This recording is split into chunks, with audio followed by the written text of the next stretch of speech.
Alrighty, so thought I'd pop on real quick. I thought, this is some super valuable information. I'm hoping to start waking the brethren up, getting y'all fired up. Time to fucking put your boots on, boys. They want to have a dust up. So, anyhow, let me go ahead and copy the link if anybody wants to pop in and chat. Bada boom. Pin it. Bada boom. Then get rid of that. Alright. Sharing the screen. Bada boom. Bang. Okay. So now, back to this here. Boom. I'll bet none of you guys have ever heard or know anything about the Credit River case. So I want to start, sharing information that I consider to be very valuable for the brethren to be aware of. So this is how we're getting raped out of our own ignorance because we do not know the law. So it's time to start learning. Instead of just paying a lawyer to do all your thinking for you. So, anyways. So I'm going to let this run. I, just barely stumbled onto this decrypted matrix channel. And this is so spot on, dude. This is the case that I've been looking for. The final piece to the puzzle, dude. This is what's up, man. So you do have to understand a little bit about accounting and how they play this game when it comes to fiat currency, when it comes to paper money.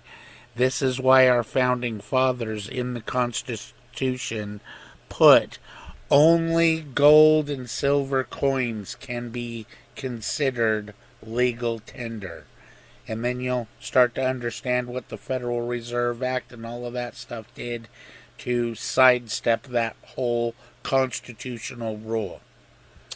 But anyhow, you get this one rocking here, because this is super important information, because you need to start to learn how money actually works.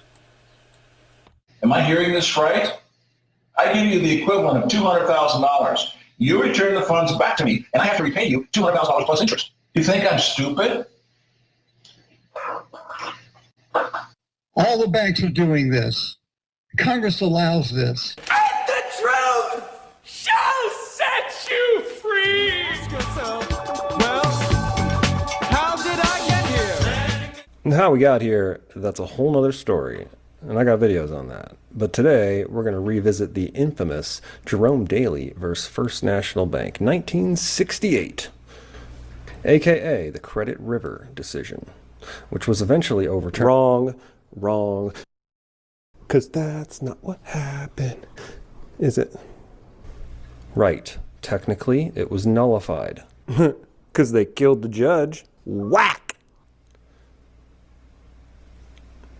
Be that as it may, there's some new people in the back that probably want us to start from the top. No cap. He's talking to you, Gen Z. By the way, welcome to the party. And for everyone else, stick around, because at the end, we're going to show you what we can all do about it. Well, this is a promissory note. Is there an agreement between Mr. Smith, the borrower, and the defendant? Yes. Do you believe the agreement includes a lender and a borrower? Yes. I'm the lender and Mr. Smith is the borrower. What do you believe the agreement is? We have the borrower sign the note and we give the borrower a check. Does this agreement show the words borrower, lender, loan, interest, credit, or money within the agreement? Sure it does.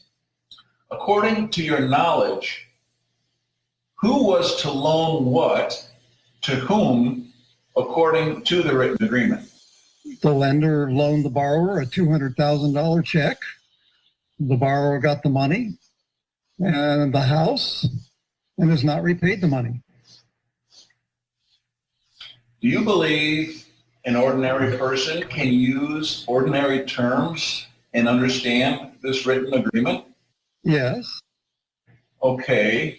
Do you believe you or your company legally own the promissory note and have the right to enforce payment from the borrower? Absolutely, we own it and legally have the right to collect the money. Does the $200,000 note have actual cash value of $200,000? Actual cash value means the promissory note can be sold for $200,000 cash in the ordinary course of business. Yes. So according to your understanding of the alleged agreement, how much actual cash value must the bank loan to the borrower in order for the bank to legally fulfill the agreement and legally own the promissory note? $200,000.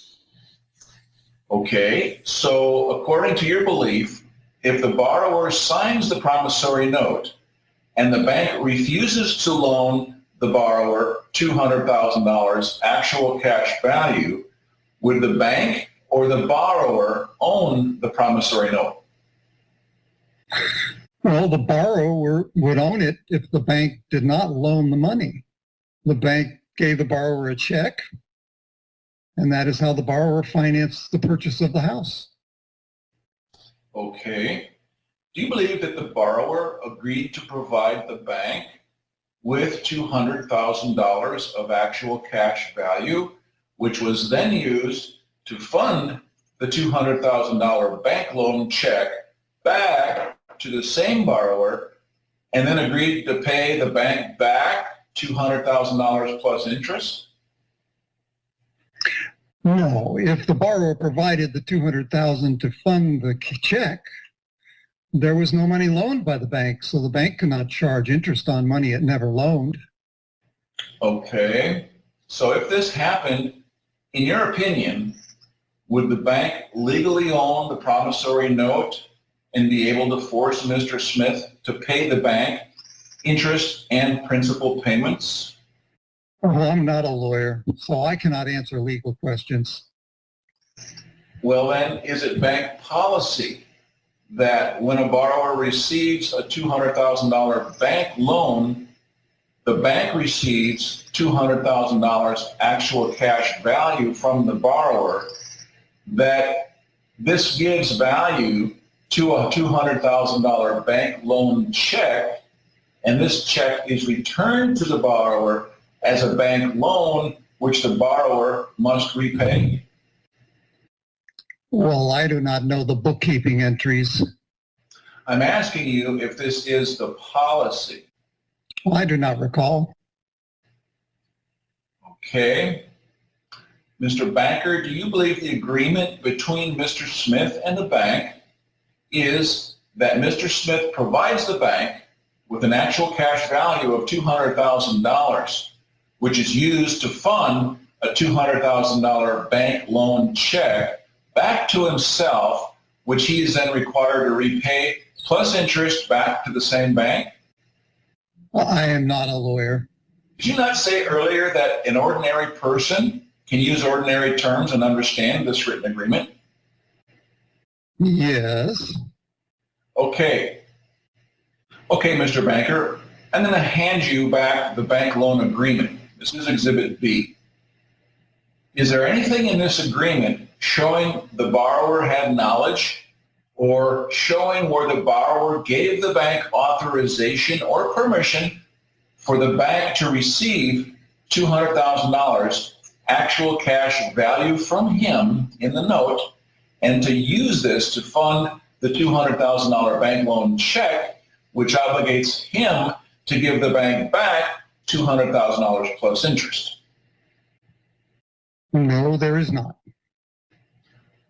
Okay, so if the borrower provided the bank with actual cash value of $200,000 in the note, which the bank used to fund the $200,000 check and returned the check back to the alleged borrower as a bank loan check, in your opinion, did the bank loan $200,000 to the borrower? In that case, no. So if a bank customer provides actual cash value of $200,000 to the bank, and the bank returns $200,000 actual cash value back to the same customer, is this a swap or exchange of $200,000 for $200,000? Yes. Okay, so did the agreement call for an exchange or swap of $200,000 to be swapped out for another $200,000, or did it call for a $200,000 loan? A $200,000 loan. Good. So is the bank to follow the Federal Reserve Bank policies and procedures when banks grant loans? Yes. So what are the standard bank bookkeeping entries for granting loans according to the Federal Reserve Bank policies and procedures? And I'll hand you now the Banker Fed publication entitled Modern Money Mechanics, labeled Exhibit C. The promissory note is recorded as a bank asset, and a new matching deposit or liability is created. Then we issue a check from the new deposit back to the borrower. So then, is this not a swap or exchange of $200,000 for $200,000? Well, this is the standard way we do it. Answer the question. Is it a swap or exchange of $200,000 actual cash value for $200,000 actual cash value?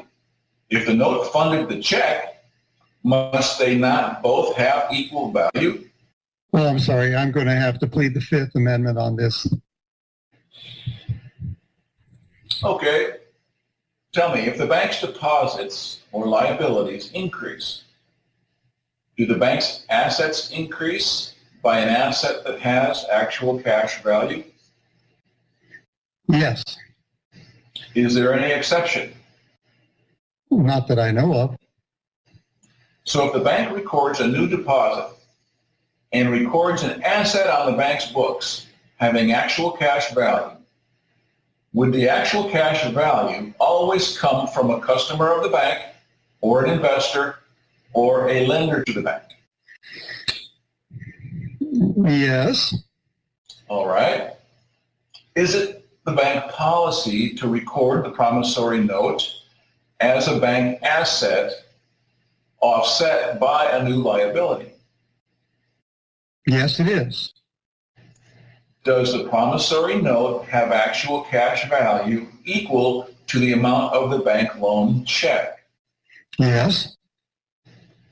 Then, does this bookkeeping entry prove that the borrower provided actual cash value to fund the bank loan check? Well, yes, it does. The bank president told us to do it this way. All right. How much actual cash value did the bank loan to obtain the promissory note? Nothing. Then how much actual cash value did the bank receive from the borrower? $200,000. So then, is it true you received $200,000 actual cash value from the borrower plus monthly payments, and then you foreclosed and never invested 1 cent of legal tender or other depositor's money to obtain the promissory note in the first place? Is it true that the borrower financed the whole transaction? Yes. Are you telling me the borrower agreed to give the bank $200,000 actual cash value for free, and that the banker returned the actual cash value back to the same person as a bank loan? I was not there when the borrower agreed to the loan. Do the standard Fed publications show the bank receives actual cash value from the borrower for free and that the bank returns it back to the borrower as a bank loan? Yes. Okay. Do you believe the bank does this without the borrower's knowledge or written permission and authorization? No. To the best of your knowledge, is there written permission or authorization for the bank to transfer $200,000 of actual cash value from the borrower to the bank and for the bank to keep it for free? No. Does this allow the bank to use this $200,000 actual cash value to fund the $200,000 bank loan check back to the same borrower, forcing the borrower to pay the bank $200,000 plus interest? Yes. Then if the bank transferred $200,000 actual cash value from the borrower to the bank, in this part of the transaction, did the bank loan anything of value to the borrower? No.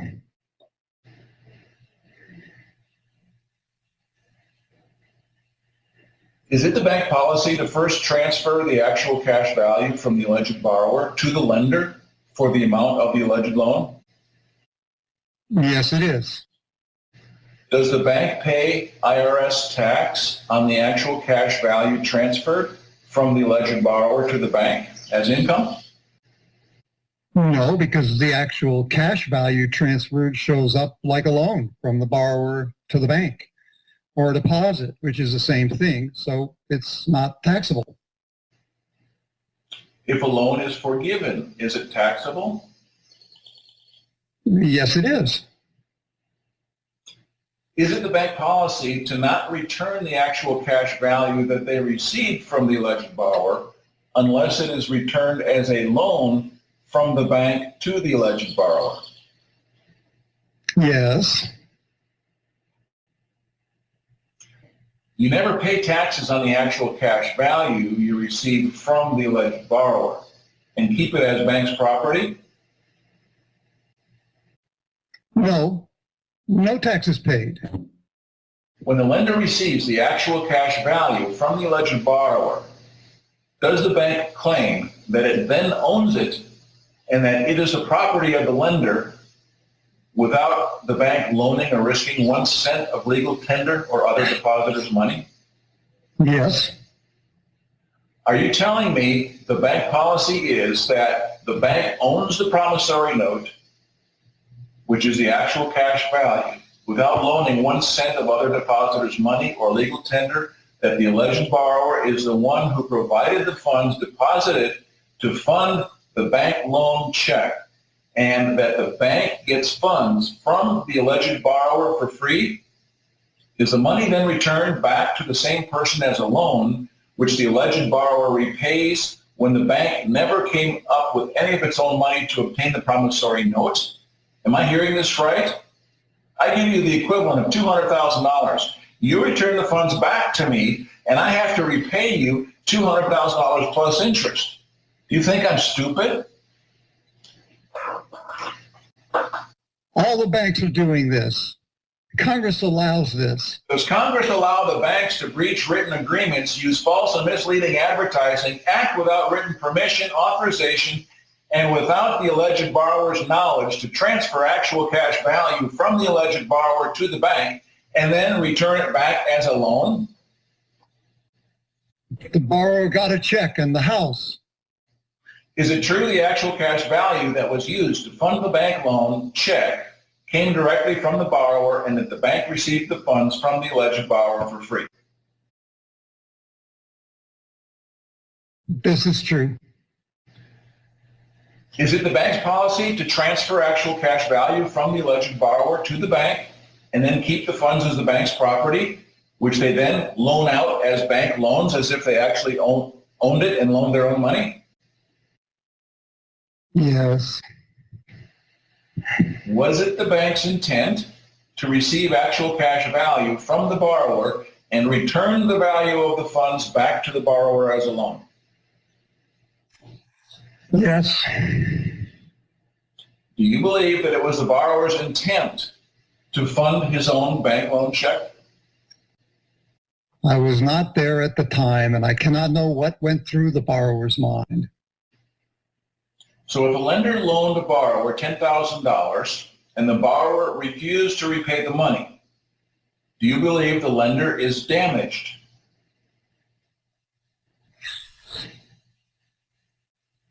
If a loan is not repaid, the lender is damaged. So is it the bank policy to take actual cash value from the borrower, use it to fund the bank loan check, and never return the actual cash value to the borrower? The bank returns the funds. Was the actual cash value the bank received from the alleged borrower returned as a return of the money the bank took, or was it returned as a bank loan to the borrower? As a loan. So how did the bank get the borrower's money for free? That's how it works. No more questions, Your Honor.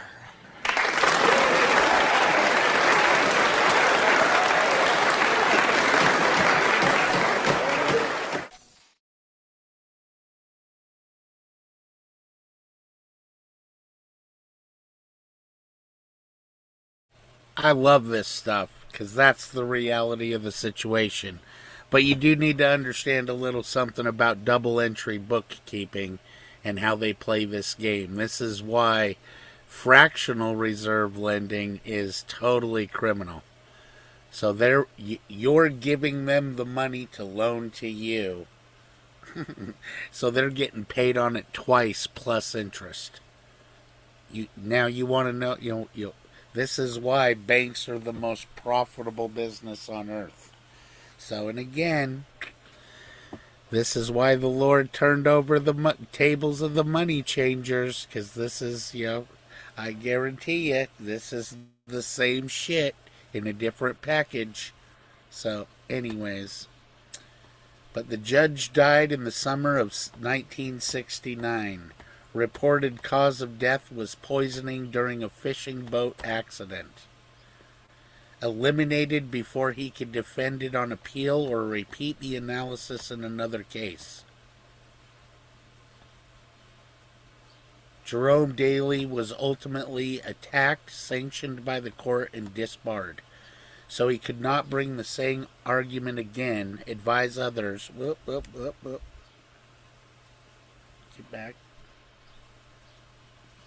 Advise others or defend the ruling in collateral proceedings.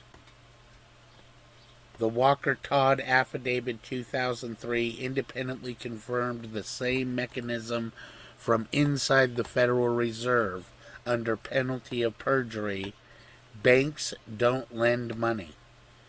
In that case, the court entered judgment in favor of the bank anyway, a different response. Ignore rather than suppress, but the same result.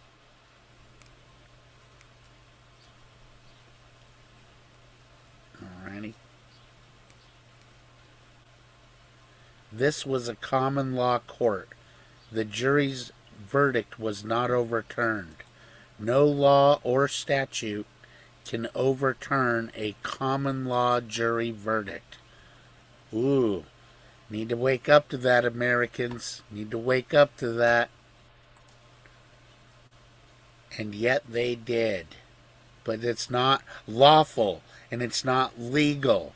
And this is why God wants his people to be lawful, legal, honorable people. Which, that's exactly what our founding fathers were. This is why, if you watch the videos on Sir William Blackstone that I posted there, and it was in the live, it goes over all of this. So, anyways, this is why, common law is absolutely foreign to even lawyers that I call bar cards because of how they were educated. That's why the idea that justice is some kind of revenue stream is fucking bad news. That's not justice. That's why, if you got a good enough lawyer, you can get out of anything.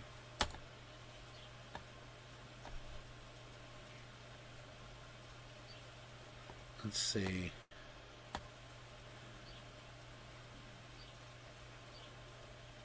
Oh, I thought he was going to talk more. I like this, decrypted matrix guy.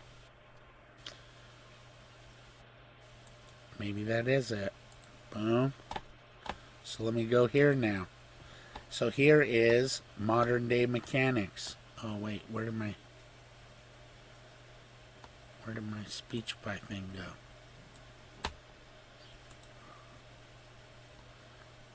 Hold on a minute. What happened? Oh, there it is. Okay. Alright, so this is that actual, publication that Homeboy posted on there.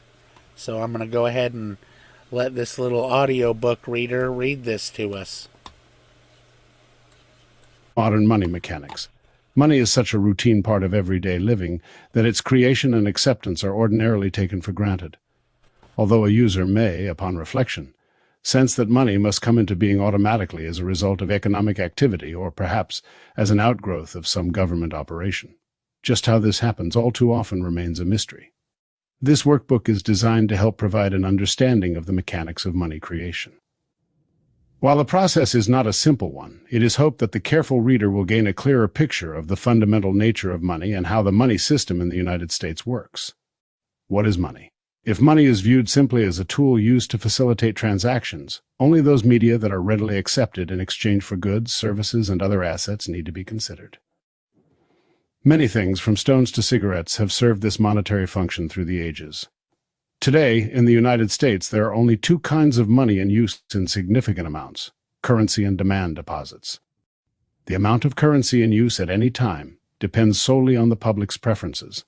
Since currency and demand deposits are freely convertible into each other at the option of the holder, both are money to an equal degree.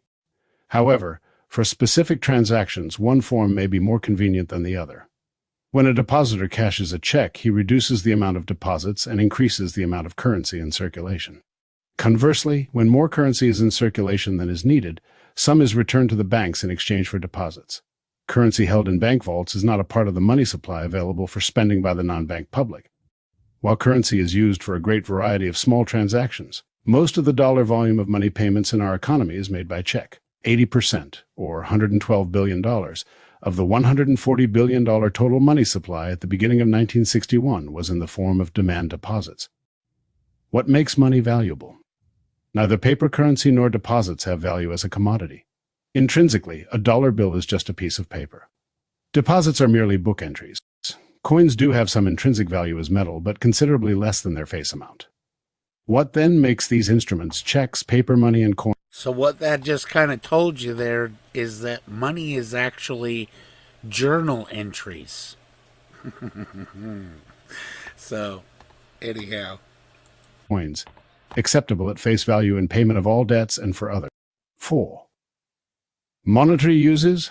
Mainly it is the confidence people have that they will be able to exchange such money for real goods and services whenever they choose to do so.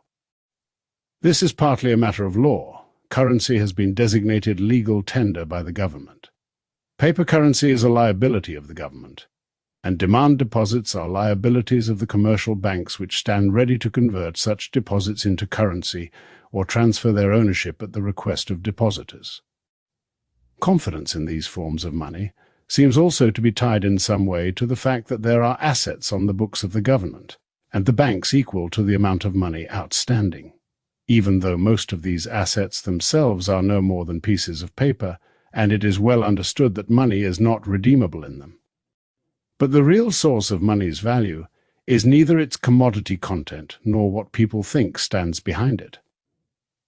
Commodities or services are more or less valuable because there are more or less of them relative to the amounts people want. Money, like anything else, derives its value from its scarcity in relation to its usefulness. Money's usefulness is its unique ability to command other goods and services and to permit a holder to be constantly ready to do so.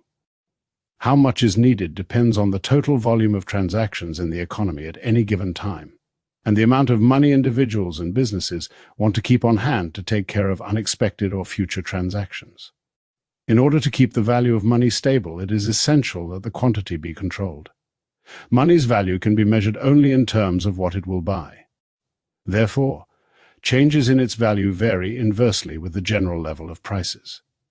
If the volume of money rises faster than the production of real goods and services grows under the limitations of time and physical facilities, prices will rise because there is more money per unit of goods. Such a development would reduce the value of money even though the monetary unit were backed by and redeemable in the soundest assets imaginable. But if, on the other hand, growth in the supply of money does not keep pace with the economy's current production, either prices will fall, or more likely, some resources and production facilities will be less than fully employed. Stock of money needs to be in order to handle the work of the economy without exerting undue influence on the price level depends on how intensively the supply is being used. All demand deposits and currency are a part of somebody's spendable funds at any given time, moving from one owner to another as transactions take place. Some holders spend money quickly after they get it, making these dollars available for other uses. Others, however, hold dollars for longer periods. Obviously, when dollars move into hands where they do little or no work, more of them are needed to accomplish any given volume of transactions. Who is responsible for the creation of money? Changes in the quantity of money may originate with actions of the Federal Reserve System, the commercial banks, or the public, but the major control rests with the central bank. The actual process of money creation takes place in the commercial banks. As noted earlier, the demand liabilities of commercial banks are money. They are book entries which result from the crediting of deposits of currency and checks, and the proceeds of loans and investments to customers' accounts.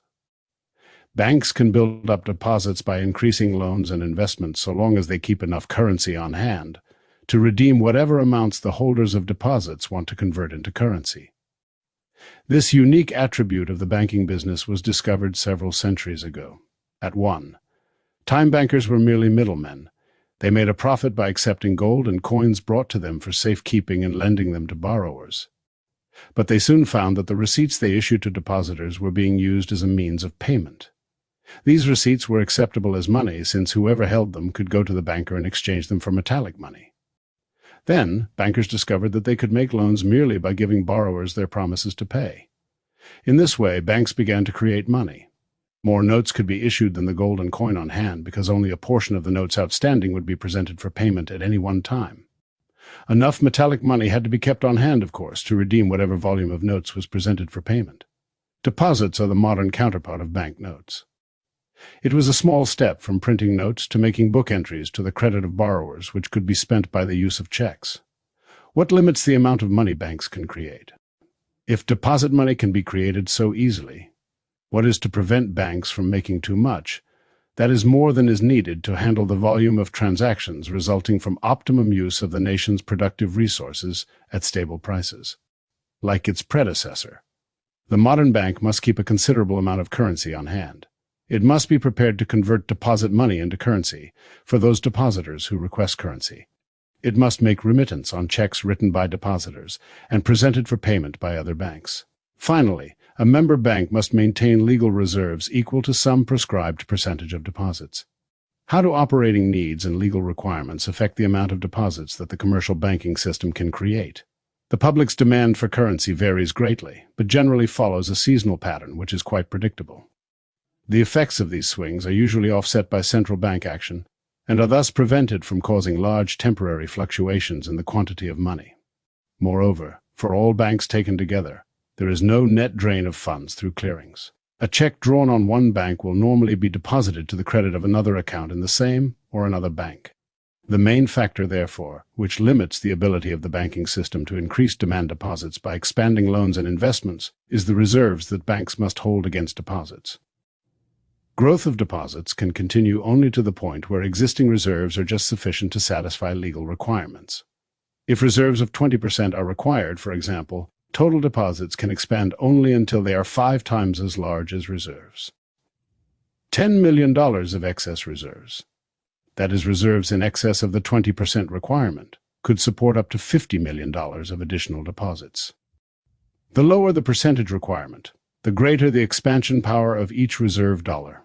It is this fractional reserve system that sets the potentials and the limits to money creation. What are bank reserves? Currency held in member bank vaults may be counted as legal reserves. The major part of member bank reserves, however, is in the form of deposits at the Federal Reserve banks. A bank can always obtain reserve balances by sending currency to the Reserve Bank, and can obtain currency by drawing on its reserve balance, because either can be used to support a much larger volume of ordinary bank deposits. Currency and member bank reserve balances together are often referred to as high-powered money. For individual banks, reserve balances serve as clearing accounts. Member banks may increase their reserve balances by depositing checks, as well as currency. Banks may draw down these balances by writing checks on them, or by authorizing a debit to them in payment for currency or remittance for customers' checks. Despite the fact that reserve accounts are used as working balances, over every reserve period, each bank must maintain average reserve balances and vault cash, which together are equal to the percentage of its deposit liabilities required by law. Where do bank reserves come from? Changes in bank reserves reflect the net effect of a number of factors discussed later in this booklet. But the essential point from the standpoint of money creation is that the reserves of commercial banks are, for the most part, liabilities of the Federal Reserve banks, and that their volume is largely determined by actions of the Federal Reserve System. Thus, the reserve system, through its ability to vary both the total volume of reserves and the required ratio of reserves to deposit liabilities, influences the amount of bank assets and deposits. One of the major responsibilities of the Federal Reserve System is to provide a sufficient but not excessive amount of reserves to permit deposit expansion at a rate that will serve the needs of a growing economy while maintaining reasonable price stability. Such actions take into consideration, of course, any changes in the pace at which money is being used. But a given increase in bank reserves does not necessarily cause an expansion in the money supply equal to the theoretical potential as determined by the legal ratio of reserves to demand deposits. What happens to the money supply will vary, depending upon the reaction of the commercial banks and the public. A number of leakages may occur. How many reserves will be drained into the public's currency holdings? To what extent will the increase in the reserve base remain unused as excess reserves? Which banks will gain the reserves? How much will be absorbed by time deposits against which, though they are not money, banks must also hold reserves? The answers to these questions hold the explanation as to why deposit changes may be smaller than expected, or may develop only with a considerable time lag. In the succeeding pages, the way in which various transactions change the quantity of money is described and illustrated. The basic working tool employed is the T account, which provides a simple means of tracing, step by step, the effects of these transactions on bank balance sheets. Changes in asset items are entered on the left half of the T, and changes in liabilities on the right half. For any one transaction, of course, there must be at least 2 entries in order to maintain the balance between assets and liabilities. The illustrations are grouped into 3 sections: how bank deposits can respond to reserve changes originating from Federal Reserve actions or other sources, how the public's demand for currency and other factors, such as gold inflow or outflow, affect bank reserves, and how equal changes in bank reserves may sometimes result in widely different effects on the supply of money. Bank deposits, how they expand or contract. Let us assume that expansion in the money supply is desired. One way the central bank can initiate such an expansion is through purchases of securities in the open market, thus adding to the reserves of member banks. Such purchases are called open market operations. How do open market purchases add to bank reserves and deposits? The Federal Reserve System, through its New York office, buys $1 million of Treasury bills from a government securities dealer in New York. The Federal Reserve Bank pays for the securities with a check issued on itself. The dealer deposits this check in his account with a commercial bank, which sends it for collection and immediate credit to its reserve account at the Federal Reserve Bank of New York. The Federal Reserve System has added $1 million of securities to its assets, which it has paid for in effect by creating member bank reserves. On the commercial bank's books, these reserves are matched by $1 million of additional demand deposits, which did not exist before. How the multiple expansion process works. If the process ended here, there would be no multiple expansion, that is, deposits in bank reserves have changed by the same amount. However, member banks are required to maintain reserves equal to only a fraction of their deposits. Reserves in excess of this amount may be used to increase earning assets, loans, and investments. Under current regulations, banks in large cities are required to have a higher percentage of reserves against demand deposits than are banks in smaller communities, but the average for all member banks is about 15%. Assuming, for simplicity, a uniform 15% reserve ratio, and further assuming that all commercial banks attempt to remain fully invested, we can now trace the process of expansion in demand deposits, which can take place on the basis of the additional reserves provided as a result of the federal Reserve System's purchase of securities. The expansion process may or may not begin with Bank A, depending on what the dealer does with the money he received from the sale of securities. If he immediately writes checks for $1 What up, Jordan? Hello. So you been watching long? Not really. Yeah. So this is going over the whole scam of the banking system.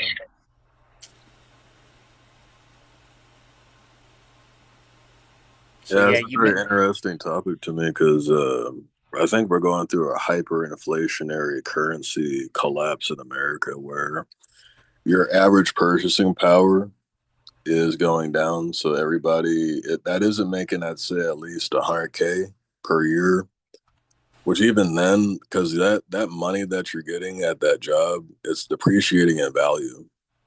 So hard assets like silver or gold or anything that increases in value, like property, would actually be a smarter move to make instead of just putting it in the bank or just getting a bunch of money and doing nothing with it.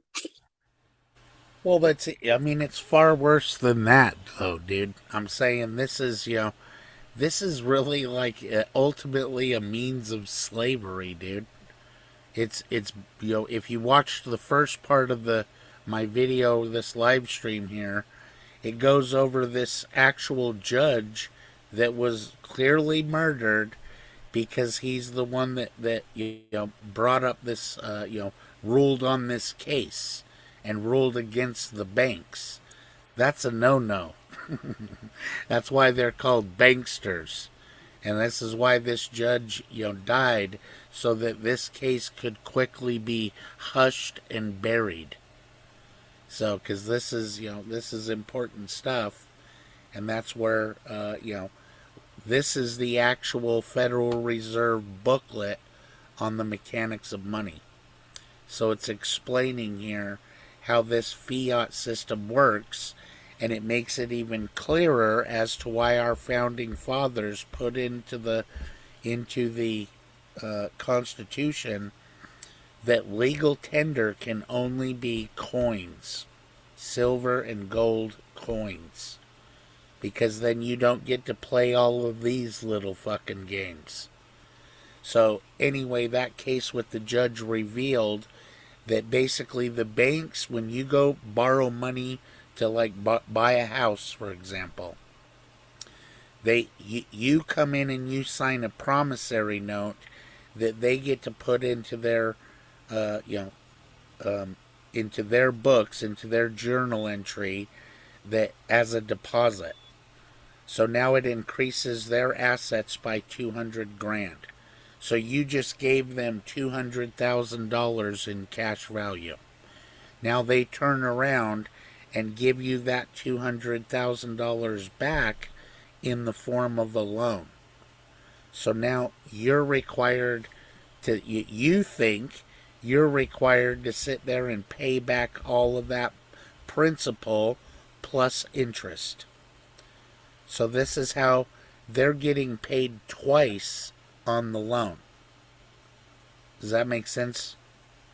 Yeah, I get that. It's usury. Also, the Jews used to do coin clipping. You know about that? They used to take the Roman coins, the currency, and just depreciate the value by clipping off the sides of the coin around the edges.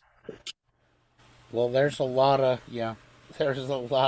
more to that. If you want to read the most boring book on earth, and I'm telling you, it's a tough read because it is just so bland.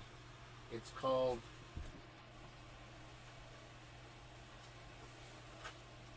how a ledger became a central bank. So I'll just show it real quick on Google here. I have this book, and it is the hardest book to read ever, dude. It is so boring. But anyway, how come I minimize those? Go here, and I'll just do this. How a ledger became a bank.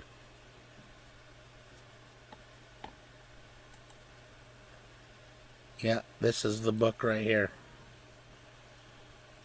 Yeah, and it goes over the whole history of it, of coinage and everything. So, anyways, our founding fathers were very smart guys. They knew the law well, and that's why they put in our Constitution that only legal tender can only be gold coin and silver. So, anyways, let me go back. Do you know about John Locke and the Adam Smith economic theory of capitalism, where it comes from? Sure. I mean, as far as like Adam Smith, sure. I've studied a lot of his stuff. I mean, the theory of value nowadays is Austrian Keynesian economics with Obama, with that Federal Reserve printing money. They call it fractional reserve banking and quantitative easing, which That's is exactly what this is explaining that we're listening to. That's why I want to have all of this recorded on this little live stream so that people can always come back and review it if they want and have it read to them. So that's where, I want this whole thing to get recorded. This thing reading exactly what money is and how it actually works. Because the truth of it is money in a fiat system is really all journal entries. That's exactly what Bitcoin is based off of. That's all it records. So, anyway, yeah, Bitcoin ain't going to help you. But, you can't play the game unless you know the rules. That's why, people need to wise up to what's really going on here so that you're not defenseless in this game. You know what I'm saying? You there? yeah. I mean, Bitcoin is a speculative asset, meaning that it doesn't have any kind of, at least when you work a job normally, you're trading your labor for capital. And with Bitcoin, it's they say it's decentralized, but it's not really decentralized. The nodes, it all goes back to. I mean, you talk about the Vatican Bank and how they issue out these. He was talking about the birth certificate. Whenever you get any kind of social security number, and how it's all tied to, it's basically like slavery. Like when you're born, you're on the stock market. That's what I was saying in those conspiracy Oh, documentaries. you mean the bond market? Yeah, Yeah, the bond market is like 10 times larger than the stock market. There's way more money moving in the bond market. So, but yeah, that's a whole nother rabbit hole. So, I'm gonna go ahead and let this play for a little bit. And anytime you go, hey, wait a minute, you know what I mean? Then mention it. all right. $1 million, and all of them are deposited in other banks. Banca loses both deposits and reserves and shows no net change as a result of the system's open market purchase. However, other banks have received them. Most likely, part of the deposits will remain with Bank A, and a part will be shifted to a number of other banks as the dealer's checks clear. It does not really matter where this money is at any given time. The important fact is that these deposits do not disappear. They are in some deposit accounts at all times. All banks together have $1 million of deposits and reserves that they did not have before. However, they are not required to keep $1 million of reserves against the $1 million of deposits. All they need to retain under a 15% reserve requirement, $850,000. The remainder, $800, is excess reserves. These banks will probably have opportunities to loan the $850,000. If they did this, additional money would be created. What they do when they make loans is to accept promissory notes in exchange for credits they make to the borrower's deposit accounts. Loans and deposits both rise by $850,000. Reserves are unchanged by the loan transactions, but the deposit credits constitute new additions to the total deposits of the banking system. This is the beginning of the deposit expansion process. In the first stage of the process, total loans and deposits of the commercial banks rise by an amount equal to the excess reserves existing before any loans were made. Deposit expansion. The amounts in the following illustrations are in thousands of dollars. When the Federal Reserve Bank purchases government securities, the reserve deposit of a member bank is credited.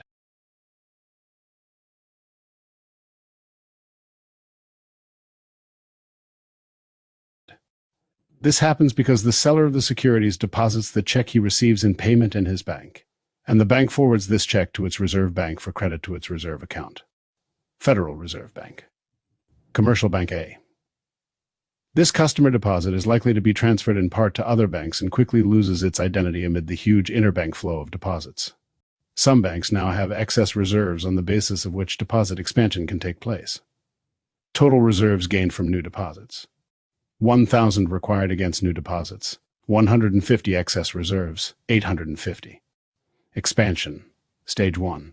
Expansion takes place only if the banks which hold these excess reserves increase their loans or investments. Loans are made by crediting the borrower's deposit account, that is, by creating additional deposit money. Stage 1 banks. Reserve.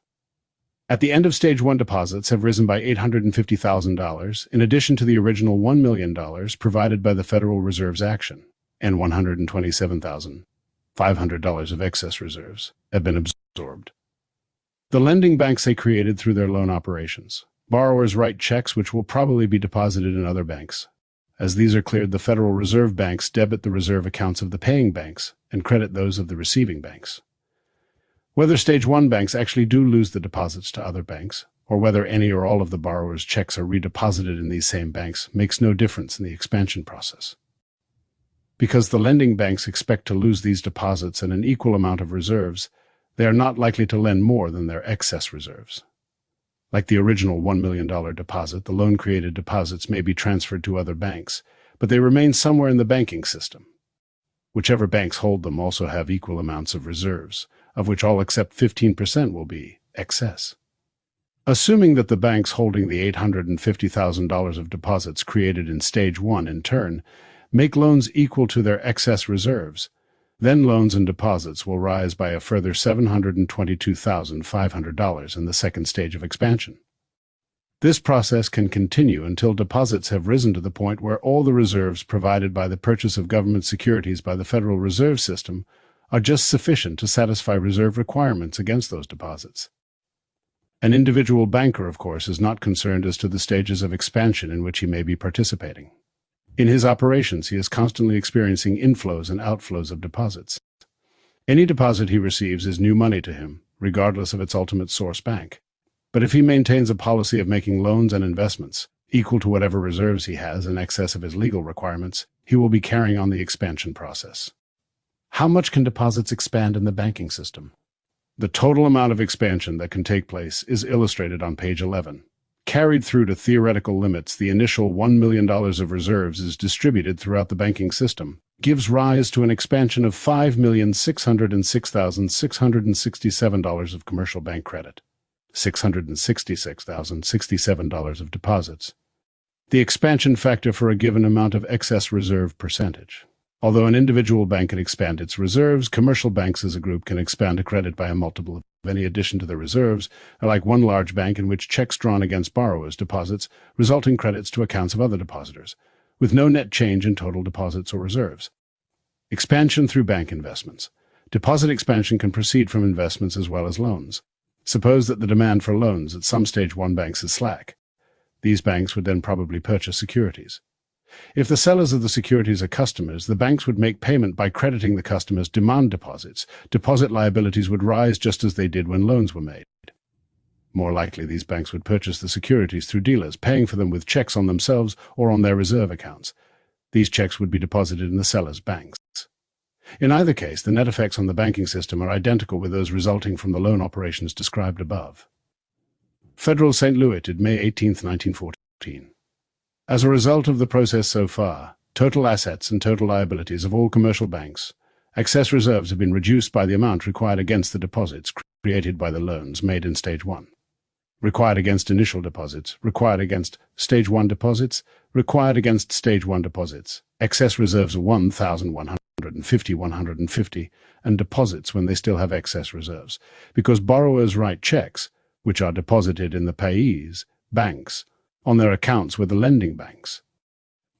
As these checks are cleared, the deposits created by Stage 1 loans and an equal amount of reserves may be transferred to other banks, Stage 1 banks, Federal Reserve Bank, other banks, ye. Expansion continues as the banks which have the excess reserves increase their loans by that amount, crediting borrowers' deposits, creating still more money in the process. Stage 2 banks, or commercial banks. But there are still 614% of excess reserves in the banking system. As borrowers make payments, these reserves will be further dispersed, and the process can continue through many more stages, in progressively smaller increments, until the entire 1,000 of reserves has been absorbed by deposit growth. As is apparent from the summary table on page 11, more than 4/5 of the expansion potential is reached after the first 10 stages. It should be understood that the stages of expansion do not occur simultaneously, because some banks use their reserves incompletely or only after a considerable time lag. The process is in fact continuous. Expansion, moreover, may never reach its theoretical limits. First, thus through stage after stage of expansion, money can grow to a total of 6% 3 times the new reserves supplied to the commercial banking system, as the new deposits created by loans at each stage are added to those created at all earlier stages and those supplied by the initial reserve to creating action. Cumulative expansion in deposits on basis of 1,000 of new reserves and reserve requirements of 15%. How open market sales reduce bank reserves and deposits. Now suppose some reduction in the money supply is desired. Just as purchases of government securities by the Federal Reserve System can provide the basis for deposit expansion by adding to bank reserves, sales of securities by the Federal Reserve System reduce the money supply by absorbing bank reserves. The process is essentially the reverse of the expansion steps just described. The Federal Reserve System sells a $1 million Treasury bill to a dealer in government securities and receives in payment a check drawn on Commercial Bank A when the check clears. Bank A's reserve account at a Federal Reserve Bank is reduced $1 million. As a result, the Federal Reserve System's holdings of securities and the reserve deposits of member banks are both reduced $1 million. The $1 million reduction in Bank A's deposits constitutes a decline in the money supply. Contraction is also a cumulative process. While Bank A may have regained deposits from other banks as a result of interbank deposit flows, all commercial banks taken together have $1 million less in both deposits and reserves than they had before the Federal Reserve's sales of securities. The amount of reserves freed by the decline in deposits, however, is only $150,000. Unless these banks had excess reserves, they are left with a reserve deficiency of $850,000, although they may borrow from the Federal Reserve banks to cover this deficiency temporarily. Sooner or later, the banks will have to obtain the necessary reserves in some other way. The easiest way for a bank to obtain the reserves it needs is by selling securities. But as the buyers of the securities pay for them with checks drawn on their deposit accounts in the same or other banks, the net result is an $850,000 decline in securities and deposits in the first stage of the contraction process. Now deposits have been reduced by a total of $1,850,000, but there is a reserve deficiency of $722,500 at banks, whose depositors drew down their accounts to purchase the securities. As these bank securities are reducing loans, further deposit contraction takes place. It is now clear that the contraction proceeds through reductions in deposits and loans, or investments in one stage after another, until total deposits have been reduced to the point where the smaller volume of reserves is adequate to support them. The contraction multiple is the same as that which applied in the case of deposit expansion. Under a 15% reserve requirement, a $1 million reduction in reserves would ultimately entail reductions of 606,000, 666,000, 6,000, 6,000, and 5 million. In 67 expansion, contraction of demand deposits may take place as a result of either commercial bank. In 67 expansion, contraction of demand deposits may take place as a result of either commercial banks of both kinds undoubtedly would be made. The initial impact is likely to be reflected in sales of government securities. In addition, although most types of outstanding loans cannot be called for payment prior to their due dates, the bank may cease to make new loans or renew outstanding ones to replace those currently maturing. Thus, deposits built up for the purpose of loan retirement are extinguished as loans are repaid. There is, however, one important difference between the expansion and contraction processes. When the Federal Reserve System adds to bank reserves, expansion of credit and deposits may take place up to the limits permitted by the minimum reserve ratio that commercial banks are required to maintain. But when the system acts to reduce the amount of bank reserves, contraction of credit and deposits must take place to the point where the required ratio of reserves to deposits is restored. First, deposit contraction. When the Federal Reserve Bank sells government securities, the buyer of the securities makes payment with a check drawn on Bank A. When this check is collected, Bank A's reserves decline. Federal Reserve Bank. Commercial Bank A.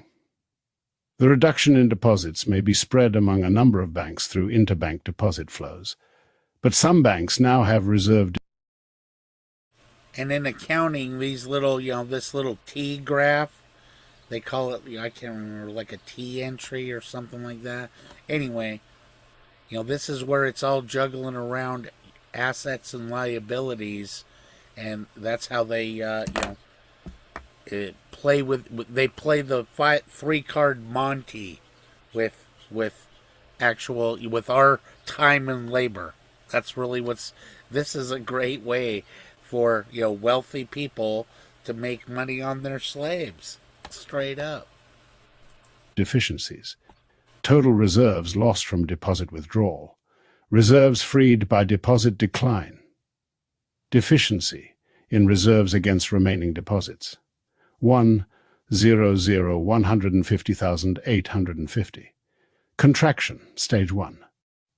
As a result of the process so far, assets and total deposits of all commercial banks are down 1,850. Stage 1 contraction has freed 128% of reserves, but there is still a reserve deficient must take place. Bank reserve. Since changes in deposits follow from changes in bank reserves, to understand what is happening to the nation's money, we must understand what causes bank reserves to change. Money has been defined as the sum of demand deposits in commercial banks and currency in the hands of the public. Currency is tangible and almost everyone uses it every day. Therefore, when most people think of money, they think of currency. Contrary to this popular impression, however, demand deposits are the really significant part of the money supply. People keep enough currency on hand to handle small face-to-face transactions, but they write checks to cover most large expenditures. Most businesses probably hold even smaller amounts of currency in relation to their total transactions. Since the important variable in the overall quantity of money is demand deposits, controlling the money supply is essentially a matter of controlling the volume of those deposits. As indicated in the preceding section of this booklet, deposit growth can take place only if banks have excess reserves, and contraction must occur if reserves decline. It is by influencing bank reserves that the Federal Reserve System is able to influence the quantity of money. A certain amount of money. Like if you go to a bank, they have $7,000, any kind of commercial bank. So if you try to deposit, let's say, $100,000, you're going to have to go to the IRS and get the government involved because it's seen as a suspicious transaction. I mean, it can be. So, but this is the, the deeper issue, dude, is like, again, we're stuck in this completely different legal system that's intertwined with like banks, the judges, the our politicians. You know what I mean? This is the bigger problem. This is what Americans need to wake up to. Is like, hey, wait a minute. So, I mean, this is why our founding fathers said, you know, don't allow private banks to print the money, or else you're going to watch corporations pop up and, basically evict the children, the heirs of freedom that our Constitution is. They're going to give up their birthright and be homeless on the shores their fathers conquered. That's it. I mean, this is how the game is played, man. So this is where Americans need to wake up to how the game is played, because you're the one funding your own loans. That's what's bullshit. And if you don't say anything or exercise your rights, then they get to imply you're okay with it. So all you have to do is not be okay with it and take action. And then you don't owe all of this debt that you think you do. You know what I'm saying? Yeah, and it's also hypocritical because the government wants you to pay back its public debt because there's actually a donation you can send the government, United States government money, like $100 donation to pay down the debt. Yeah, it's fucking nonsense. That's the whole problem with this. This is a corporatocracy. This is not. This is not a constitutional republic at all. This is the whole issue. You know what I mean? And if we were all lawful people, then we would have to, we would have an obligation now to reprimand this whole banking system and say, wait, no, we're going back to the old school. You know what I mean? To where, yes, you used to get a gold certificate or silver certificates.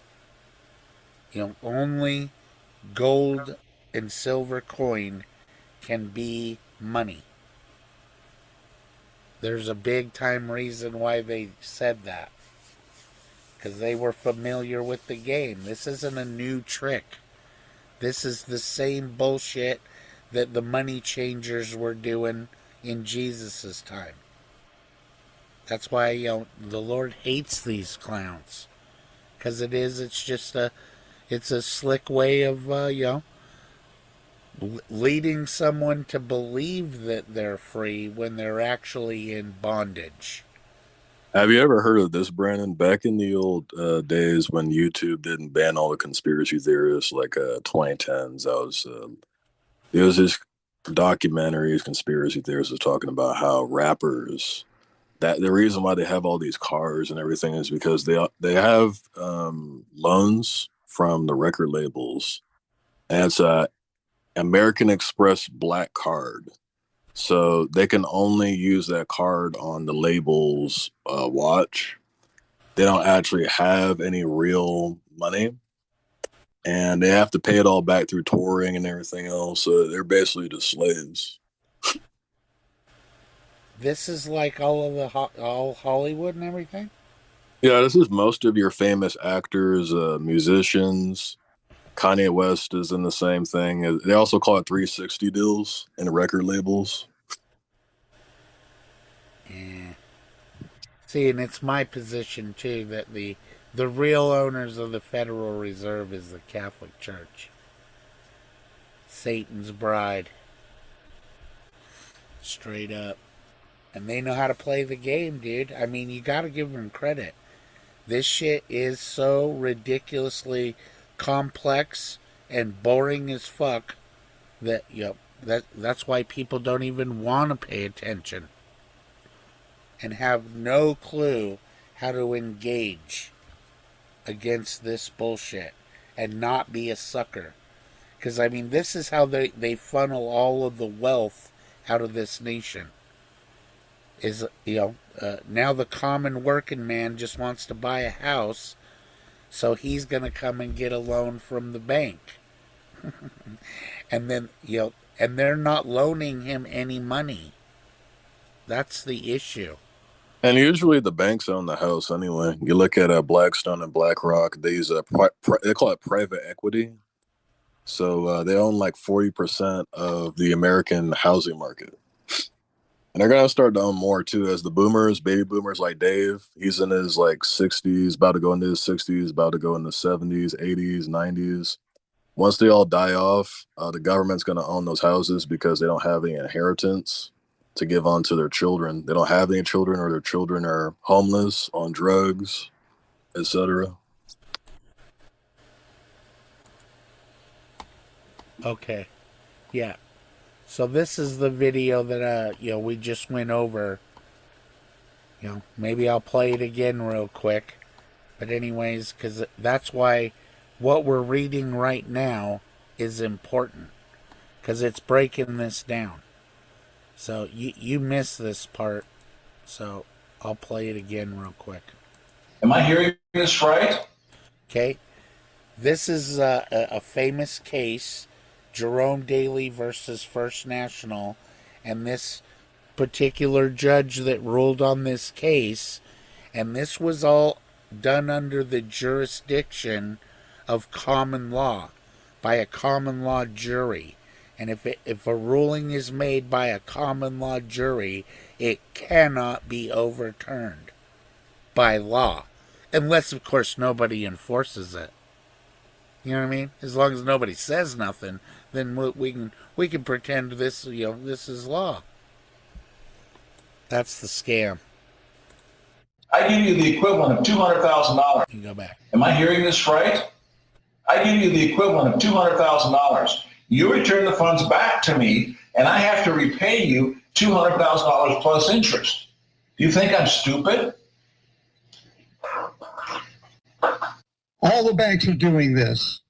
Congress allows this. And the truth shall set you free. Ask yourself, well, how did I get here? And how we got here, that's a whole nother story. And I got videos on that. But today, we're going to revisit the infamous Jerome Daly versus First National Bank, 1968, aka the Credit River decision, which was eventually overturned. Wrong.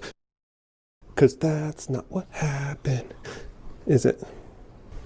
Right. Technically, it was nullified. Because they killed the judge. Whack! Be that as it may, there's some new people in the back that probably want us to start from the top. No cap. He's talking to you, Gen Z. By the way, welcome to the party. And for everyone else, stick around, because at the end, we're going to show you what we can all do about it. Well, this is a promissory note. Is there an agreement between Mr. Smith, the borrower, and the defendant? Yes. Do you believe the agreement includes a lender and a borrower? Yes. I'm the lender and Mr. Smith is the borrower. What do you believe the agreement is? We have the borrower sign the note and we give the borrower a check. Does this agreement show the words borrower, lender, loan, interest, credit, or money within the agreement? Sure it does. According to your knowledge, who was to loan what to whom according to the written agreement? The lender loaned the borrower a $200,000 check. The borrower got the money and the house and has not repaid the money. Do you believe an ordinary person can use ordinary terms and understand this written agreement? Yes. Okay. Do you believe you or your company legally own the promissory note and have the right to enforce payment from the borrower? Absolutely, we own it and legally have the right to collect the money. Does the $200,000 note have actual cash value of $200,000? Actual cash value means the promissory note can be sold for $200,000 cash in the ordinary course of business. Yes. So according to your understanding of the alleged agreement, how much actual cash value must the bank loan to the borrower in order for the bank to legally fulfill the agreement and legally own the promissory note? $200,000. Okay, so according to your belief, if the borrower signs the promissory note and the bank refuses to loan the borrower $200,000 actual cash value, would the bank or the borrower own the promissory note? Well, the borrower would own it if the bank did not loan the money. The bank gave the borrower a check, and that is how the borrower financed the purchase of the house. Okay. Do you believe that the borrower agreed to provide the bank with $200,000 of actual cash value, which was then used to fund the $200,000 bank loan check back to the same borrower, and then agreed to pay the bank back $200,000 plus interest? No, if the borrower provided the $200,000 to fund the check, there was no money loaned by the bank, so the bank cannot charge interest on money it never loaned. Okay. So if this happened, in your opinion, would the bank legally own the promissory note and be able to force Mr. Smith to pay the bank interest and principal payments? Well, I'm not a lawyer, so I cannot answer legal questions.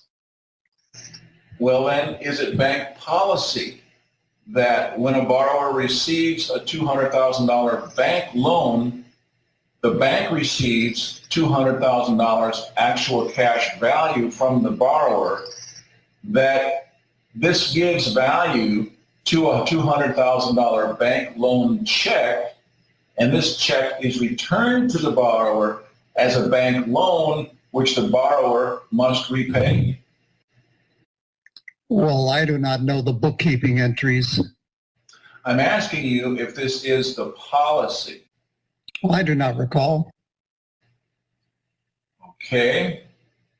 Mr. Banker, do you believe the agreement between Mr. Smith and the bank is that Mr. Smith provides the bank with an actual cash value of $200,000, which is used to fund a $200,000 bank loan check back to himself, which he is then required to repay plus interest back to the same bank? Well, I am not a lawyer. Did you not say earlier that an ordinary person can use ordinary terms and understand this written agreement? Yes. Okay. Okay, Mr. Banker, I'm going to hand you back the bank loan agreement. This is Exhibit B.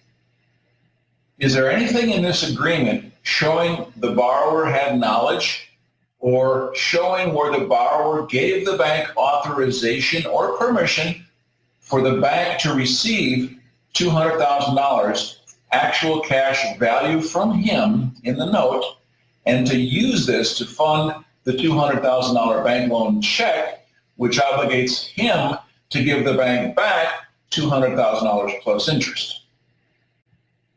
No, there is not. Okay, so if the borrower provided the bank with actual cash value of $200,000 in the note, which the bank used to fund the $200,000 check and returned the check back to the alleged borrower as a bank loan check, in your opinion, did the bank loan $200,000 to the borrower? In that case, no. So if a bank customer provides actual cash value of $200,000 to the bank and the bank returns, I mean, essentially, you're funding the entire economy by the taxes that we pay. It goes to the government. It's their money. So taxation is theft. And they don't really do anything with it anyway but give it to Israel. So you're basically financing the roads and everything else. It's the same with these loans. I mean, yeah, you have to pay off the loans with your own money. The bank doesn't actually have the money. I already knew this when I was like a kid, actually, because of what I just stated earlier. They don't have the cash on hand. It's all in these deposits, securities, and all that. The problem is it's I mean it's we've fallen into a tradition now with paying taxes and shit. Taxation plus inflation is how you totally make slaves of everyone, dude. You keep them running on the hamster wheel. You're always gonna need more. You'll never have peace. You know what I mean? So that's why, you know, every time you fill out a 1040 form where it says, under penalty of perjury, I certify that I'm a U.S. citizen, and you check that box, you just signed a contract, dummy. That you're agreeing. You're volunteering to pay the taxes and show the government your books so that they can have more evidence to incriminate you with, if need be. You know what I'm saying? So Yeah. you're ratting on yourself when you have a right to privacy, to contract for your time, talents, and labor in privacy. This is how they get you to tell on yourself. You know what I mean? To make sure that they have, they get to know everything about you, but you don't get to know shit about them. Gives them an advantage. So let's let this, finish up the argument, because he wraps the attorney. I'm not sure if it's the attorney or the judge himself. I think it's the attorney, but anyhow, this is the actual court case, the actual recording, from what I understand. So this is exactly what happened, and this is why people just need to know how to argue properly in court. They need to start using the law lawfully and be able to hold our government and everybody accountable, because the only reason why they get away with this is because you don't say nothing. You don't go to them and say, prove to me that I owe you 200 grand. Because if I just funded, if I gave you 200 grand to give back to me in a loan, plus interest, that's why he says, that's what funded the check. This is why, there's a change of types of currency.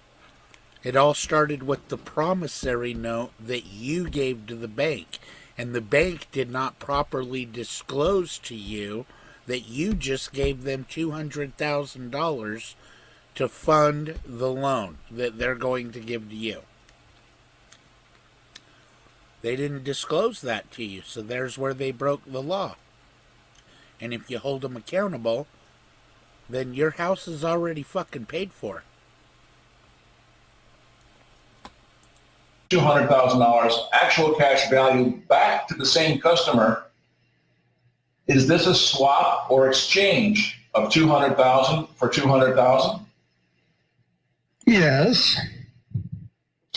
Okay, so did the agreement call for an exchange or swap of $200,000 to be swapped out for another $200,000, or did it call for a $200,000 loan?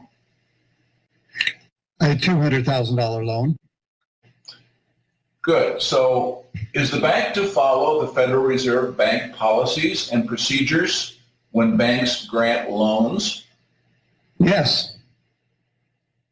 So what are the standard bank bookkeeping entries for granting loans according to the Federal Reserve Bank policies and procedures? And I'll hand you now the Banker Fed publication entitled Modern Money Mechanics.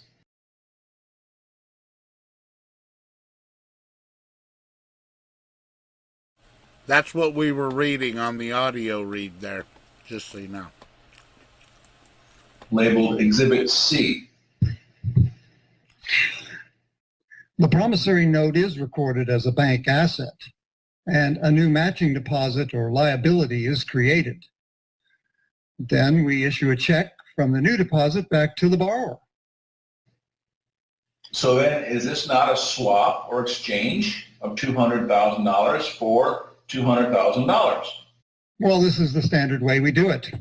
Answer the question. Is it a swap or exchange of $200,000 actual cash value for $200,000 actual cash value? If the note funded the check, must they not both have equal value? Well, I'm sorry, I'm going to have to plead the Fifth Amendment on this. Okay. Tell me, if the bank's deposits or liabilities increase, do the bank's assets increase by an asset that has actual cash value? Yes, Is there any exception? not that I know of. So if the bank records a new deposit and records an asset on the bank's books having actual cash value, would the actual cash value always come from a customer of the bank or an investor or a lender to the bank? Yes, All right. Is it the bank policy to record the promissory note as a bank asset offset by a new liability? yes, it is. Does the promissory note have actual cash value equal to the amount of the bank loan check? Yes, Then, does this bookkeeping entry prove that the borrower provided actual cash value to fund the bank loan check? well, yes, it does. The bank president told us to do it this way. All right. How much actual cash value did the bank loan to obtain the promissory note? Nothing. Then how much actual cash value did the bank receive from the borrower? $200,000. So then, is it true you received $200,000 actual cash value from the borrower plus monthly payments, and then you foreclosed and never invested 1 cent of legal tender or other depositor's money to obtain the promissory note in the first place? Is it true that the borrower financed the whole transaction? Yes, Are you telling me the borrower agreed to give the bank $200,000 actual cash value for free, and that the banker returned the actual cash value back to the same person as a bank loan? I was not there when the borrower agreed to the loan. Do the standard Fed publications show the bank receives actual cash value from the borrower for free, and that the bank returns it back to the borrower as a bank loan? Yes, Okay. Do you believe the bank does this without the borrower's knowledge or written permission and authorization? no, To the best of your knowledge, is there written permission or authorization for the bank to transfer $200,000 of actual cash value from the borrower to the bank, and for the bank to keep it for free? no, Does this allow the bank to use this $200,000 actual cash value to fund the $200,000 bank loan check back to the same borrower, forcing the borrower to pay the bank $200,000 plus interest? yes, Then if the bank transferred $200,000 actual cash value from the borrower to the bank, in this part of the transaction, did the bank loan anything of value to the borrower? no,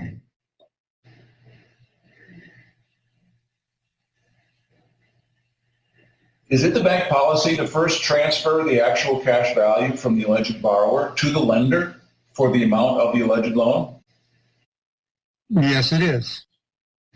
Does the bank pay IRS tax on the actual cash value transferred from the alleged borrower to the bank as income? No, because the actual cash value transferred shows up like a loan from the borrower to the bank, or a deposit, which is the same thing. So it's not taxable. If a loan is forgiven, is it taxable? Yes, it is. Is it the bank policy to not return the actual cash value that they received from the alleged borrower unless it is returned as a loan from the bank to the alleged borrower? Yes. You never pay taxes on the actual cash value you receive from the alleged borrower and keep it as bank's property?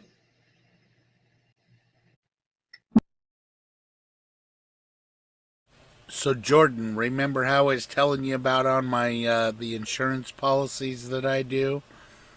How, that's why it turns into a tax-free retirement plan, is because loans can never fall under your taxable income. They cannot be taxed.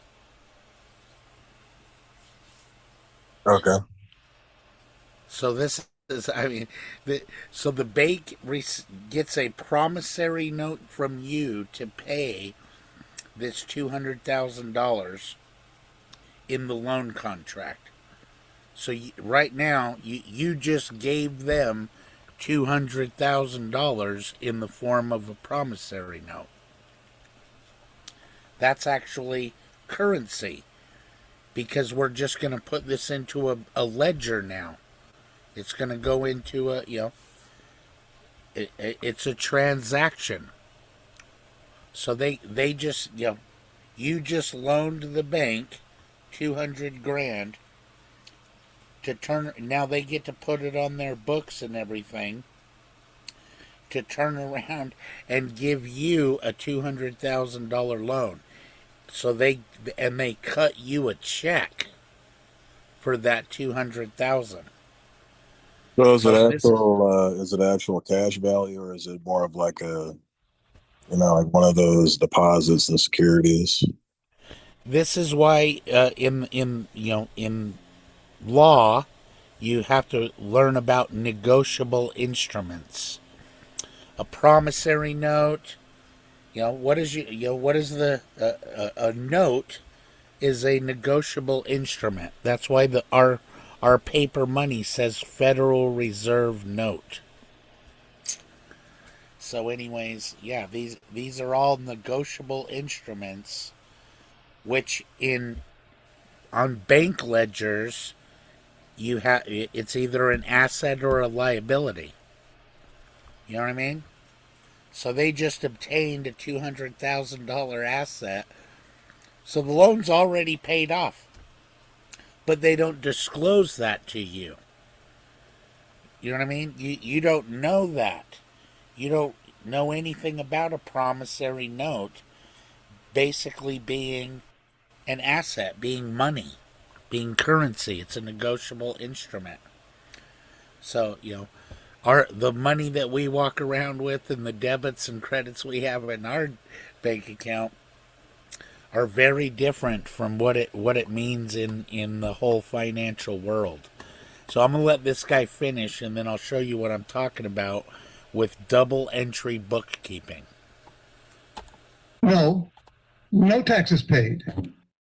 When the lender receives the actual cash value from the alleged borrower, does the bank claim that it then owns it and that it is the property of the lender without the bank loaning or risking 1 cent of legal tender or other depositors' money? Yes.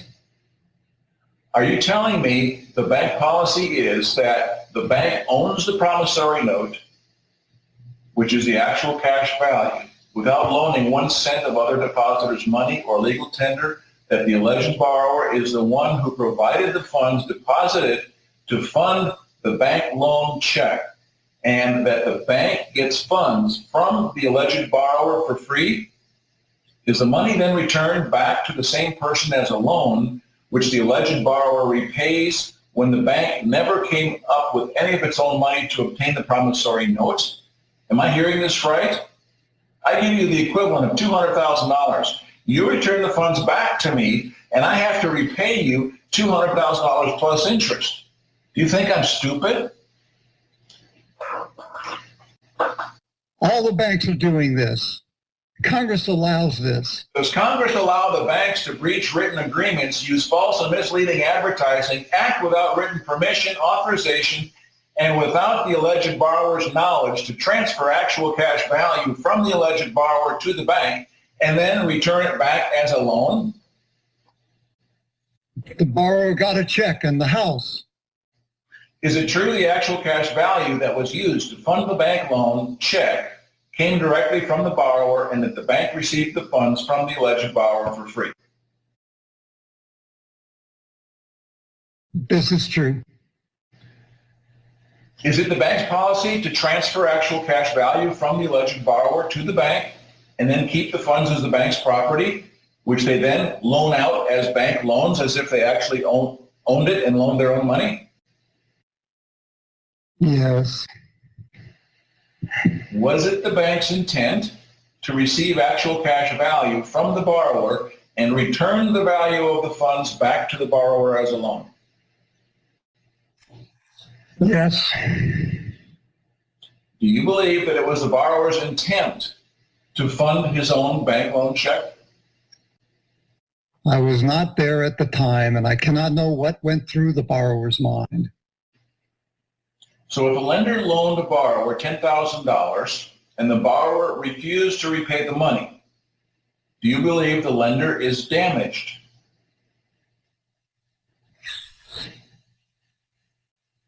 If a loan is not repaid, the lender is damaged. So is it the bank policy to take actual cash value from the borrower, use it to fund the bank loan check, and never return the actual cash value to the borrower? The bank returns the funds. Was the actual cash value the bank received from the alleged borrower returned as a return of the money the bank took, or was it returned as a bank loan to the borrower? As a loan. So how did the bank get the borrower's money for free? That's how it works. No more questions, Your Honor.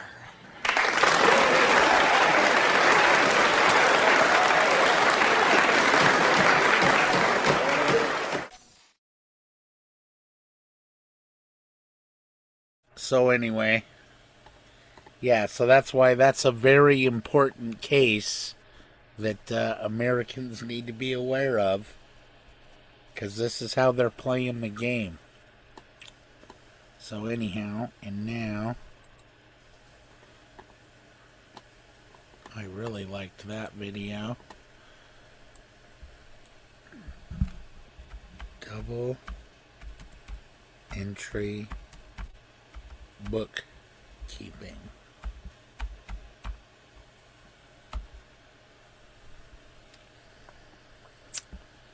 Let me see here.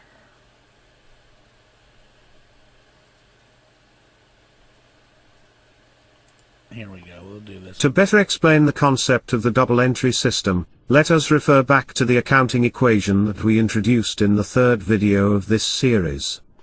Assets equals liabilities plus equity. And as we said before, the asset side shows what resources the business has, and the liability and equity side shows from where the business got these resources. There is a group of accounts under each one of these categories. If there is an increase in one of the asset accounts, then to maintain the balance of the equation, there should be a corresponding increase in one of the accounts on the other side of the equation, or an offsetting decrease in one of the accounts on the same side of the equation. In the previous video, Mr. Stick contributed cash of $100,000 to establish his business. The resource that the business got is the cash of $100,000, and that increase in cash is debited to the cash account, which is an asset account. That is the first part of the entry. The second part focuses on from where the business got that cash. It is the owner of the business who injected that cash to increase the capital of the business. So, there is an obligation to the owner of the business, and that obligation is recorded by increasing or crediting the capital account, which is an equity account, by 100,000. So the transaction was recorded in two accounts, and this is what we call the double entry bookkeeping. Assume that the business was granted a 50,000 loan from a bank. The resource that business got is the cash of 50,000, and that increase in cash is debited to the cash account, which is an asset account. The business got that cash from the bank as a loan, so there is an obligation to the bank for the amount of this loan, which should also be recorded, and therefore the loan account in the liability side is increased or credited by 50,000 to reflect that obligation. Also, this transaction was recorded in two accounts. Assume that the business bought a piece of land for 110,000 in cash. Here, the resource that the business got is the piece of land, and that is recorded by increasing or debiting the land account by 110,000. From where did the business get that piece of land? It is the business that paid for the land from its own cash. So, there is a decrease in cash, and that decrease is recorded by crediting the cash account by 110,000.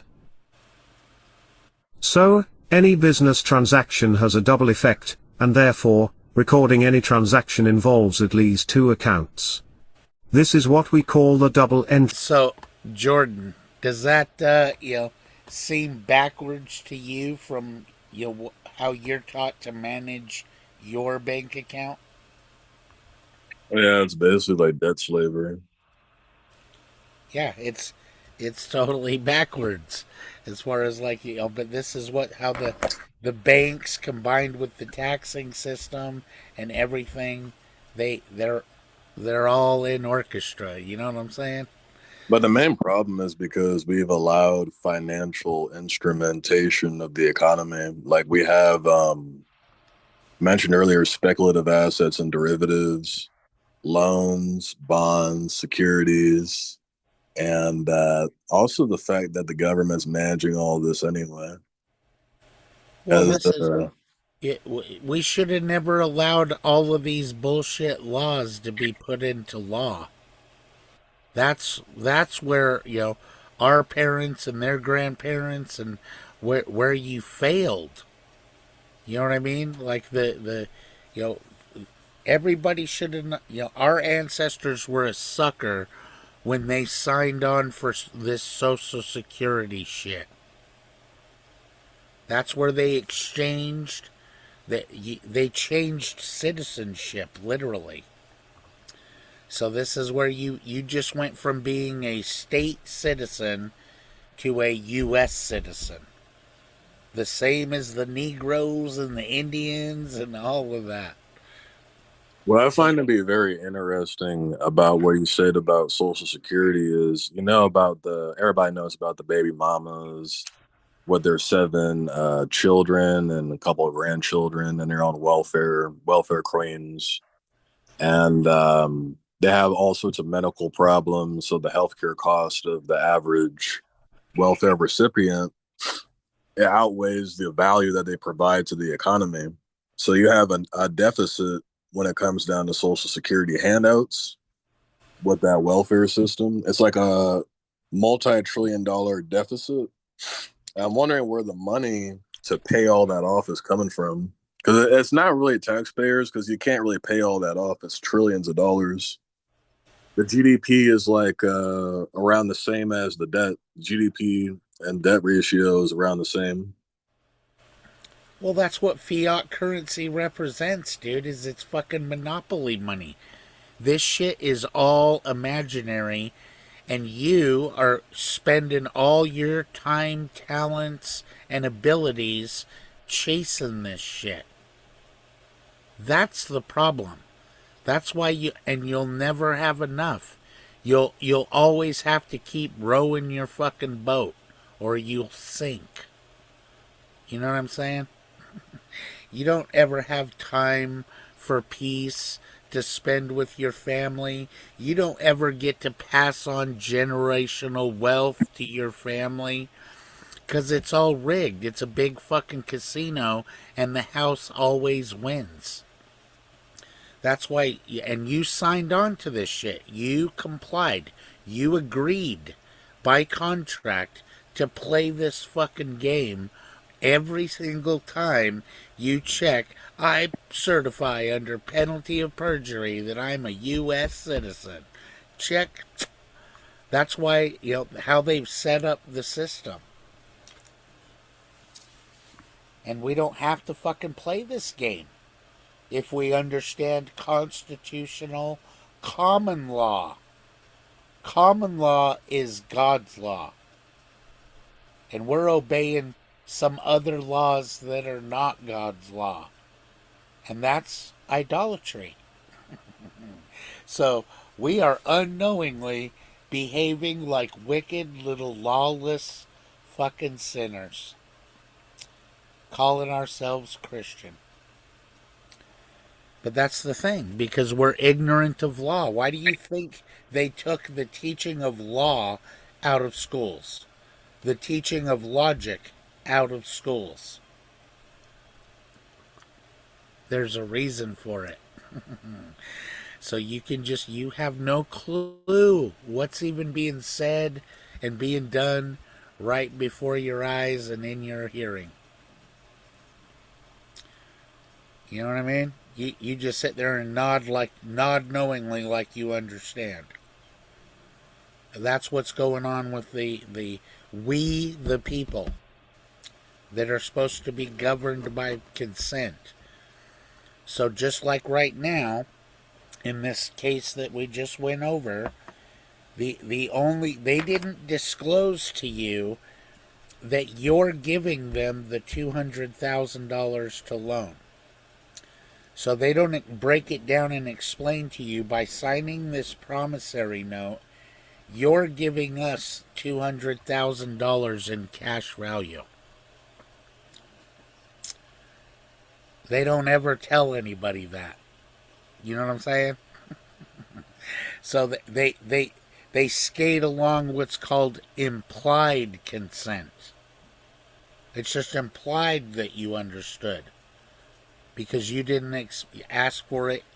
You didn't demand express consent. Anytime they say express, that means in writing. You expressed it in writing. So they don't disclose to you that. So that's why, if you don't ever say anything, then they get away with it. But if you're in the know and you understand how this fucking system works, then you don't have to sit here and get victimized. That's why it's important to understand this stuff.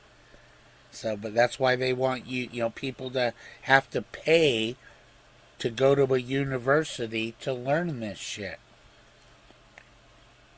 That's why education is such a it's another huge money-making scam. So Well, another major problem is letting the government dictate what happens in education, Department of Education, where they get, it's really nothing you can really, for the people, obviously they express consent, as you mentioned, with the legal binding contracts and all this stuff, United States citizen. But if you look at it, they really set up the system perfectly to where even the school teachers and the principals, they can't really do anything because they receive money from the government. So if they do anything, they get shut down. They have to teach the kids the wrong way in order to receive the money. Well, that's why America needs to move to a cooperative business model. That's the whole point of what U.N.I. cooperative stands for, is that it's, this is we have to run our nation like a business, and there's no business model that can compete with this, that keeps all of its, members completely aware, because everything's totally transparent. The way this system should work is that, by vote, and have a fair and honest voting system, as far as to where the government should have to come to we the people and say, look, we want to build this road. This is how much it cost. So we're going to need, $1 from every American to go ahead and fund this project. And then we all, either approve or disapprove the project, and boom. And that's how shit should work. To where, as with a government by consent. And we have all of the technology to do that on a digital voting system that cannot be hacked or, tampered with in any way. Be impossible. Simple and easy, too. So anyhow, because a vote is nothing more than a transaction. It could, in a computer system, it could be journaled as a transaction. So anyhow, we have the technology to do it so that everybody can vote from the comfort of their phone, quick and easy, so we can bring up the topics. Look, hey, our military needs all of these ships. Here's how much the ships cost. And I mean, if you're fucking, pulling shit like, it's going to cost $30 for a roll of toilet paper, then we all go, no, no, no, no. You know what I mean? There's going to be an American out there that's a little pencil pushing bean counter that's going to go, what is this? You know what I'm saying? Yeah, and also get rid of the sewer PACs, the lobbying, the gerrymandering, and All the the politicians. unlawful bullshit, all Yeah, of it's going to go bye-bye. because you know It, that if we the people politicians would wake the fuck up. politicians used to be funded by the American people. Nowadays, it's funded by multinational conglomeracies and corporations. Yeah, but we're still funding it too, though. You know what I'm saying? That's the problem here. These guys are, all of the lobbyists and all of that bullshit, they're all targeting whoever they need to, advance their agenda. So it's going to personal individuals that swore an oath to defend our Constitution that are selling us down the river. That's why none of these politicians today, none of them can be fucking trusted. This is why we need to, use the Constitution for the valuable legal document that it is, and now exercise its power to tell the whole you're fucking fired, dude. All of you, every one of you, go get a real fucking job like the rest of us. Because you're done. Your career's over. And there's no more backdoor deals. And why I would propose that anybody in government office has to be a Bible-believing Christian that's held to that standard. That, would consider it an insult to, try to, give me money to sin against the Lord in the form of a bribe or, lobbying. No, that shit ain't gonna fly. And this is where, and all of we the people, believe it or not, they can use this book, this old Bible here, to hold everyone accountable. That's the nice thing for even non-believers is you can refer to this book to see what anybody in government believes, and you can hold them to it and expose them as a hypocrite if they be one. So that's where I would propose to America that if you're going to hold any kind of office of authority in any government capacity, you got to be a Bible-believing Christian. We ain't going to have no fucking Allah or Buddha or Krishna or any of that bullshit. You know what I mean? We need something solid and firm to stand on. We need a strong biblical foundation. And honestly, that's where, all of common law comes from. Common law first pops up with King David and Solomon. And the Bible even says, when Candace, Queen of Ethiopia, came to meet Solomon, she's like, the half wasn't told to me. All of your servants are happy. Everybody is just, enjoying peace and freedom, and they all love their king and their government and all of that, because King David just set up all of the foundation, because King David loved the law.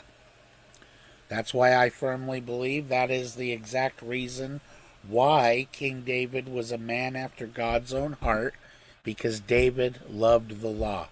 God is a judge. God loves the law. So they had something very important in common, you know? Because David did a lot of bad shit. So, anyways, Yeah, I mean, God is your best lawyer. well, that's why it is said the Lord is our advocate. He's our lawyer. Absolutely. That's why the blood of Jesus is the only plea you want to plea when you hit God's courtroom. That's the only thing I would say, man. I plead the blood. I got no excuse. I plead the blood.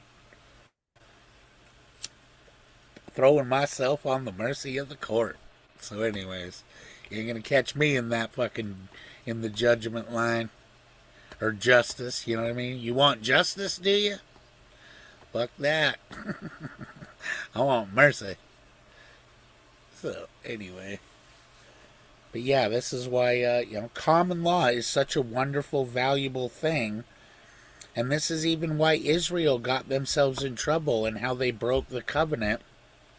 They were to obey all of God's laws to show the world who God is, to how He is, to give the whole world a better understanding of who God the Creator actually is. And that's why all of the, little laws and everything, all the laws that pointed to Jesus as the Messiah, like in regards to all of the animal sacrifices and all of that stuff, which God even said, the blood of animals can never take away sin. This is all here to point to what the Messiah is going to do. And as soon as the Lord showed up and died on the cross, that's why all of those ordinances were nailed to the cross. But that doesn't mean that God's law, the Ten Commandments, ever go anywhere.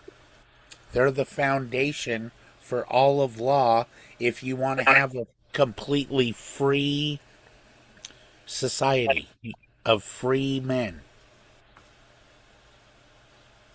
Somebody else trying to say something?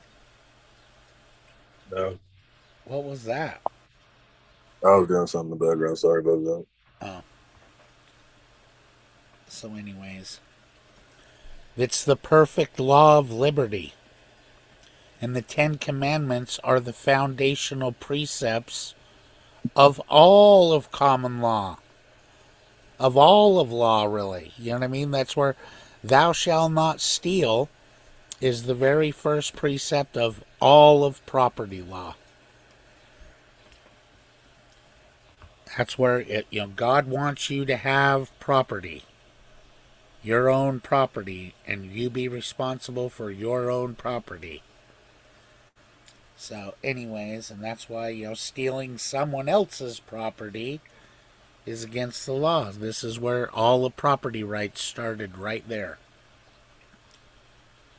Does that make sense? Like if we just could look at have you ever played Sid Meier's Civilization games? No. No? Let me see if I can find. I just want to see.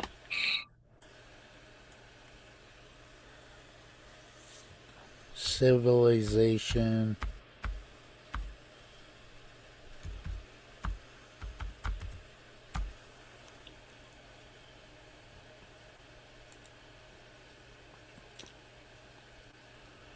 All right, this is The The year is 2025, and Civilization 4 is still one of the greatest games of all time. We're about to learn how to play, and we're going to learn quickly. I'd strongly recommend the complete game. All right. To farm your right. So, oops. Hold on. What's it doing? Mining lets you Okay, figure out what worker jobs you need to improve your capital city, particularly high food tiles, and then prioritize those techs. So mining lets you mine. Okay, cool. So this is in this game what they call the technology tree, right? So like you have to research a technology like fishing before you can develop the technology of sailing. And then also, fishing developed the technology of pottery, a place to put the fish and all of that. And then, agriculture, then animal husbandry. That's what, formed horseback riding, which is a technology. The wheel, or excuse me, fishing develops pottery. Pottery then, develops writing, blah, blah, blah. So anyways, like if we had a technology tree like this for precepts of law, you would see all of law, even in every nation, really all roots back to the Ten Commandments. Does that make sense? Yeah. So anyways, that's why all law is, it all comes from God. All law is spiritual. That's why when, you're introducing a bunch of laws that go against the laws of God, well then now, unknowingly you're worshiping a different God. That ain't good. We're not showing the world who God actually is, to show them that, look, God wants you to have peace and prosperity and a wonderful life with a family and, taking care of your children. And, this is, honor your mother and father is about, protecting your family name.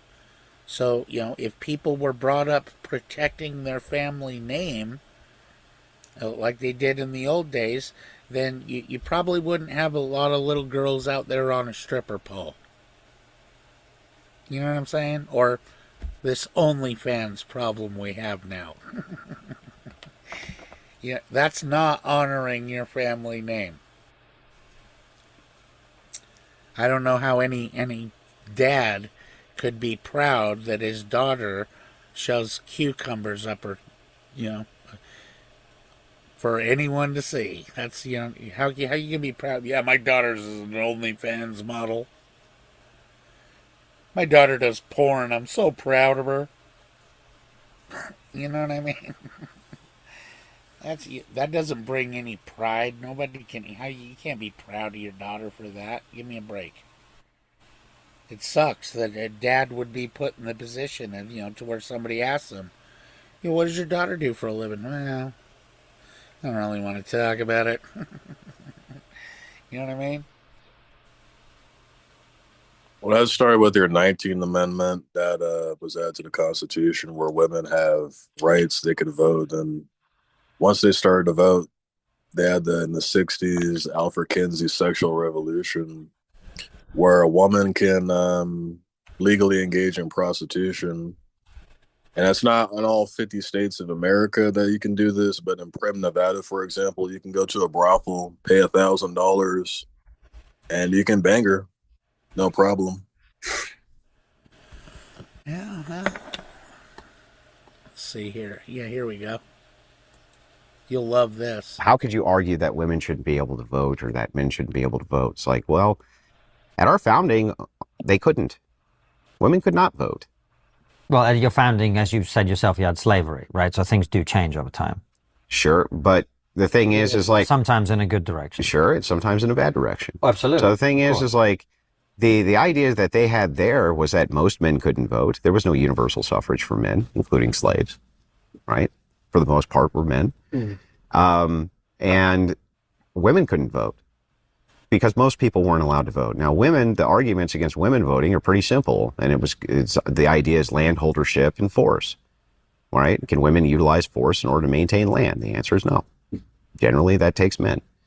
So the biggest, if you're looking at feminism, for instance, you had the anti-suffragettes and then the suffragettes. But the anti-suffragettes arguments were way better. The argument was pretty simple. It just worked like this. You cannot erode or get rid of the patriarchy because you always have to appeal to it for your rights. And that's a fundamental truth. And since that's a fundamental truth, I've never seen a great reason why women should be able to vote. Because they can vote to send men to war that they themselves do not have to go fight. They are not beholden to the draft. Only men are. And they can say, well, you're not beholden to the draft, perhaps because you're too old for it, but you were beholden to the draft when you were not too old for it, so your time could have come. At America's founding, voting wasn't for everyone. It was tied to land ownership, responsibility, and the ability to defend the nation with force. Most men couldn't vote either. The anti-suffragette women actually made a strong point.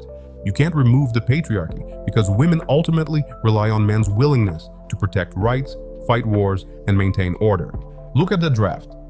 Only men register.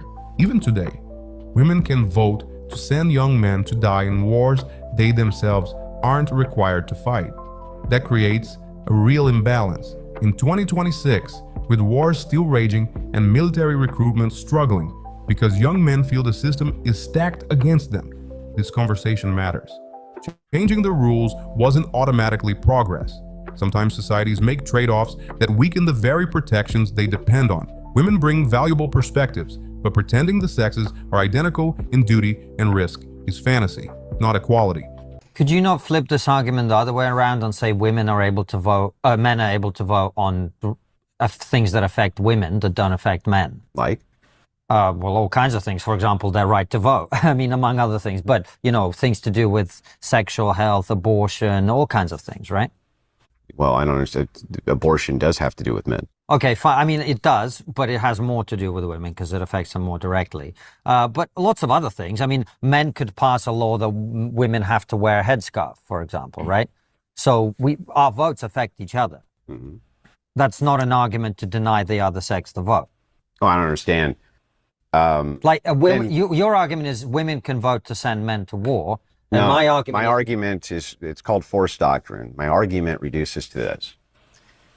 If you always have to appeal to one sex for your rights, right, then why are you being imbued with the responsibility of that at all? Because women have to appeal to men for their rights, and anytime men want to take rights away from women, they can, like that. And there's not a damn thing women can do about it. And if you want proof of that, let me show you half the world.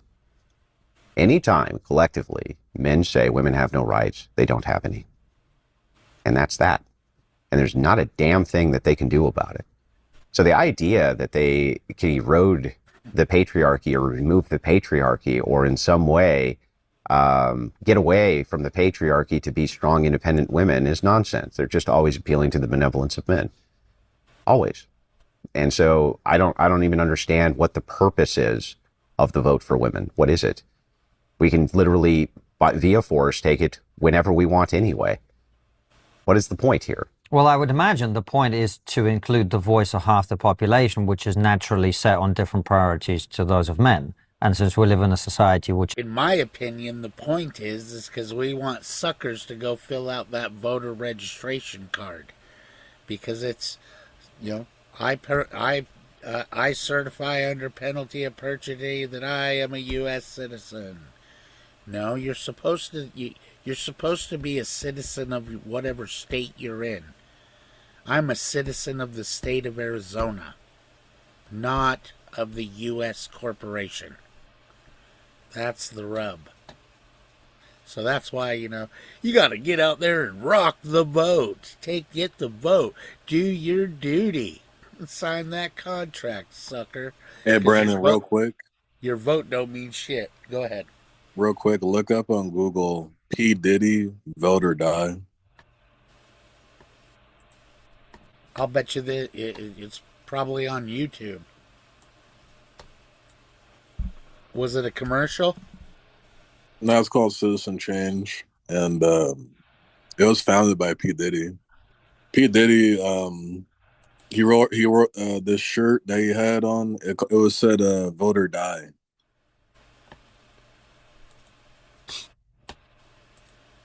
P. Diddy, vote or die. Yeah. Mm-hmm. All right. The Fifth Image. This one? Yeah. What about it, though? So, I mean, as far as, you know, P. Diddy's not my fucking leader, I'll tell you that right now. Well, he's the leader of the large percentage of black males and women, and a lot of people. I wouldn't necessarily say that women collectively do this, but most women do vote for liberal and Democrats because they allow for they allow people to change things that they see. They come from an emotional standpoint. Women do. Sure, but you're declaring citizenship in the U.S. corporation, and now you are held to its laws. You know what I'm saying? And its laws are totally different than common law. It's statutory law. That's why now you're going to be held to all of these statutes. So you no longer have rights, you only have privileges. You just gave away all of your God given rights in exchange for privileges. That's why they have a bunch of celebrities vote or die, because they have tremendous influence when there's a small percentage of us that understand what this scam really is. Because I could even show you in law how you, as a U.S. citizen, your vote ain't worth shit. It's a corporate suggestion box at best. But they're going through with their agenda regardless of how you vote. Because it is indeed, it's a corporate, you know what I mean? It's a corporate decision. It's not fucking we the people.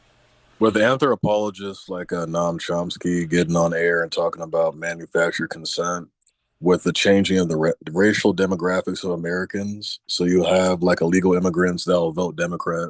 That's what I was mentioning earlier with women. Like women are weaponized by the media and by the government to, when they get into these voting booths, they're going to vote their candidate that they want. Of course, and women can be easily persuaded because they're emotional. And they know exactly how to program a mind through emotions. We need you to have emotional response A before B, then we bring in C, boom, boom, boom. Now she has bought the whole fucking message. Bought it. I totally agree. Soon as you agree in your mind with any point of view, you just bought it. And human nature tends to immediately assimilate that to their personality. It's the cult of personality, dude. That's why, all of this shit has become tradition. That's why I'm saying all of this. That why do you think I constantly say education is controlled by the Catholic fucking Church? The entire education system of the whole world. If you read the Concordat Agreement with the Catholic Church and Mussolini and Hitler, why is all that the Catholic Church cared about, their highest priority, was the education of the children? Propaganda. Because they get to control the information. That's what if you look back in history, that's why they would burn people for translating a Bible into English. You know what I'm saying? For homeschooling their children. You know what I mean? This goes way back. It's nothing new. It's the same shit. That's why, to me, it's super duper clear. The Catholic Church fucking rules this whole world already. It's the Roman Empire, dude. All roads lead to Rome. It is, you know what I mean? That's America How many Catholic Supreme Court justices do we have? You know, Trump's a Fordham University Jesuit college, chosen to be president long time ago. Kennedy was a Catholic and they killed him. What was that? Kennedy was a Catholic and he was assassinated by the FBI, the CIA. But you know why, right? Because Kennedy was going to put an end to Federal Reserve notes and have the U.S. Treasury printing silver notes once again. He did not obey the Catholic Church. He directly defied their orders, and that's why he was killed.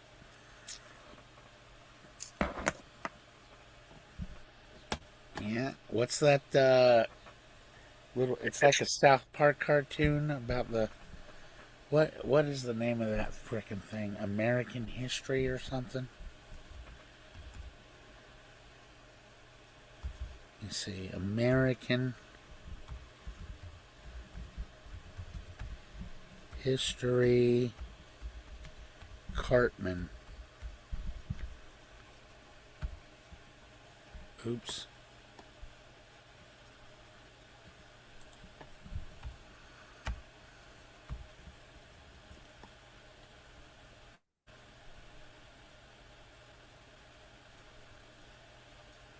Let me see if I can find it. What the heck is that? Oh man, I just can't remember the title of it right now, but it's like a...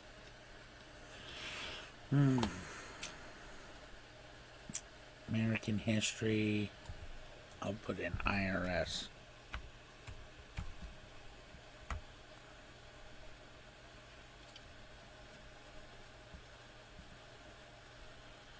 Dang. Oops. Here, I may have it somewhere. You go back to my liked videos, it might be in there. Way back.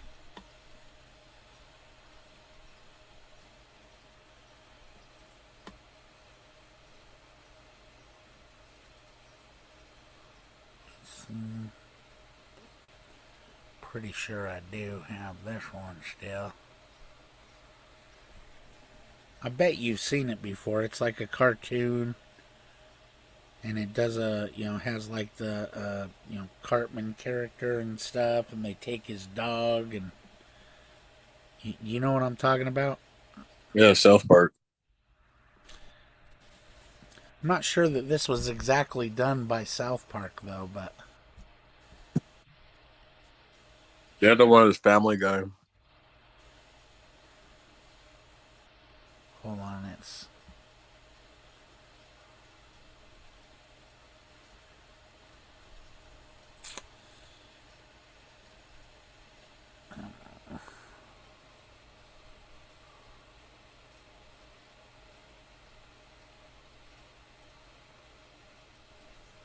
Come on.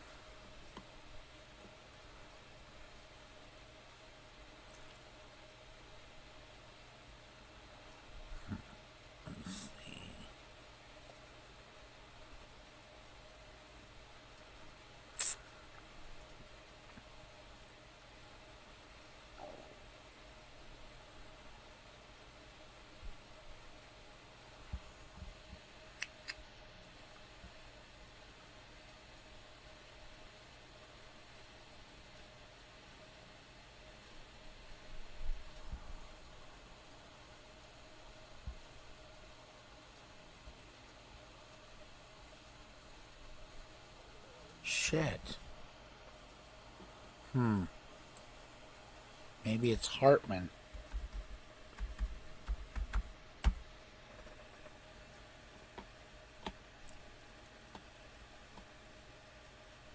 Dang.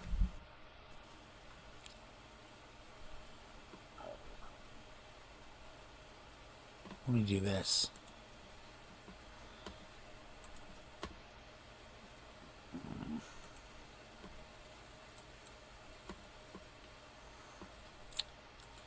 There's a YouTube video, a cartoon kind of made like South Park characters that talks about the history of the IRS.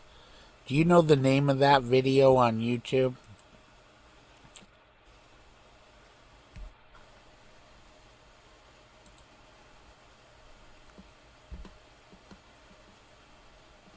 American Dream, that's right. The American Dream. There we go.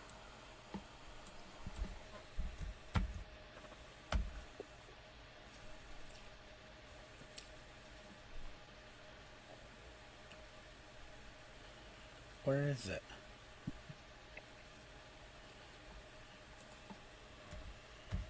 Cartoon. There we go. Let's see here.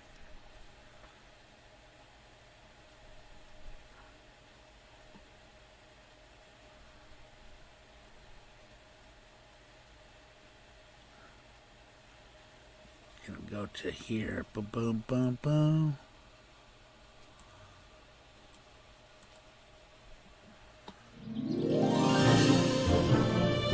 Anymore, you are paying taxes on the same, and now... Yeah. The IRS and the Fed's inflation work together, pal. They aren't just taxing gain, they are taxing their inflation. You are no richer than you were in 1955. Now, does that sound fair or American to you? Yeah, but I mean, who doesn't hate taxes? I hate the IRS anyway. Pal, the higher they make the inflation, the more your money they take. It's thievery. You're not paying taxes on any more. You are paying taxes on the same, and now you have less. They take our property away right in front of our eyes, just like Thomas Jefferson said they would. What's that? Oh, they found us! Quick, my sword! What sword? We don't need your bank.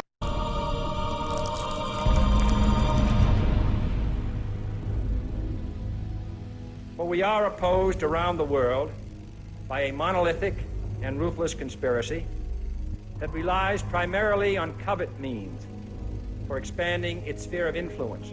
What's happening? Where am I? I believe perhaps you understand now, pal, but you are afraid. JFK. Hartman, what does this have to do with my house and my dog? Oh, okay, that's enough. I want to go home now. This is the last president to stand up to the Fed. You must see. On June 4, 1963, President Kennedy signed Executive Order 11110. This executive order empowered the U.S. Treasury to issue real money without the Fed. It would have worked. Kennedy's plan to dismantle the Federal Reserve machine had begun. But 6 months later, John F. Kennedy went to Dallas and never returned. No way. No way they could do that. The new president, Lyndon Johnson, threw out Kennedy's order. And since JFK, no president has dared confront the secret powers behind the Federal Reserve. They consolidate bigger and bigger banks, print more and more money, accountable to no one, decimating our nation's wealth for the benefit of a few. Why? Why do this? If they hurt us, it hurts the global bankers too. No, pal. They are protected. They are too big to fail. But I'm not. Those sons of bitches! Sons of bitches all. Does that make sense? Yeah, I mean, that's the whole point of Magna Carta, where the king signed into law that every person within the nation is held accountable. So no one is above the law. Nowadays, everybody can do whatever they want as long as they're a part of the Epstein elite Illuminati satanic clubs, the Jesuit clubs. Yeah, as long as you sell your soul to the devil and you do something totally degrading to enter into this club, so we got dirt on you, now we can trust you. Otherwise, you'll be exposed because your people are more afraid of embarrassment than they are of death. That's why a lot of people will kill themselves before being exposed. So that's a great deal of power. Shame is a wonderful tool for the devil.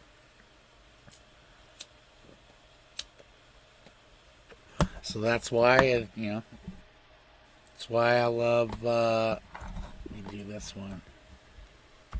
Paul Harvey, If I Were the Devil. Shit's so on point. If I were the devil. If I were the devil.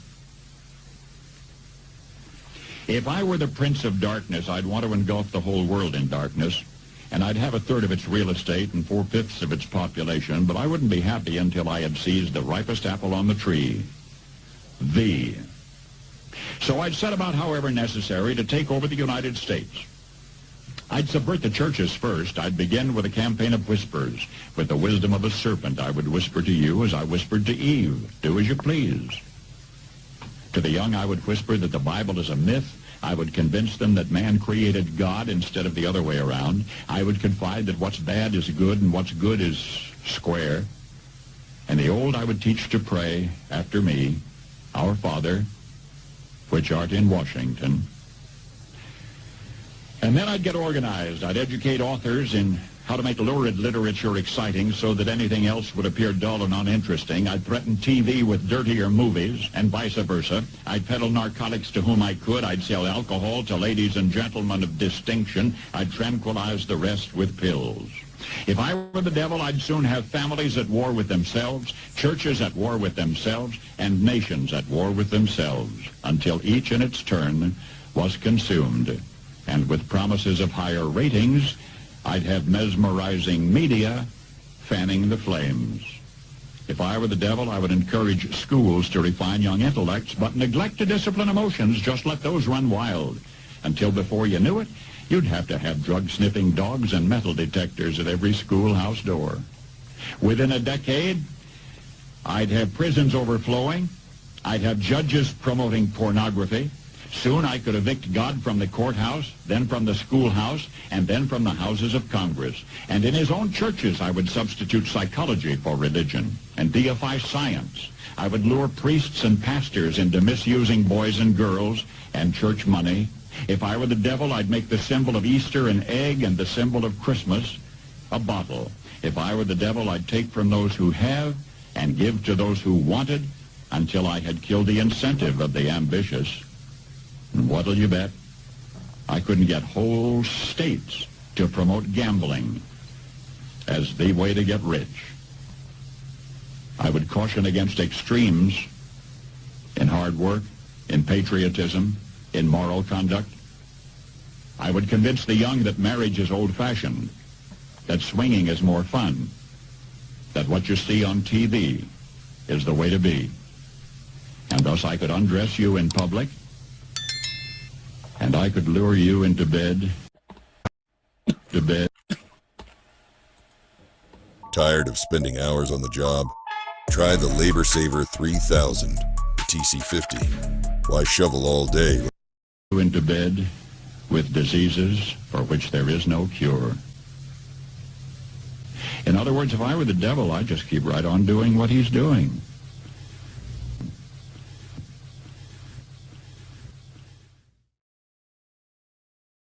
Yeah, Satan ain't no dummy, man.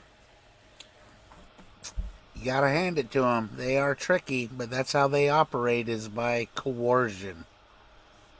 So I'm gonna go. I'll be back in nighttime or whenever you're up next time.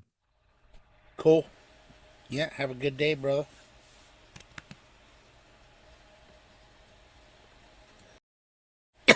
Let me get back to my little audio book real quick. Where is it? Boom. All right. Anyway. The above illustrations of the expansion and contraction processes demonstrate how the central bank, by purchase and sale of government securities, can deliberately change bank reserves in order to affect deposits. But open market operations are only one of a number of kinds of transactions or developments that cause changes in reserves. Some changes originate from actions by the public, the Treasury, or foreign and international institutions but some of them arise from the service functions and operating needs of the reserve banks themselves. The various factors that provide and absorb reserve funds, together with symbols showing the direction of their effects, are listed on the opposite page. This tabulation also indicates the nature of the balancing entry on the Federal Reserve's books. Independent factors versus policy action. It is apparent that member bank reserves are affected in several ways that are independent of the control of the central bank. Most of these independent elements are changing more or less continually. Sometimes their effects may last only a day or two before being reversed automatically. This happens, for instance, when bad weather slows up the check collection process, giving rise to an automatic increase in Federal Reserve credit in the form of float. Other influences, such as gold inflows or outflows, may persist for indefinite periods. Still, other variations in bank reserves result solely from the mechanics of institutional arrangements among the Treasury, the Federal Reserve banks, and the commercial banks. The Treasury, for example, keeps most of its working balance on deposit with commercial banks, against which fractional reserve requirements apply. But disbursements are made only from its balances in the reserve banks. The transfer of these deposits to the reserve banks prior to expenditure by the Treasury causes a dollar-for-dollar drain on member bank reserves. In contrast to these independent elements that affect reserves are the policy actions taken by the Federal Reserve System. The way system purchases and sales of securities affect reserves has already been described. In addition, there are two other ways in which the system can act to directly affect bank reserves and potential deposit volume. First, through loans to member banks, and second, through changes in reserve requirements. The latter alter the total volume of reserves, but do change the amount of deposits that a given amount of reserves can support. Any reserve change has the same potential effect on deposits regardless of its origin. Therefore, in order to achieve the net reserve effects consistent with its cyclical and long-run monetary objectives, the Federal Reserve System must continuously take account of what the independent factors are doing to reserves, and then, through its policy action, offset or supplement them as the situation may require. By far the largest portion of the system's policy action, particularly its open market operations, is undertaken to offset drains from or additions to bank resources that would otherwise cause abrupt changes in credit availability. In the following section of this workbook, the kinds of transactions which, besides open market operations, have important week-to-week effects on the reserves of the commercial banks are traced in detail. Other factors which normally have only a small influence on bank reserves are described briefly on page 31. Factors changing bank reserves, independent and policy action. Note: to the extent reserve changes are in the form of vault cash, Federal Reserve accounts are not affected. Key E. Major changes in the amount of currency in the hands of the public occur over holiday periods and during the Christmas shopping season, when people find it convenient to keep more pocket money on hand. As noted earlier, the public acquires currency from the banks by cashing checks. When deposits, which are fractional reserve money, are exchanged for currency, which is 100% reserve money, 6 2/3 times as many reserves are absorbed. A given amount of bank reserves can support almost 7 times as much in deposits, but can meet only an equal amount of currency demand. This reflects the fact that the commercial bank, like its medieval predecessor, is still the middleman between the issuers of currency and the public. The currency it uses to meet customers' needs comes dollar for dollar from its own reserves. Suppose a bank customer draws a $100 check on his account in exchange for currency needed for a weekend holiday. Commercial bank deposits decline $100 since the customer paid for the currency by a check on his demand deposit, and the bank's currency is also reduced $100. Now the bank has less currency. It may replenish this by ordering currency from its Federal Reserve Bank, making payment by authorizing a charge to its reserve balance. On the Reserve Bank's books, the charge against the member's reserve balance is offset by an increase in the liability item, Federal Reserve notes outstanding. The shipment might consist, at least in part, of Treasury currency rather than Federal Reserve notes. Coins and some small denomination bills are obligations of the Treasury. To the extent that shipments of cash to commercial banks are in this form, the offsetting entry on the Reserve Bank's books is a decline in its holdings of Treasury currency. The public now has the same volume of money as before, except that more is in the form of currency and less in demand deposits. Under 15% reserve requirements, the amount of reserves required against the $100 of deposits was only $15, while $100 of reserves has been used up by the payment of currency. Thus, if the commercial bank had no excess reserves, the $100 withdrawal in currency would cause a reserve deficiency of $85. Unless new reserves are provided from some other source, bank assets and deposits will have to be reduced by an additional $567 until the required reserve ratio is re-established. When currency is returned to the banks, reserves increase. After holiday periods, currency returns to the banks. The customer who cashed a check to cover anticipated cash expenditures may later redeposit any currency he still has beyond his normal pocket money needs. Most of it probably will have changed hands. It will be deposited by owners of motels, gasoline stations, restaurants, and retail stores. This process is exactly the reverse of the currency drain, except that the banks to which currency is returned may not be the same banks that paid it out. But in the aggregate, the commercial banks gain reserves as 100% reserve money is converted back into fractional reserve money. When $100 of currency is returned to the banks, deposits and vault cash are increased. The commercial banks can keep the currency as vault cash, which also counts as reserves, or more likely the currency will be shipped to the Federal Reserve banks. The Reserve Banks credit member bank reserve accounts and reduce Federal Reserve note liabilities. Since only $15 must be held against the new $100 deposits, $85 is excess reserves and can give rise to $567 of additional deposits. Changes in the amount of currency held by the public. Commercial bank. When a depositor cashes a check, bank deposits and vault cash reserves decline. If the bank replenishes its cash, its balance at the Reserve Bank is drawn down in exchange for new notes issued by the Federal Reserve. Federal Reserve Bank. Commercial bank. Commercial bank. If the currency is returned to the Federal Reserve make and Federal Reserve notes are retired, Federal Reserve Bank. Commercial bank. Changes in Treasury deposits in Federal Reserve banks. Besides member banks whose reserve accounts constitute the bulk of the deposit liabilities of the Federal Reserve System, there are a few other institutions that maintain balances in the Federal Reserve banks, mainly the U.S. Treasury, foreign central banks, and international institutions. In general, when these balances rise, member bank reserves fall, and vice versa. This reflects the fact that the funds used by these agencies to build up their deposits in the reserve banks ultimately come from deposits in commercial banks. Conversely, checks written on these reserve bank balances are normally deposited by the payees in commercial banks which receive credit to their reserve accounts through the collection process. The most important non-member bank depositor is the Treasury. Only a small part of the Treasury's working balance is kept in the Federal Reserve banks. The rest is held in depository commercial banks in so-called tax and loan accounts all over the country. As already been indicated, most of the Treasury's payments are made against its Federal Reserve balances. Thus, transfers from commercial banks to Federal Reserve banks are made regularly to assure that sufficient funds are available to cover Treasury checks as they are presented for payment. Such transfers, in much the same way as the cashing of checks by the public, in effect change fractional reserve money into 100% reserve money.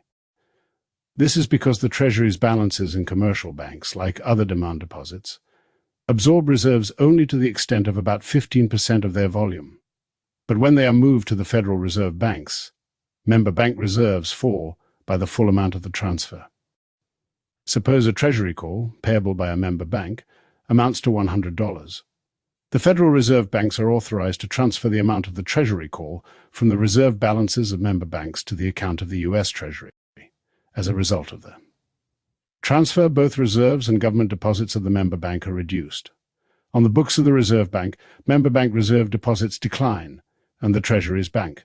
Just as in the case of the currency withdrawal, this withdrawal of Treasury funds will cause a reserve deficiency of $85 since the total amount of reserves lost is that much larger than the reserves released by the decline in its deposits. Rise as the Treasury's deposits at the Reserve banks decline. As the Treasury makes expenditures, checks drawn on its balances in the Reserve banks are paid to the public, and these funds find their way back to commercial banks. The latter receive credit equal to the full amount of these deposits, although the corresponding increase in their required reserves is only 15% of this amount. Suppose a government salary check for $100 is deposited by the payee in a commercial bank. The bank sends the check to its Federal Reserve Bank for collection. The Reserve Bank then credits the sender's reserve account and charges the Treasury's account. As a result, the commercial bank gains both reserves and deposits. While there is no change in the assets or total liabilities of the Federal Reserve banks, the funds drawn away from the Treasury's balances have been shifted to member bank reserve deposits. In practice, the Treasury attempts to keep its balances in the Reserve banks fairly uniform so that fluctuations in bank reserves due to the mechanics of its expenditure process will be minimized. In recent years, such fluctuations have been significantly reduced by daily adjustments in tax and loan balances at the large commercial banks. Through this procedure, either special withdrawals or redeposits are made as required to keep the Treasury's deposits in the Reserve banks at the desired level. Changes in Treasury deposits in Federal Reserve banks. The U.S. Treasury keeps most of its cash balance in tax and loan accounts in commercial banks. Transfers are made regularly from these accounts to the Treasury's deposits in Federal Reserve banks from which Treasury checks are paid.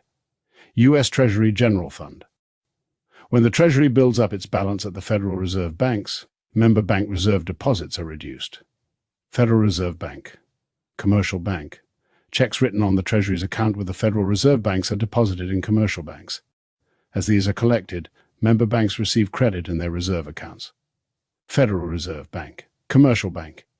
Treasury purchases and sales of gold change bank reserves.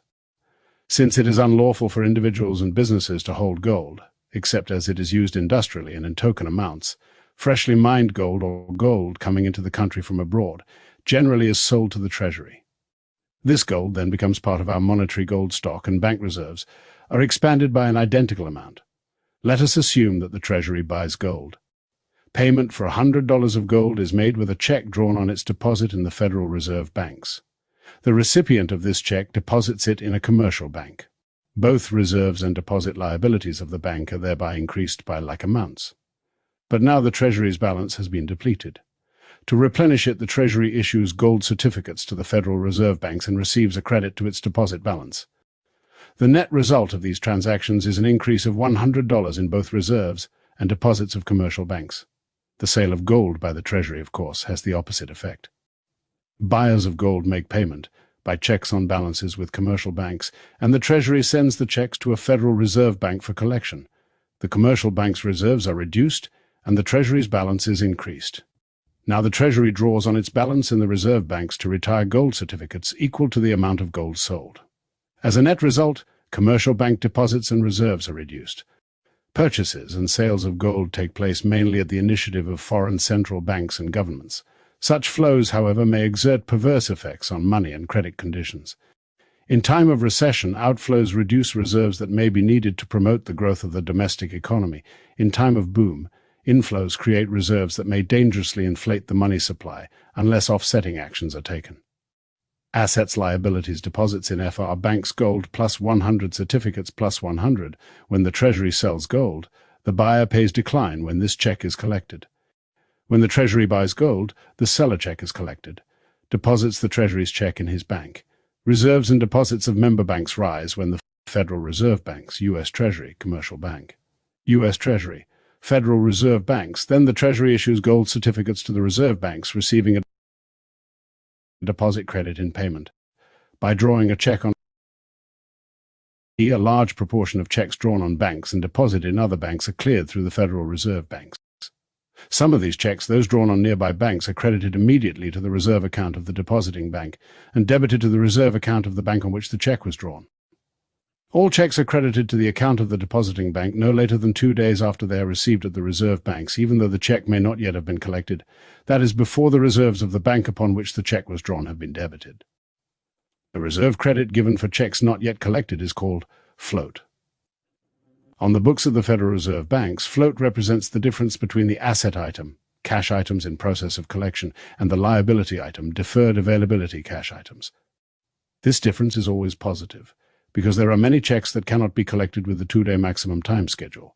The amount of the difference volume of float is quite stable on an annual average basis, but often fluctuates sharply over short periods. An increase in reserve bank float increases member bank reserves. As float rises, the total reserves of member banks rise by the same amount. Suppose, for example, commercial banker receives checks totaling $100 drawn on banks B, C, and D, all in distant cities. It credits the accounts of its depositors, debits cash items in process of collection, and sends the items to a Federal Reserve Bank for collection. The Federal Reserve Bank, upon receipt of the checks, debits its own asset account, cash items in process of collection, and credits deferred availability cash items. So long as these two accounts move together, there is no change in float or in total member bank reserves from this source. At the end of 2 days, the Reserve Bank's deferred availability account is reduced, and Bank A's reserve balance is increased by $100. If these items actually take more than 2 days to collect, the credit to Bank A represents an addition to the total reserves of the banking system. A decline in Reserve Bank float reduces member bank reserves. Only when the checks are actually collected from banks B, C, and D does the float involved in the processing of these checks, TIA, cash items in process of collection, of the Reserve Bank declines as the reserve balances of banks B, C, and D are reduced. The significant aspect from the standpoint of the effect on bank reserves is not that float exists, but that its volume changes. Major changes in float occur in a fairly regular pattern, with increases at mid-month and at year-end. Such increases reflect the larger volume of check transactions taking place at these times. Any special circumstances causing delays in the delivery of mail can also provide a boost in float, and hence in bank reserves. For example, weather conditions that ground planes or strikes that affect almost any segment of the transportation industry often give rise to large increases in float, as checks en route to paying banks for collection are slowed down. On the other hand, when actual collections are larger than the new items that are being received for collection, float goes down. This usually occurs following periods of increase. Reserves gained from float expansion are thus likely to be quite temporary. Changes in Federal Reserve float. When a bank receives deposits in the form of checks on other banks, it sends them to the Federal Reserve Bank for collection. Federal Reserve Bank. Commercial Bank A. If the reserves of the payee bank are credited before the reserves of the paying bank are charged, total member bank reserves increase. Federal Reserve Bank. Bank A.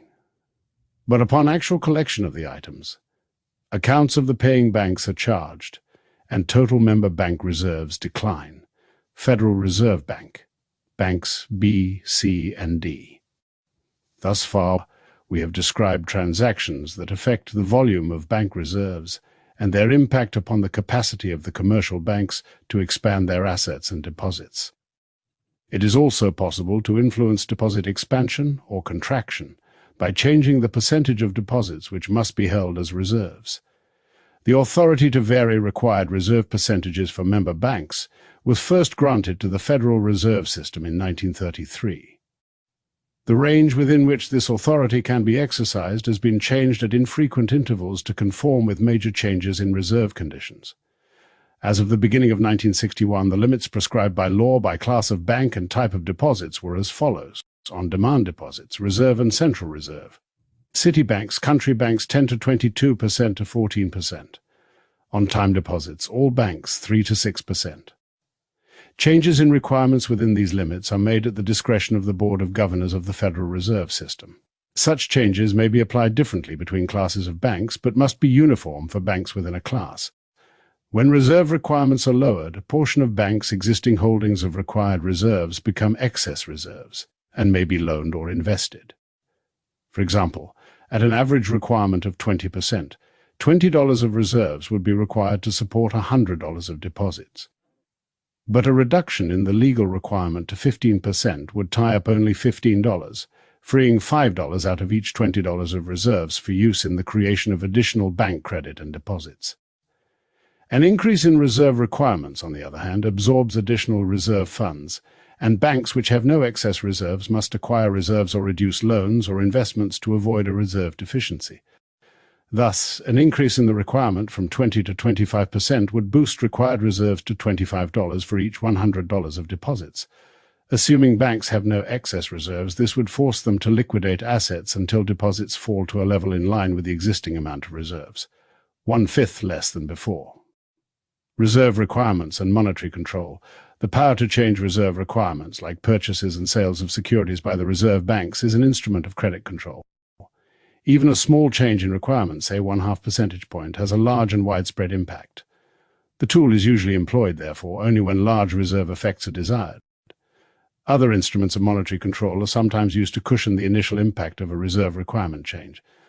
Thus, the system may sell securities to absorb temporarily part of the reserves released by a cut in requirements. It should be noted that in addition to their initial impact on excess reserves, changes in requirements alter the expansion power of every reserve dollar. Thus, such changes affect the leverage of all subsequent increases or decreases in reserves from any source. For this reason, movements in the total volume of bank reserves, over periods when requirements differ, do not provide an accurate indication of the Federal Reserve System's actions to influence the money supply. The volume of bank reserves may be affected also by changes in the kinds of assets designated as reserve eligible. Under the 1959 amendments to the Federal Reserve Act, member banks are permitted to count their vault cash, as well as reserve balances, as legally required reserves. To the extent that some vault cash serves a double purpose, both to meet currency withdrawals and reserve requirements, commercial banks can operate with a somewhat lower ratio of total cash assets to deposits. Changes in reserve requirements. Commercial bank.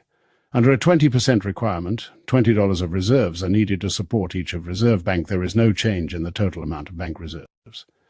Because the total amount of bank reserves remains unchanged, with a reduction in required against the so that excess reserves are created. These can be loaned or when a member bank borrows from its Federal Reserve Bank, it borrows reserves. The acquisition of reserves in this manner differs in an important way from the cases already illustrated.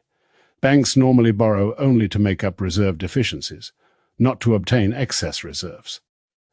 Borrowed reserves, therefore, are reserves on which expansion has already taken place.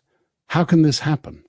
In their efforts to accommodate customers as well as to keep fully invested, banks sometimes make loans in anticipation of deposit inflows that fail to materialize or do so less rapidly than expected. These new loans add to bank deposits but not to bank reserves. Unless excess reserves can be tapped, there will not be enough reserves to meet the reserve requirements against the new deposits. Likewise, individual banks may incur deficiencies through unexpected deposit outflows and corresponding losses of reserves through clearings. Other banks receive these deposits and can increase their loans accordingly, but the banks that lost them may not be able to reduce outstanding loans or investments in order to restore their reserves to required levels. In either case, a member bank may borrow reserves temporarily from its reserve bank. Suppose a customer of bank wants to borrow $100. On the basis of the management's judgment that the bank's reserves will rise sufficiently to provide the necessary funds, the customer is accommodated. The loan is made by debiting loans and crediting the customer's deposit account. Now, Bank A's deposits are increased by $100, but if reserves have not risen as expected, Banker will have a $15 reserve deficiency, assuming requirements of 15%. It borrows that amount from its Federal Reserve Bank, which makes a loan by giving the borrowing bank credit in its reserve account and debiting discounts and advances. The member bank gains reserves and a corresponding liability, bills payable. Since only enough reserves were borrowed to support deposits already in existence, no further expansion on these reserves is possible. Federal Reserve loans to member banks are extended mainly to cover emergency-type needs. Borrowed reserves must therefore be repaid within a relatively short period of time. Even in periods when the total volume of member bank borrowing is rising, some individual banks are repaying debt while others are borrowing. To repay borrowing, a bank must have gained reserves through either deposit growth or asset liquidation. A bank makes payment by authorizing a debit to its reserve account at the Federal Reserve Bank. Repayment of borrowing, therefore, reduces both reserves and bills payable. The adjustments made by some banks to get out of debt, such as sales of securities, tend to transfer reserve shortages to other banks and may force them to borrow, especially in periods of heavy credit demands. In the aggregate, borrowing usually increases in periods of rising business activity when the public's demands for credit are rising more rapidly than reserves are being provided by the system in other ways. Discount policy is a tool of monetary control. Although reserve expansion through borrowing is initiated by member banks, the amount of reserves that banks can acquire in this way is limited by Federal Reserve Discount Administration and by control of the rate charged banks on these loans, the discount rate. Loans are made only for approved purposes, and borrowing for extended periods is discouraged. A higher discount rate tends to restrain borrowing by increasing its cost. Discounting is an important adjunct to the other Federal Reserve tools of control. While the privilege of borrowing offers a safety valve to relieve temporarily severe strains on the reserve positions of individual banks, there is a strong incentive to repay borrowing before adding further to loans and investments. Borrowing and repayment of borrowing. A member bank may incur a reserve deficiency by making loans when it has no excess reserves. Commercial Bank A, borrowing from a Federal Reserve Bank to cover such a deficit, is accomplished by a direct credit to the bank's reserve account. Before a bank can repay borrowing, it must gain reserves from some other source. Commercial Bank A repayment of borrowing reduces bank reserves. What actually happens to the supply of money when bank reserves are expanded or reduced? In an earlier section of this booklet, the process of deposit expansion and contraction was outlined under simplified conditions: that all banks maintain uniform reserve ratios, that all are fully invested at all times, and that the public holds all funds created through the expansion process in the form of demand deposits. While these assumptions are appropriate to illustrate the potential effects of Federal Reserve actions, they do not necessarily represent the actual money supply changes that take place as a result of any specific injection or withdrawal of reserves. This is especially true in the short run. Several kinds of leakages may take place in varying degrees over time. As a result, diverse monetary effects may ensue from equivalent reserve changes. Which expansion factor? Reserve ratios are not uniform among banks. There are differences in legal reserve requirements between classes of banks and types of deposits, and different banks have varying proportions of demand and time liabilities. A wide range of effects on the volume of currency or deposits is possible. Only a dollar-for-dollar increase in money supply will result if the new reserves are paid out in currency to the public. At the other extreme, a dollar of new reserves can support $20 of time deposits, but none of this would count as an addition to the money supply as we have defined it. The smaller the ratio of required reserves to total deposits, the more demand deposits can grow. Differences in this ratio are likely to be most marked between city and country banks, reflecting both the large proportion of demand deposits at city banks and the higher legal reserve requirements against demand deposits in these centers. Thus, the deposit volume resulting from a given addition to reserves will vary, depending on which banks participate in the expansion process. The assumption that all banks keep fully invested is likewise somewhat at odds with the facts.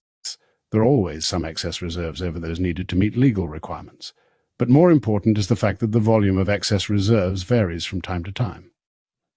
To the extent that new reflected in rising excess reserves, actual deposit growth will fall short of the theoretical maximum.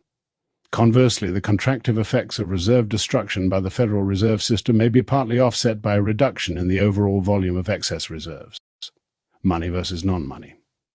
Finally, the volume of deposit money at any given time may be higher or lower than its average relation to reserves because of unusually large shifts into or out of deposits that are not counted as a part of the active money supply. That is time and U.S. government deposits at commercial banks. The rate of growth in time deposits tends to vary inversely with the pace of business activity. Although the ratio of required reserves for such deposits is much lower than for demand deposits, a rapid rise in time balances during cyclical downswings account for a significant leakage from the reserves being provided for expansion of the money supply. As explained earlier, the United States government keeps the largest part of its balances at commercial banks, transferring funds to the Federal Reserve banks as needed to make current expenditures. These balances, which by definition are excluded from money supply, often rise sharply in periods of tax payments and security sales, with corresponding shrinkage in private demand deposits. Several weeks may elapse before these funds get back into private deposits as government expenditures take place. Meanwhile, because reserve requirements are the same for all demand deposits, Diagram 2. This diagram shows actual differences in the amount and composition of deposits on two dates when member bank reserves were approximately the same, and there were no differences in reserve requirements. Data are for all member banks on two call dates, June 23, 1958, and December 31, 1959. Interbank deposits are excluded. Diagram 1. This diagram shows how the potential demand deposit expansion from a reserve injection of $1 million at a 15% reserve ratio compares with potentials under various other possibilities as to the use of these reserves. No reserves have been released that would permit the commercial banks to restore the level of private deposits. The total amount of bank reserves is not only distributed against demand time and U.S. government deposits in banks with different reserve ratios, but also in varying proportions over time. As a result, a constant volume of reserves at different times may support a quite different deposit volume and structure. The differing responses to monetary action can be even more strikingly illustrated by a comparison of deposit changes in two periods when reserve changes were equal. The time periods compared in this diagram were periods in which changes in total member bank reserves were approximately the same, and legal reserve requirements were identical. In both of these periods, member bank reserves rose by roughly $400 million. In the first period, demand deposits grew very rapidly, partly reflecting a shift from U.S. government balances. In the second period, most of the expansion showed up in time and U.S. government deposits. Although the differences in these periods are unusually sharp, the comparison illustrates the difficulties in attempting to predict, at least in the short run, the magnitude of the change in money supply that will ensue from any given change in bank reserves. Diagram 3:30. Deposits may respond in various ways to equal changes in reserves. Note, data are for all member banks. Period or covers the 4 months ended January 31st, 1959. Period the second covers the 3 months ended June 30th, 1960. In the long run, money and time deposits together closely parallel changes in bank loans and investments. The effects on bank reserves of the factors described below normally are negligible because changes in them either occur very slowly or tend to be offset by concurrent changes in other factors. Treasury currency outstanding. The amount of Treasury currency outstanding increases gradually over time, but short-run changes are very small and their effects on bank reserves are indirect. Treasury currency consists of coins, silver certificates in denominations of $5 and under, and other currency originally issued by commercial banks but for which the Treasury has redemption responsibility.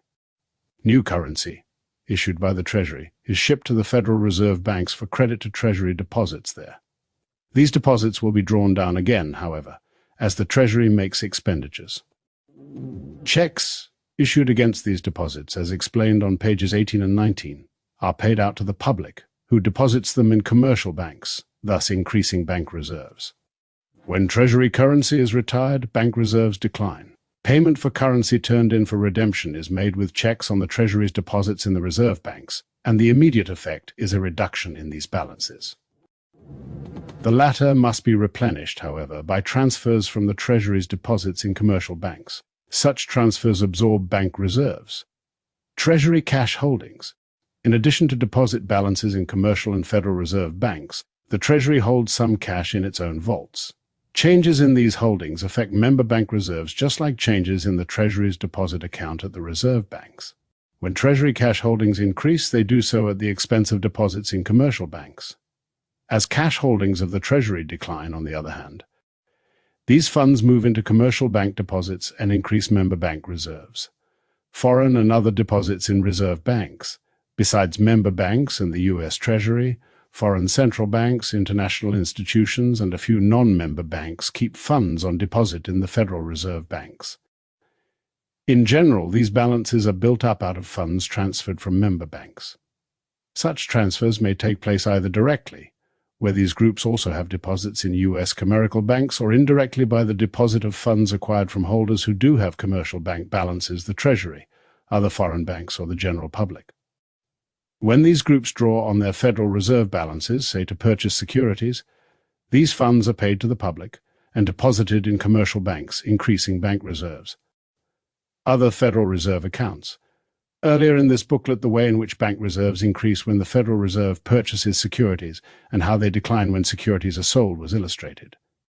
The same result follows from any Federal Reserve expenditure or receipt.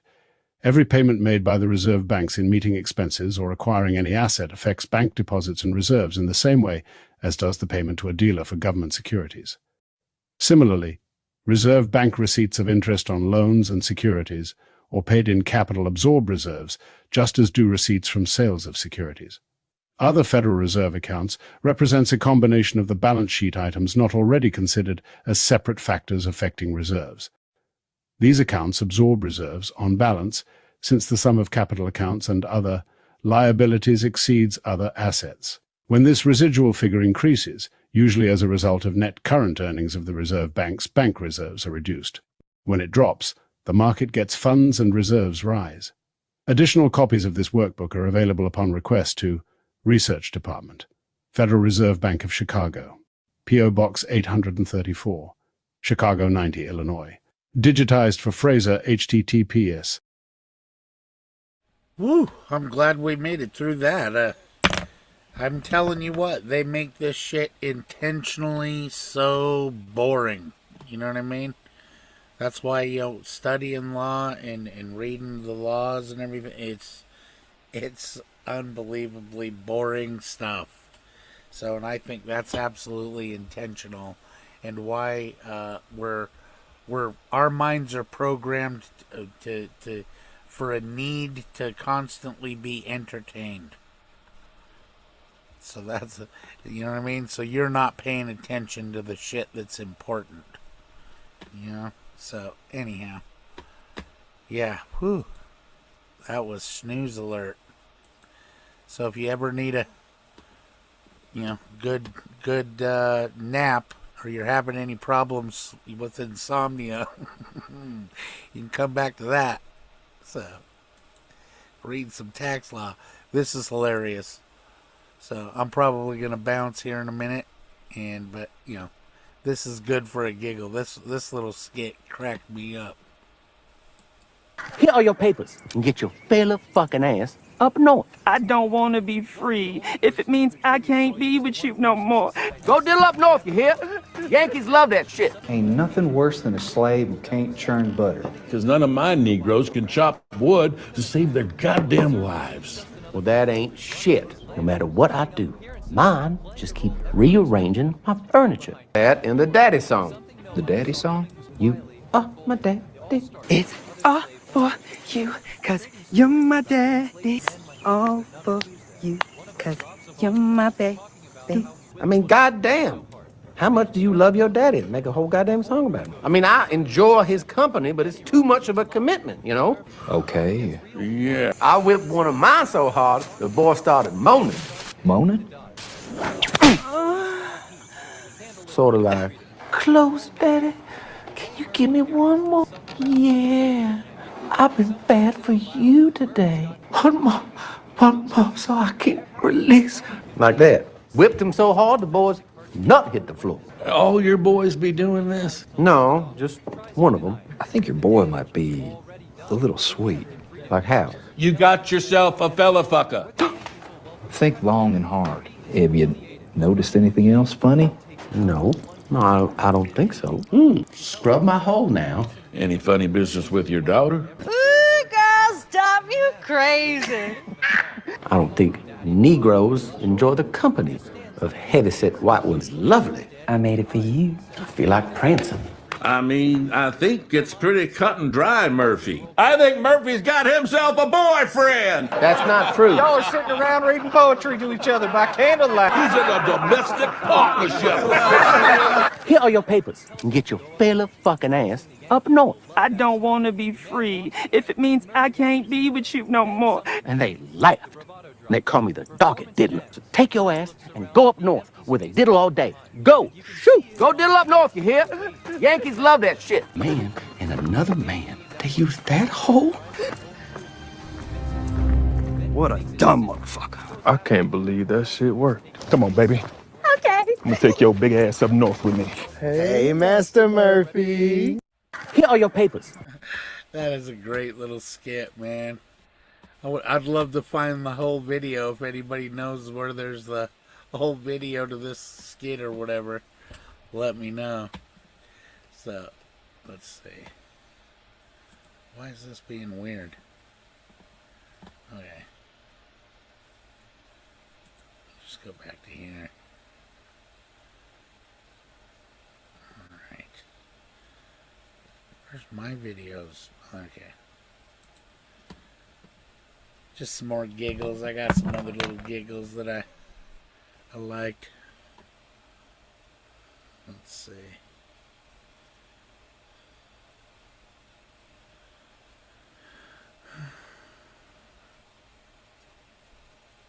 Hmm.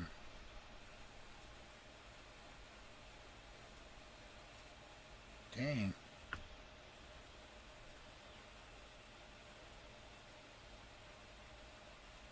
Well, maybe not, anyway. No, I liked this video.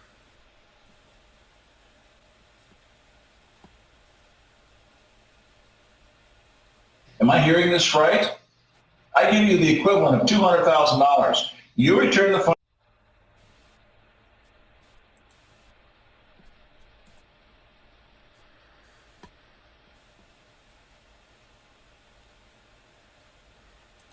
funds back to me, and I have to repay you $200,000 plus interest. You think I'm stupid? All the banks are doing this. Congress allows this. And the truth shall set you free. Well, how did I get here? And how we got here, that's a whole nother story. And I got videos on that. But today, we're going to revisit the infamous Jerome Daly versus First National Bank. Check out what other videos this dude has.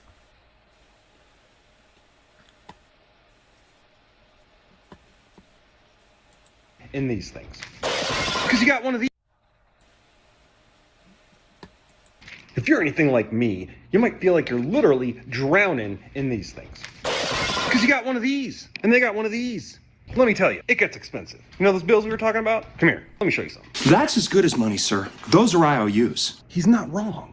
Today, we're going to break down that little-known method Why isn't this allowing me to full screen it?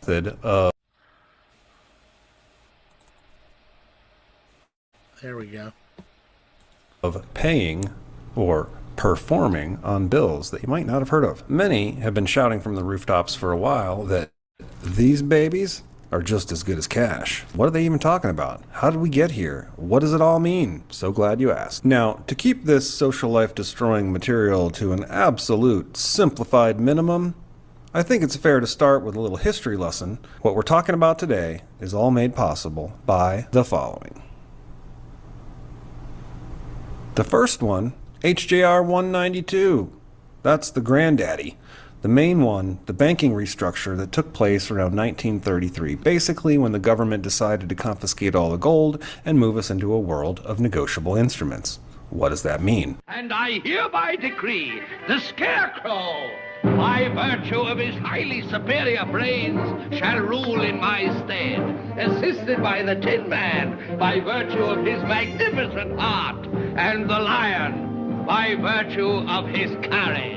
Obey them as you would me. It was more or less a bankruptcy restructuring, and the birth certificates of all the people may or may not have been used as direct collateral relevant to that. This is also about the time the public was introduced to income tax and Federal Reserve notes, both initially optional for usage. But what was it really? To those in the know, it was really just a clever way to steal the people's labor energy by making everyone work 8 hours a day perpetually to earn Federal Reserve notes to pay off their bills. That just sounds like slavery with extra steps. Whoa. Exactly. So what do we do about a situation like this? Just play the game backwards, bro. Like Parsifal, often depicted as a naive, innocent knight who undergoes spiritual transformation while on his quest to find the Holy Grail. Thank you for that. Roll the tape. Ready Player One. Go back! 10 seconds! Why can't we go backwards for once? Backwards. Really fast. You figured something out. Parsifal, tell me.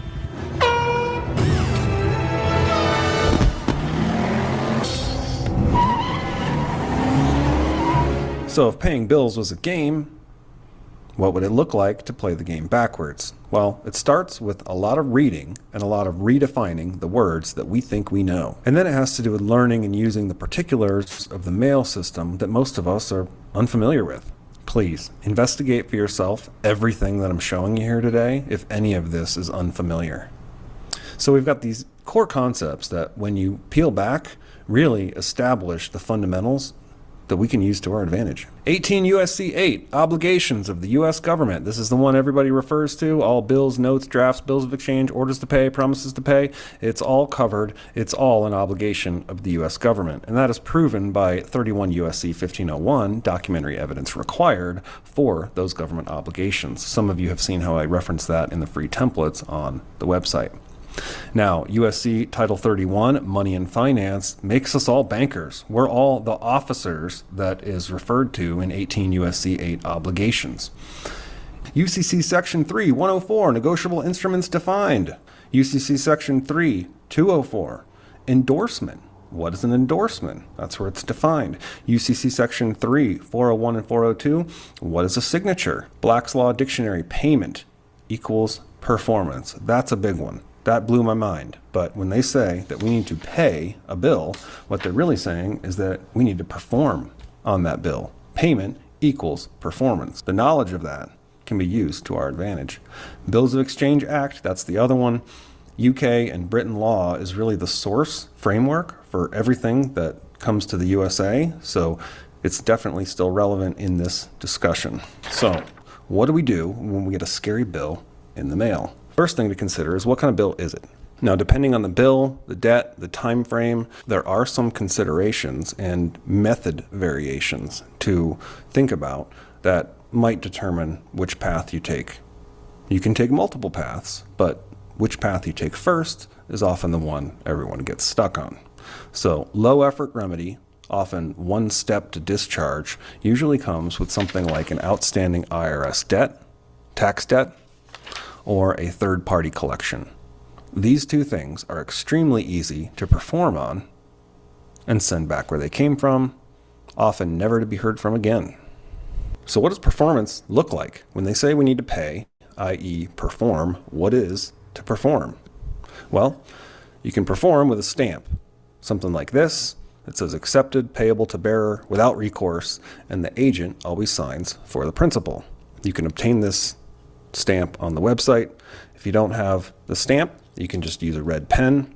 The stamp helps when you want to do a lot of these, and it helps maintain your compliance with UCC with regard to signing on behalf of the principal as an agent. So we sign accepted, payable to bearer. You can also do payable to the order of, and then whoever the creditor is, payable to the order of U.S. Treasury, payable to the order of bearer, payable to the order of, fill it in later. But what the stamp says, that's the most universal, keeps the negotiability of the instrument in place, is accepted, payable to the order of bearer, or payable to bearer without recourse by agent signing for the principal. You can do this on the front or the back, and then if you'd like to add a postage stamp,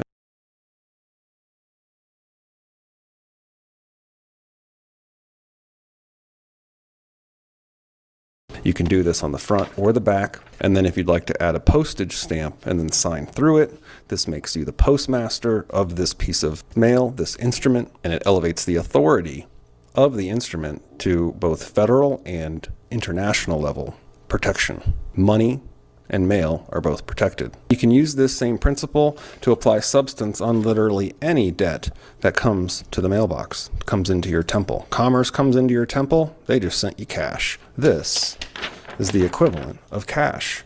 And by turning it into substance with the signature and with that endorsement, using the stamp, you're giving your target the equivalent of cash. The difference is whether they're willing to take that and accept it and go away. Just a matter of you giving it a shot to see what happens. In the first two examples, IRS debts and collections, the organization receiving your instrument is the most willing to participate, the most willing to acknowledge and apply your performance. The next two, credit cards and auto loans, and then court judgments, these in particular require the administrative process. What is administrative process?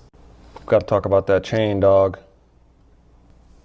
It's just chain of custody for your documents. It requires a level of seriousness to the communication exchange that happens so that you're prepared to go to court if you need to. And in many cases, You will need to. How we use this information to our advantage here is the knowledge of an instrument is an instrument. It doesn't matter whether it's a Federal Reserve note or the instrument they provided, which you've applied your substance to with your endorsement. All per UCC, per Bill of Exchange Act, compliant with 18 U.S.C. 8, UCC tender of payment. To the amount of the payment, there is discharge. If they refuse it, there is discharge. If they don't honor it, there is discharge. How we're using this to our advantage is the knowledge of them being in the corruption so long that they'll happily refuse it and become non-compliant with UCC and contract law. That's where we get them.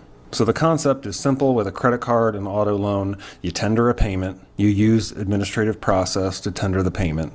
They refuse to accept it, you call them out on breach of contract. So you can open up a dispute over the phone. Sometimes that will get your payment acknowledged after you make the dispute. Sometimes they continue to play dumb. You enforce legal action, you sue them for very simple breach of contract, and then you win in arbitration and you come to some sort of settlement, which you may not be able to talk about because they'll make you sign an NDA. And this is typically what happens, but it requires an additional level, let's say level 2 difficulty and fear factor with regard to credit cards, auto loans, and court judgments. Court judgments, the administrative process remains, but it might be a little bit easier to prove that you tendered a payment back to the person that's entitled to enforce the instrument, which is the judge. It's a lot easier to hold the judge accountable because you have direct access to the individual that wrote the order, wrote the judgment. I'm the only one that knows how to use them. They're no use to you. Give them back to me. Give them back. Keep tight inside of them. Their magic must be very powerful, or she wouldn't want them so badly. Right. With a credit card company, there's an abstraction there that it's hard to hold them accountable because of the layers of difficulty to get to the individuals who know how to actually enforce the instrument. The judge will know how to enforce the instrument. It's just a matter of using the administrative process appropriately and completely and putting them on the hook. Your mileage may vary depending on the corruption levels of your court system in your area. So auto loans, pretty much the same thing. They're going to refuse your coupon. They're going to call you crazy. They'll call you a sovereign citizen. They'll tell you not to do it again. But the reality is, using UCC law, using contract law, you can properly tender a payment using the administrative process. You can prove that they breached the contract, and you can move into arbitration or write up a cause of action with the help of ChatGPT. And sue your auto finance company for the failure to perform on your instrument. I'm actually in the process of this right now with my auto finance company, and I look forward to bringing you guys along in the experience and sharing the victory when we win. Just to recap, with the judge, with your judgment, you'll tender your instrument back to the court, back to either the clerk of court or to the judge. Maybe start with the clerk first, and if the clerk rejects you for some reason, you can just send it registered mail right to the judge. Gives the judge a little bit more flexibility, what they'll put on the record, how they want to apply the record into the books. So I've heard. But you may need to compel the court to action. They may not do anything. They'll put your bond or you put your instrument on the record, and then nothing happens. You need to likely motion the court because you've technically ended the equity dispute. So it's just a matter of motioning the court to prove to the court that you have indeed ended the equity dispute by applying substance directly into the record. You cursed brat! Look what you've done! I'm melting! Melting! Oh, what a world! What a world! Who thought a good little girl like you could destroy my beautiful wickedness? So that's the general idea there. So let's recap what we learned. If you got one of those scary IRS debts or a collection of any kind from a third party, those are the easiest to discharge. Those two things. You can send them back where they came from, registered or certified mail. Either one usually works because both are willing to accept and acknowledge, usually, the things that you're sending. Now, if it's an IRS bill, you'll use a cover letter similar to the one that I'm holding up right here on the screen right now, and you'll apply the performance on it just like in the example here. Same thing with your collections. Perform on it, give them a simple cover letter, clarify that you're tendering a payment per your state equivalent of UCC, tender of payment, and you'll likely never hear from either of those again. Templates for all of this stuff is on the website, decryptedmatrix.com/freedom. Now, the last and perhaps scariest for many is dealing with the IRS and attempting to claim these debts through their 1040 tax return. We're understanding now that these instruments, once you've applied your substance, they are valuable. Anything valuable needs to be claimed properly as income if you want the IRS and the Treasury to acknowledge those instruments as an incoming payment that you've made to them. That's generally the concept with our last method here with getting remedy, is to endorse your instruments, send them as a deposit package, in essence, to the Treasury, and then get the Treasury to acknowledge those deposits by claiming them formally on a 1040 tax return. But for today, these instruments have value. When you're getting bills in the mail, don't be sad because they're sending you the equivalent of cash. Till next time.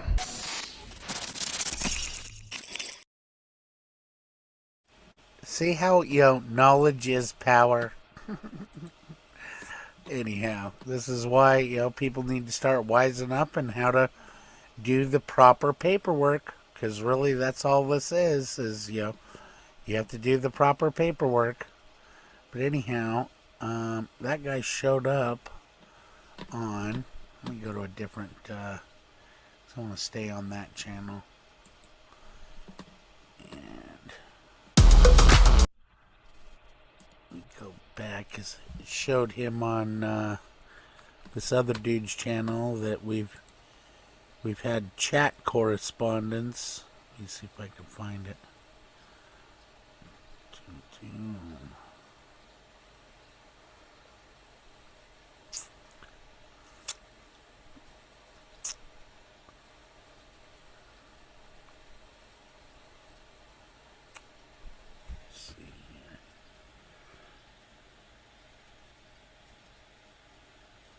Can't even remember his name now.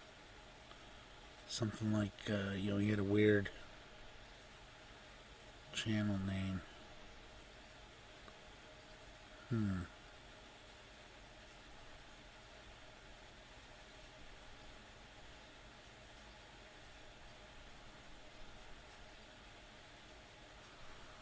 Let me go back to that one then. Back to Decrypted. I want to see that one more time. What was his channel? The other dude.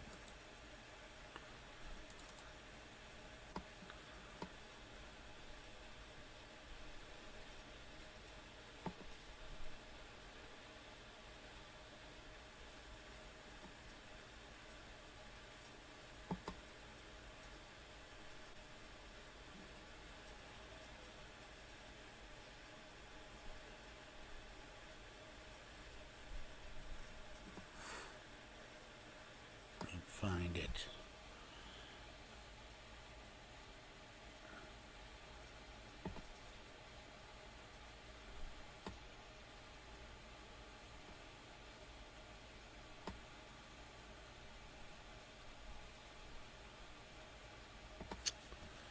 Okay, dude, where to go?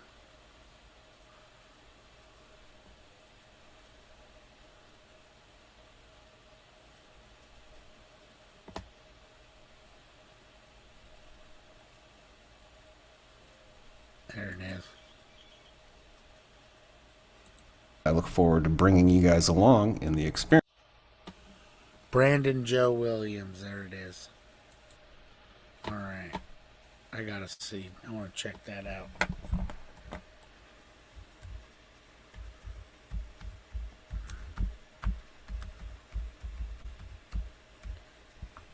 Alright.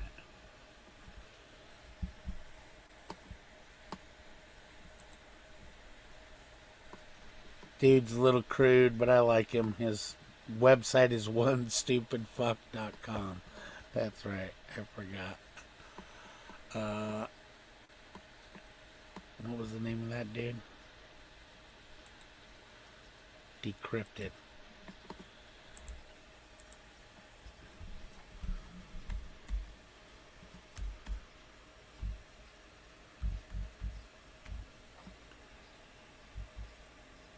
There we go.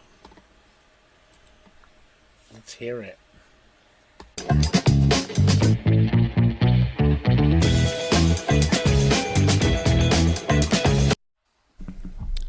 Okay, and welcome to the dumbest, shittiest. And this is being written in a more chill, non-screaming, non-cursing kind of a way, and it's actually going to be converted into a book when I'm done.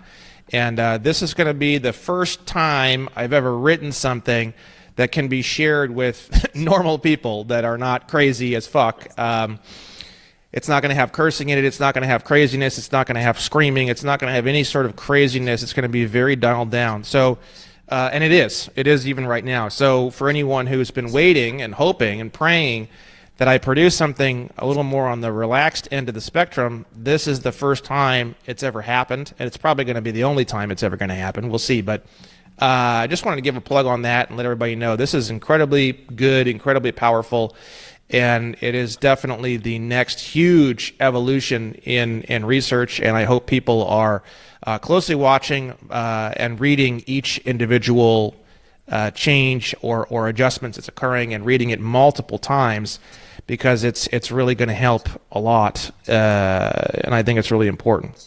So with that said, excellent. What I want to do is I want to just transfer into, so Jax, you had a settlement with, we're not going to say the company's name, obviously, because when you go through a settlement, right? So when you have a case and you're going through a case, settlements are done privately, and what the definition of privately means, because people like to throw around that word and it makes me so fucking angry. The word privately means that it's not on the docket, right? So for example, let's say a meet and confer. So a meet and confer, like for example, in my jurisdiction in California, it has to be done 7 days before you file a motion, right? So you have a motion, you send it to the other party, you do a meet and confer, you wait 7 days, and then you file a motion, and that's per rule of federal civil procedure 7-3, I believe it is. I could be wrong. I believe it's 7-3. So a meet and confer, you're not telling the court all the details of what happened in that meet and confer. You're simply telling the court that you had a meet and confer. So people say these words like public and private. Nobody has any clue what any of that means. That's essentially what it means. Public, like for example, if you had a settlement talk, that would be private, right? But let's say you are having a deposition. Everything that's said in that deposition, well, actually, no, depositions are also done privately as well. And then let's say, for example, if you're in a deposition and they're not willing to answer the question, you would file in a motion to compel. That would become a docket item. So, you know, question 1, question 2, question 3, question 4. Question 4, they refuse to answer. So now, if you want to, you're going to go and file, let's say, for example, a motion to compel to force them to answer question number 4. Question number 1, 2, and 3 wouldn't necessarily go onto the docket unless there's some reason why you would, or some kind of subpoena you're going to write based off that information. So the idea of public versus private when you get onto a docket is really just, it flows kind of back and forth, right? So settlement, when we're talking about settlement, we're talking about a private arrangement that was basically arranged that settles the case, that allows the case to be dismissed because both parties are in agreement with the dismissal because the settlement was reached privately. Typically in a settlement agreement, you're going to have a what do you call it, when you sign a MNDA, mutual non-disclosure. Non-disclosure agreement. So non-disclosure agreement, from all the reports I've gotten, they all look the same, which is creepy and weird and stupid. That means that the bar cards just don't even know what the hell it is. Because the thing is that an NDA, it's like, it should be specific in terms of what you can and can't say, and then there should be like, you know, they're going to say things like disparaging comments, and then, you know, no one ever says, well, what's the definition of disparaging? I want to hear this guy's little victory story of how he handled his case. Brandon Joe Williams will ramble on for quite a while. Their anonymity, but top right, that was the red stamp. Checked it, and then they damaged the sole proprietorship. when I started to really release all that. I released the negotiable instruments flowchart video was in November. That helped a ton. Yeah, absolutely. I know. I've referred to that multiple times. I still look at it all the time, so I understand. Okay, so you saw that, and then continue.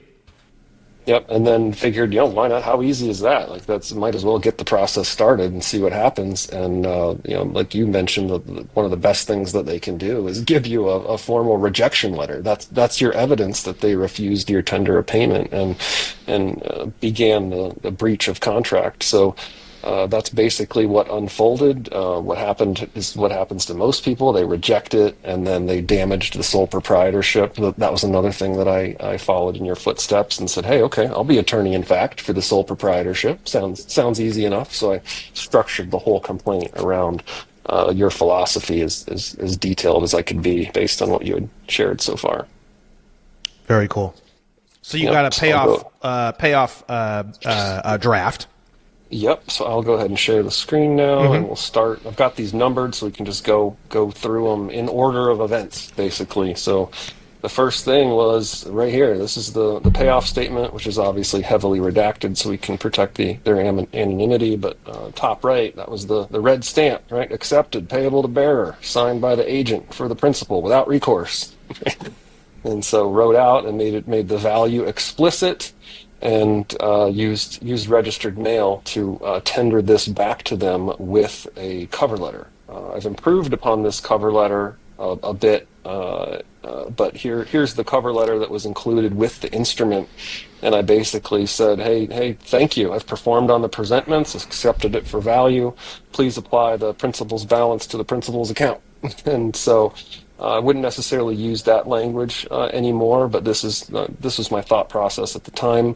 And then I actually tendered two instruments because I wasn't sure which one would be better. So I actually endorsed the payoff statement, and I went ahead and just endorsed the original contract, the security agreement, which is like the promissory note and the deal all wrapped in one, like a 5-page thing. So I had the 1-page payoff statement endorsed, and then I did the same endorsement process to the retail security agreement. And I tendered both of them. Like, hey, take whatever one you want. Keep them both if you want. And so then used Arizona state law, which is in Arizona, it's revised statute Title 47 is the UCC.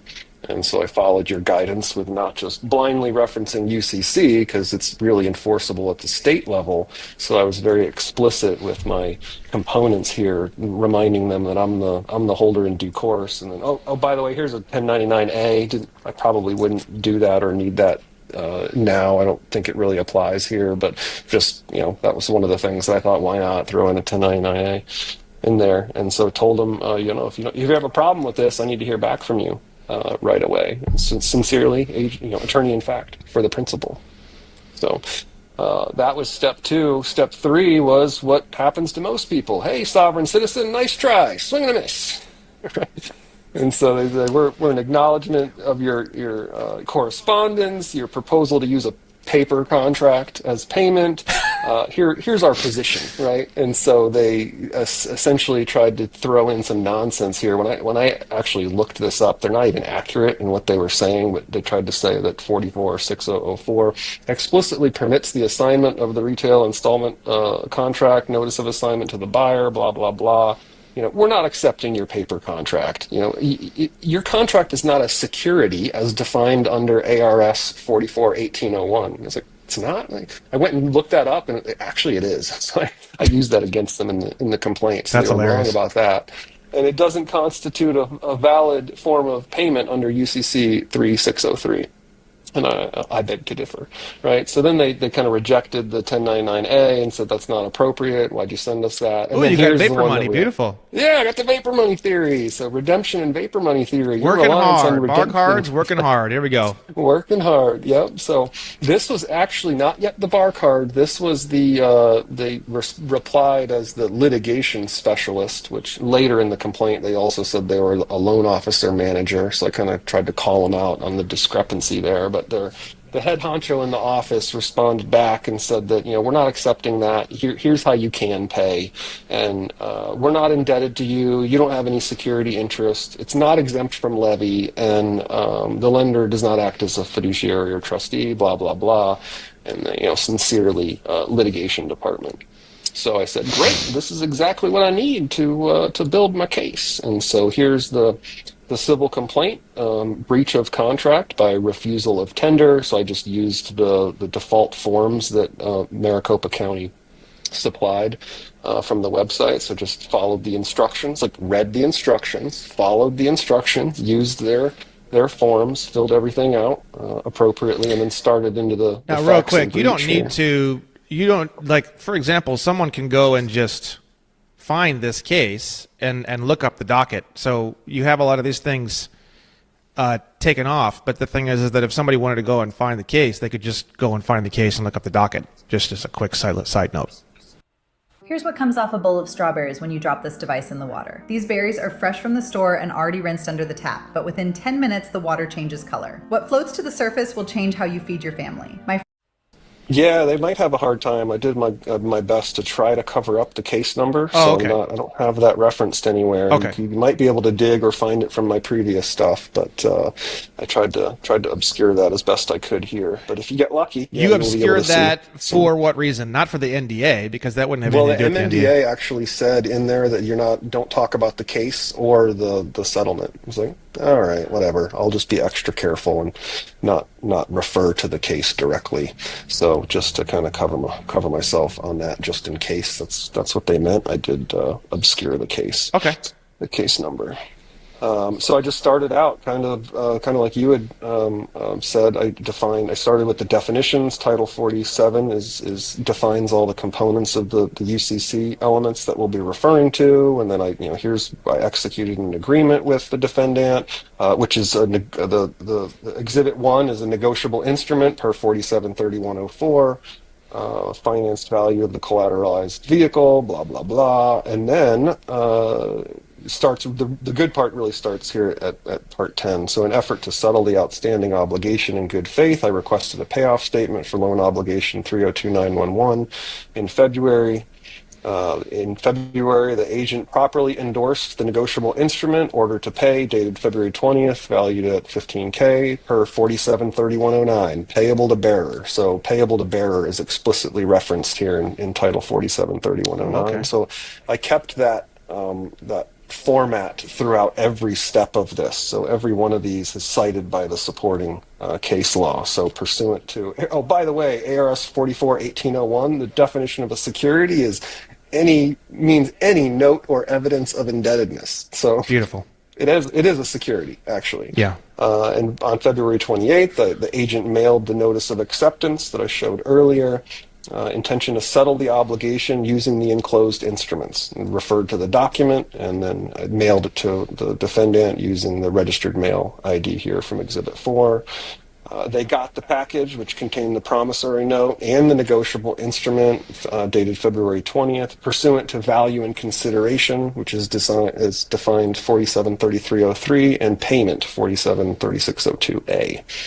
And then March 7th, I tendered the payment to the defendant, person who is entitled to enforce the instrument using registered mail, once the defendant accepted and signed Form PS 3811. So I had evidence that they signed the green card, and I got that back.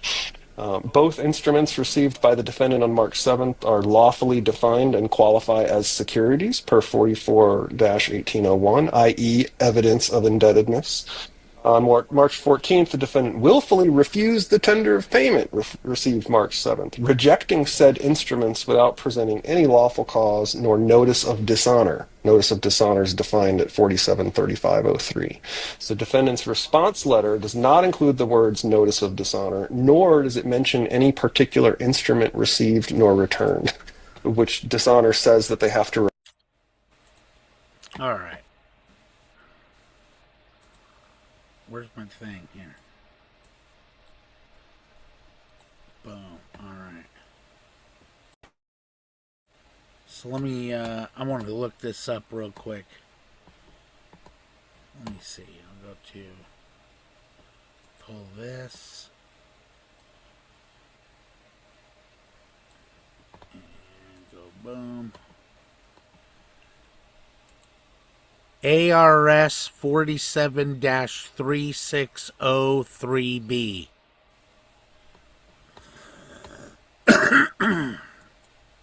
Tender of payment. If a tender of payment, if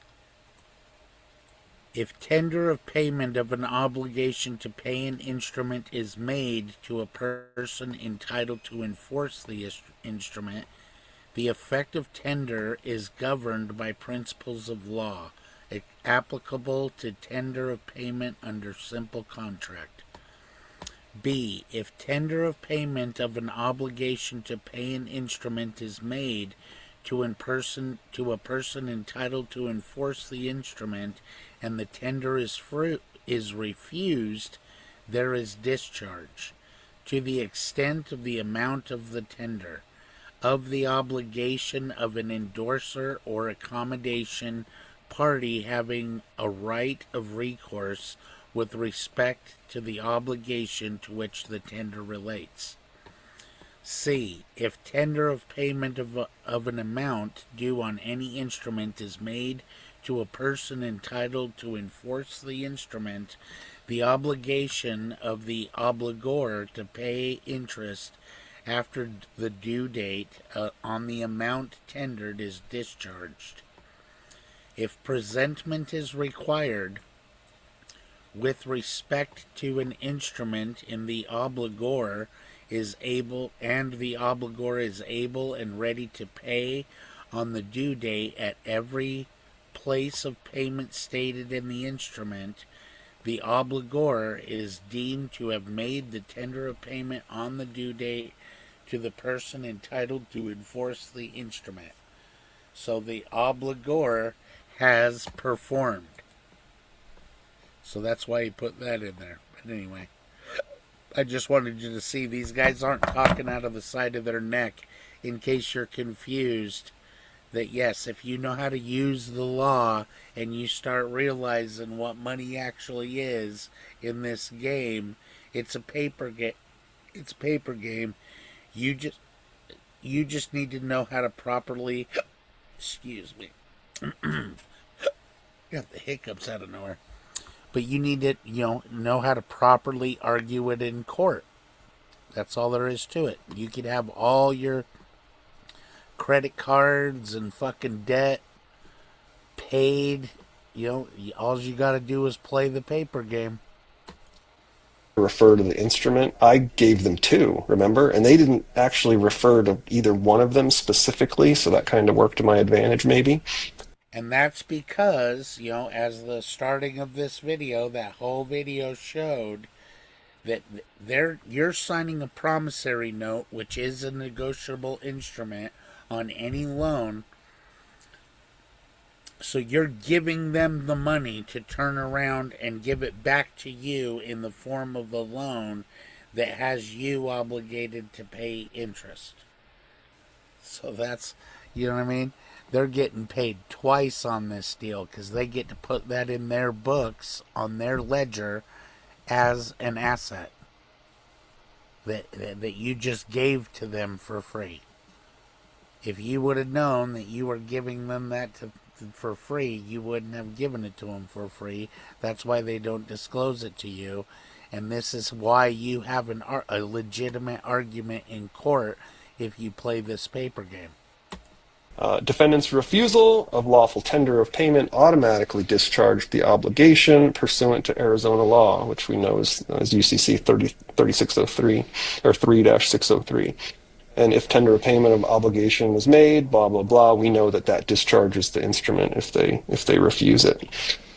And then I threw in some Supreme Court language here and said, pursuant to the Supreme Court's ruling, Guarantee Trust versus Henwood, the plaintiff asserts that there is no longer a legal basis to tender in any specific form of currency, such as gold and silver. Since all debts today are dischargeable by fiat-based commercial instruments, the refusal to accept such tender constitutes unlawful attempt to extort performance in a manner not supported by law. And so here on March 31st, the defendant breached the contract agreement by authorizing Prime Towing and Recovery to repossess the vehicle while the plaintiff was doing business at a customer's location, causing immediate reputational and financial harm. And then acting in dishonor, the further demand for subsequent payment was made by defendant on March 31st with threats of selling the repossessed vehicle if payment wasn't made before the April 10th. And the sole proprietorship was without reliable transportation for 7 days, resulting in total business loss of $1,000 per day times 7 days. The sole proprietorship sustained further losses of $2,500 paid in extortion fees. They made me pay through MoneyGram transfer to get the vehicle back into possession. And the defendant has continued with harassing calls and emails demanding more payments. Perfect. And, we're gonna take a quick break right there. Hold on 1 second. Sure. Diabetes, coronary disease, autoimmune diseases, obesity, cancer, pretty much all chronic diseases of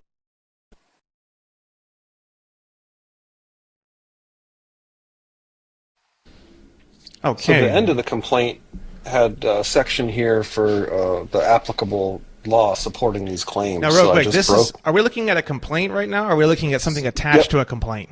Yeah, this is the very end of the complaint. The default forms that were offered by the county had this page on it where it said you could explicitly They had like note pro the se supporting- template forms or something? Yeah, absolutely.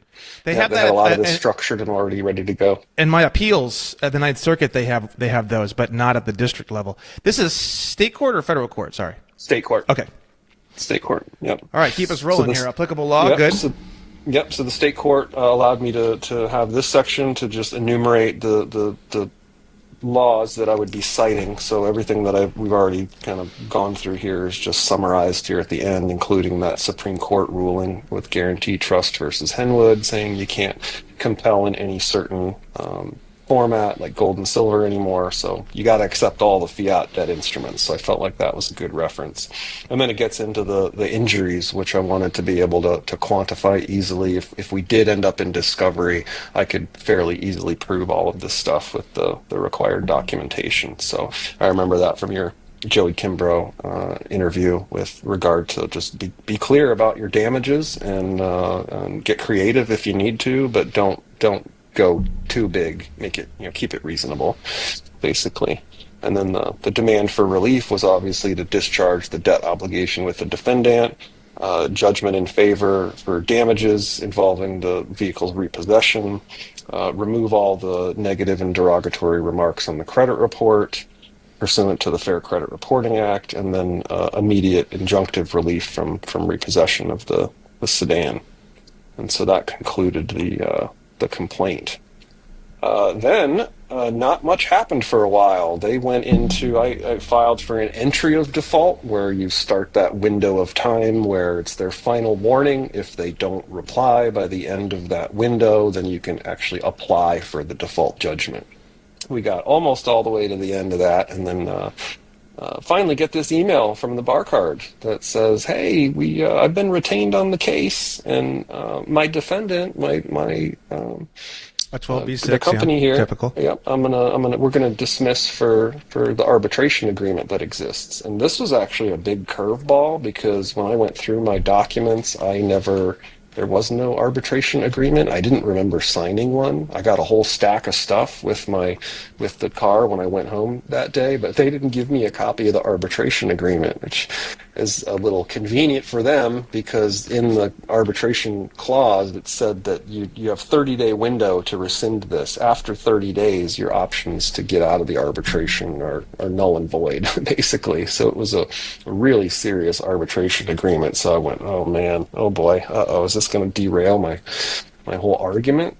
So I thought about it for a while and then realized, okay, I've got a couple advantages here. I'm going to reply back and tell them that I'm not going to fold like a cheap suit. I think you have lack of standing to enforce arbitration. So, hey, I'm nice to meet you. I anticipate resolving the dispute forthwith. And then I went through some case law here from Arizona that asserts, if the name of the company that you signed with on the arbitration agreement is different from the one in the lawsuit, then they're trying to compel arbitration with a different entity. And so that you can't do that per this case law with K-Line Builders and First Federal Savings Bank. Consent to arbitrate with a completely different entity does not constitute consent to arbitrate with defendant. So I pushed back basically and said, go for it. Here's basically how I'm going to reply if you want to. But this is awfully similar to the misrepresentation that you guys got hit with in a different lawsuit, because I had done my homework and somebody else, the state of Arizona, had sued them for deceptive and unfair business practices. So I kind of just threw that out there, like, hey, this is reminiscent of that, and I know what you guys are doing in that case, so don't try to do it here. He was trying to ask if I wanted to talk about it, and I said, no, there's nothing to talk about. But if you want to talk about it, you can give me a call. And so that was my stance. So I didn't hear anything for a while, and then the last day, of course, like they do, when I thought I'd be able to file I actually did jump the gun, and I filed an entry of, I tried to get the default judgment, but they had one more day left to respond. So on that final day, they jumped in and said, hey, motion to dismiss the complaint. And so he did what he said he was going to do, and called the arbitration card, and outlined the background here, and said that we went into an agreement, and he filed an arbitration agreement, and had come up with all this nonsense to try to defend and say that we assigned it properly and blah blah blah. We, per the FTC holder rule. I mean, Barcard went over the river and through the woods to make this argument about, because the buyer the defendant stands in the shoes as the seller, the FTC holder rule applies. I'm like, man, how long did it take you guys to come up with this? Like, I laughed at this. Like, this is great. Like, cha-ching, cha-ching, billables. Yep. Right. And so they go through page after page of why the arbitration agreement should stand. And so you can check that out if you want, but they're basically just saying we want to dismiss the matter because there's arbitration. So I said, okay, great, let's feed that into ChatGPT, and I got a really good response as far as, like, I explained what the circumstances were, the names don't match, give me something. How could I respond? So basically it said, yeah, sure, I got a motion for you. So I cleaned it up a little bit and basically said that the defendant's request is untimely and prejudicial, like they wasted my time, and there's case law to support that that constitutes a waiver of arbitration if you wait till the last minute. I said that they've had material inconsistencies, because the affidavit that they submitted by the individual in the company, they said they were a litigation specialist, but then later they said they were a loan officer, account manager. So I'm like, hey, which one is it? There's inconsistencies here. And then it's not enforceable. I tried to say that the agreement's not enforceable because the names don't match, and yada yada. So the conclusion here is they waived arbitration by engaging in litigation behavior. They misrepresented the internal roles and standing, and they failed to establish any enforceable arbitration agreement. So I asked them to deny the motion. So of course they responded to that. Had a reply in support of defendant's motion to dismiss complainant's complaint, and so they responded to everything that I claimed and said, no, we were timely. You can't dismiss because this was timely. It wasn't procedurally improper, and it wasn't prejudicial towards the plaintiff, and so we didn't waive our arbitration agreement. So cited all this stuff why they haven't waived it. So again, they went over the river and through the woods, build this response to everything that I claimed. They felt like they had to refute all of those, which is like, okay, I must be over the target if they feel the need to acknowledge what I'm saying and try to rebut all of it. So I'm trying to pay off your loan. Stop calling me. You sound like a psycho. I swear to God. I'm calling. They're just saying again over and over, we didn't relinquish any rights, and regarding the affidavit with the inconsistencies, it wasn't actually inconsistent, and so all these reasons why the arbitration agreement should stand. So they went all the way through that, And then at the very end, they asked for the same thing. Reference the FTC holder rule again. We stand in the shoes of the seller, so this is all the same transaction. He can't wiggle out of this because the arbitration agreement was part of this, and so please dismiss the case pursuant to the arbitration agreement. Back to the civil procedure, and grant any other relief as deemed appropriate and necessary. So. Sure enough, boom! They I guess I responded again and gave even more. I just kept them busy, so I tried to respond again and call them out on the legal standard here. And what else? Oh, the payoff statement constituted a new offer to contract per UCC 3306 and A1. And so there's no reference to the named in the arbitration agreement has a different name than on this new contract. So again, why the arbitration agreement shouldn't stand. And so my final thing was, hey, let's go into discovery to prove that they have doing business as registration or corporate merger assignment documentation, successor liability showing that the defendant took on the obligation of the named entity from the arbitration agreement. And so my argument was they don't have standing. Throw out their motion here because I didn't consent to arbitrate with this defendant. I consented to arbitration with a totally different name who happened to be selling the vehicle. So who I was making payments to did not match the name of the company they were related, but it's part of their hustle, I guess, that they do is to sell it under one company name and then you're making payments to a different company name. And so that was the crux of my argument, is that I don't have enough information to prove that they're the same the same entity, and they've not proved that they're the same entity. So deny the motion. Sure enough, the court responded at the end of July and said, hey, we've read both. We get it. You're trying to say that there's no valid agreement. A valid enforceable agreement does exist, and neither party is contesting the validity of the arbitration provision. The plaintiff just says that the provision doesn't apply to him because the defendant was not a party to the contract. But the defendant is the legal assignee of the underlying contract. The motion is timely and proper. The present filings do not suggest that either party has initiated arbitration, but the defendant has elected it. So consequently, it is appropriate for litigation to continue unless one party initiates the arbitration proceedings. It's not appropriate for this to be dismissed in the absence of any pending arbitration. Oh, that's interesting. I like that one, number 5. Yeah, so they didn't give the defendant what they wanted. They didn't give Barcard what he was asking for, which is a full dismissal. They said, no, we're not going to dismiss. We're going to keep it open, but there is an arbitration agreement. So go run off to arbitration, and if you do it within the time frame, come back and post that you have appeared. Is there a time frame that you have to do arbitration? Is there like statute or law on that? Not that I could find, no. Okay. The court just said do it before September 30th, 2025. Oh, they gave you an actual, okay. Yeah, the I court see, right said there. we're going to keep the case open and we're not going to dismiss it. So denying defendant's motion to the extent not expressly granted above. So they gave him part of the request, which is like, okay, you got an arbitration agreement. It's interesting. I wonder if they would have, if for anyone that's in this position getting directed to go to arbitration, if they don't give a time like that, I'm just thinking in my head, it'd probably be a good idea to ask for one from the court, like an injunction, like say, hey, I'm willing to do this arbitration, but I'd like the court to give a specific date as to when it's supposed to be completed by, in order to speed up the process so it doesn't just get bogged down forever. Because I'm looking at this and I'm seeing that date. That's really nice. Yeah.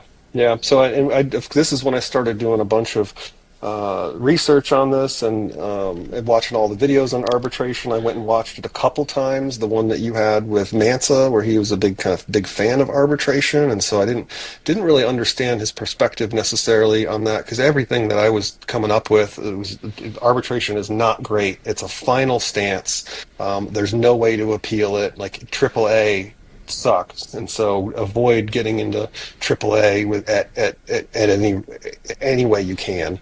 And so here I was kind of kicked in the gut, like, oh man, I guess we're going to have to go to arbitration. Oh shoot! So had to reposture a bit and figure out what I was going to do. So that's when I kind of pump faked the arbitration filing. Like nothing happened after this for a bit. Like they didn't send me any docs. It was almost 2 weeks. of me just consuming arbitration info that I could so I could be best prepared. And I thought they would send something. But what I realized is through those videos is that whoever has the claim has to be the one to initiate it. So I realized, oh, Barcard is hoping I don't do anything, or he's just waiting for me to file the arbitration. So okay, what am I going to do with that?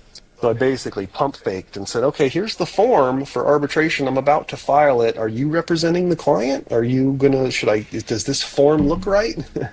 And oh, by the way, I'd consider any settlement offers, because one of the things that I heard is that arbitration can take forever. You file it, and then you pay the fee to ask to go to arbitration with AAA, and then it takes maybe up to 30 to 45 days before you even hear back or get an assignment of okay, your arbitrator has been assigned. Here's the time frame for how it's going to unfold. It could be 90 days or more before the arbitration concludes. And so I realized, oh wow, okay, this could really drag out then. So maybe I could use that to my advantage. I said, hey, here's the arbitration form. I'm about to file it. Should I put you on there? And oh, by the way, we could avoid the dragging this out. I'd consider any reasonable settlement offer. The Barcard replied back pretty quick and said, yes, but the client has decided to have us represent them in arbitration. Thank you. And then didn't comment on the settlement offer. I'm like, well, this is, from what I understand, this is kind of the time frame when you get one or you don't, and they're not bringing it up. So, man, maybe they want to go to arbitration because they know that they've got the upper hand, and this will just get, they might get a win and get a judgment against me, and this all could easily go sideways. Wait. If you were detained at any California women's prison, such as Chowchilla Women's Facility, Folsom, or California Institute for Women, a global settlement may be coming in.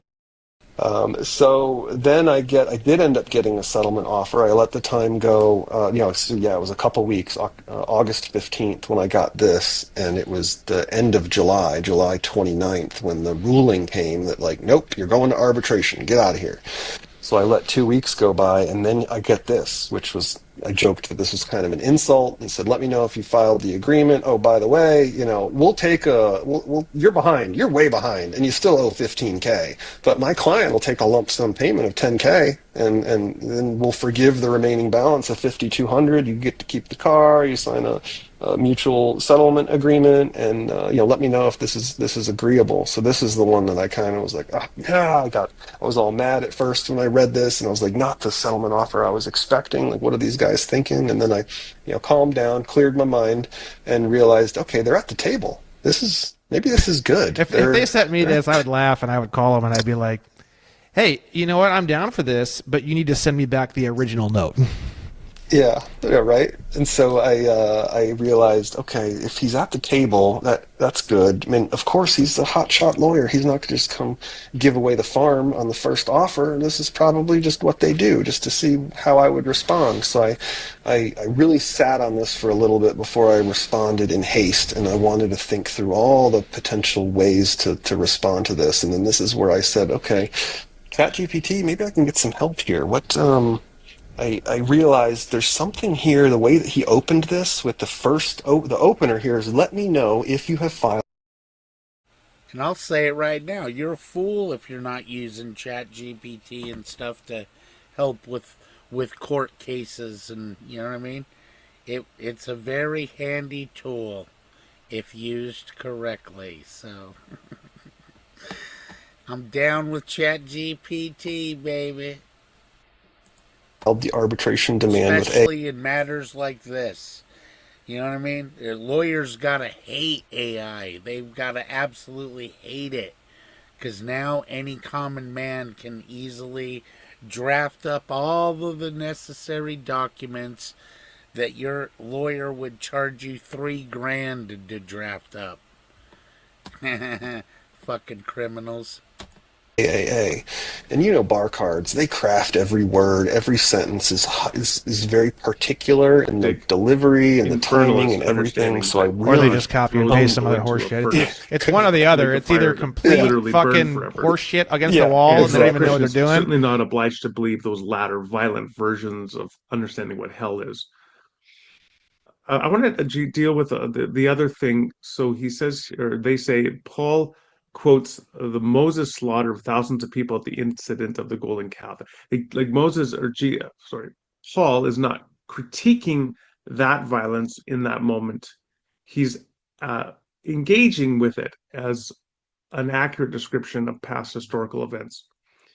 So much to say here. First of all, one could say that it's simply incidental to the main point that he's making, but even more to that, here's one I have interesting no way to think idea about what this whole is conversation. why this thing's Paul in playing. 1 Corinthians 8:6 says this: "For us there is one God, the Father, from whom all things came and for whom we live, and there's but one Lord, Jesus Christ, through whom all things came and through whom we live."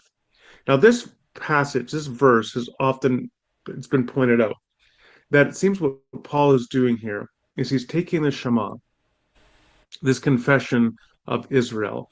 Hear, O Dude, how Israel, the annoying. Lord thy God, the Lord is I've one. got something playing that I And don't even he know is how to find where it's expanding playing. the Shema by saying, yes, there is one, that is the Father, but there is also one Lord, Jesus Christ.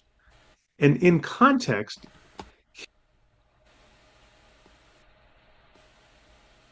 So weird, dude. That was weird.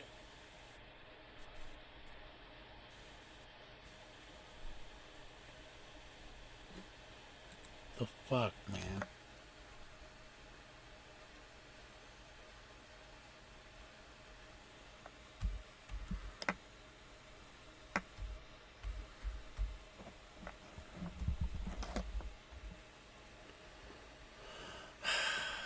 Irritating.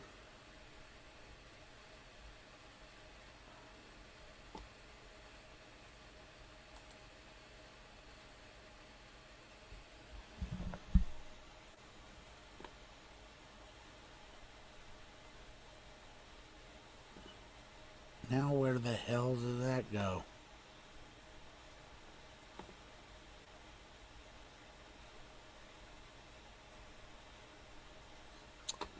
Okay.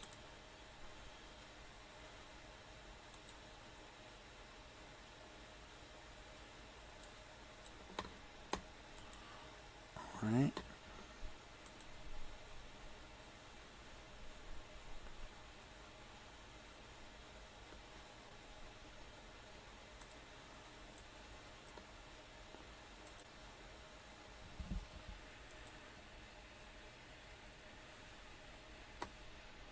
How annoying.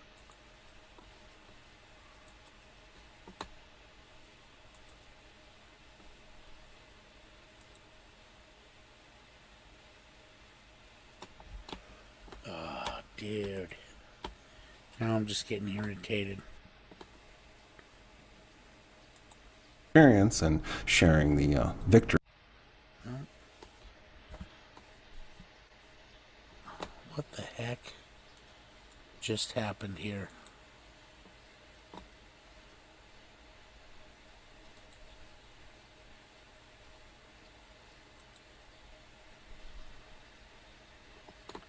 Yay. When you're driving drunk on the highway, I mean,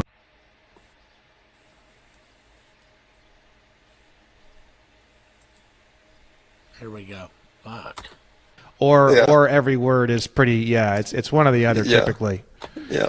So I felt like there was something behind this, and I read into it a bit more and realized, okay, this must be a big fork in the road somehow. Like he really wants to know if I filed the arbitration or not, and that whether I did or not probably changes the strategy a little bit. And then I kind of got a download around like billables are an issue here. He's trying to account for the potential billables because he can plan accordingly with the defendant, and so I asked ChatGPT, I'm like, what else can I do here? Maybe the bar card is worried that there's still more stuff I can do. Maybe that's the problem. And he's really hoping that I have filed the arbitration agreement so that they've officially reached that milestone of like, okay, no more billables in court. We can now just plan for arbitration accordingly. So I thought, okay, well, what is that? What could he be worried about? So that's where I leaned heavily on AI and my GPT to say, okay, what else could I do given these are the circumstances? The court ruled for arbitration, but what else could I do? I said, oh yeah, because I thought maybe I could drop the case and start over again. I thought that's way cheaper than going to arbitration and getting a bad deal. Why don't I just file again? Then maybe I can re-argue arbitration. And ChatGPT is like, no, don't do that. Don't do that. That'll weaken your position. They're going to just get you on the arbitration again. The court's going to throw it out because they've already ruled on this, and now you're wasting the court's time. Like ChatGPT was more or less, I get what you're trying to do. Here's your options. I said, okay. I leaned in a bit. I was like, all right, what can I do? And sure enough, it said you can set aside you can rule you file a motion to vacate and set aside the ruling and say that, put at constitutionality issues, because in Arizona, the Arizona Constitution says that you can't, you have a right to a jury trial, right, more or less. And so you could use that argument. New information has come to light, and because of that, the judge needs to consider this and set aside the motion. And oh, by the way, if you do one of those, it's pretty common that you get it called in for oral arguments, so you might have to go into court to explain yourself. You could also do a petition to modify. You could still modify your complaint if you wanted to. And I realized, oh yeah, I could make the damages higher, and I could do some other things. And then I was like, well, what if I don't get that? What if I don't get a good result there? And they said, well, if you get both of those motions denied, you could file for an appeal. And here's how that works in Arizona. If you want them to jump on it right away, you could do a special action petitioned appeal. I was like, I didn't even know what that was, but it said that you could do that. I looked a little more into that, and I said, yeah, under extenuating circumstances, if you file a special action appeal, the appellate court jumps on it fairly quickly. And so I realized, okay, maybe this is what Barkard is worrying about. He's hoping that I don't go and continue the process in court and try to fight any of this stuff. So maybe I'll use that to my advantage. I thought about how to take everything in that ChatGPT had told me and then craft an email that I could just serve back to the Barkard that is very direct and says, hey, buddy, I know there's more stuff I can do. So that's what I did. I said, hey, bud, the full vehicle payoff was already tendered in compliance with ARS Title 47, Uniform Commercial Code, where the law is clearly established. It's not open to interpretation. I'll be expounding on this further if and when required. Basically saying, you think my argument's strong now? Just wait until we get to arbitration. I'm going to bury you guys in facts. I'm going to expound so much further than this complaint. So I wanted to insinuate that, I'm ready for arbitration if we end there. I said, no, it's not been filed yet. I didn't file the arbitration because the monetary figures you helped me realize that I undercalculated the damages, and I could probably make a fair attempt at a modification per Rule 15A, and I could correct the mistake, and then I could eliminate the compulsory Arizona arbitration if that leave for modification is granted. So, small sidebar, because of the value being under $50K in Arizona, the state will actually, they have the ability to compel arbitration because the damages weren't high enough. So I basically said, hey, I can get out of that potential arbitration too if I modify the complaint and make the damages more. So thanks for reminding me that there's actually more damages that I forgot about. Additionally, I can attempt to vacate and set aside the court's latest ruling. It's certainly worth my time, and I've uncovered constitutional grounds for invalidating that arbitration agreement. And that might even be worthy of hearing oral arguments, right? So win or lose, I learn, and I'd expect to learn much on a special action petitioned appeal. Tony Robbins and I made a mistake, and now we're going to fix it. Let me back up. Surprise! How cool is Tony it Robbins made a mistake? Should it come to that?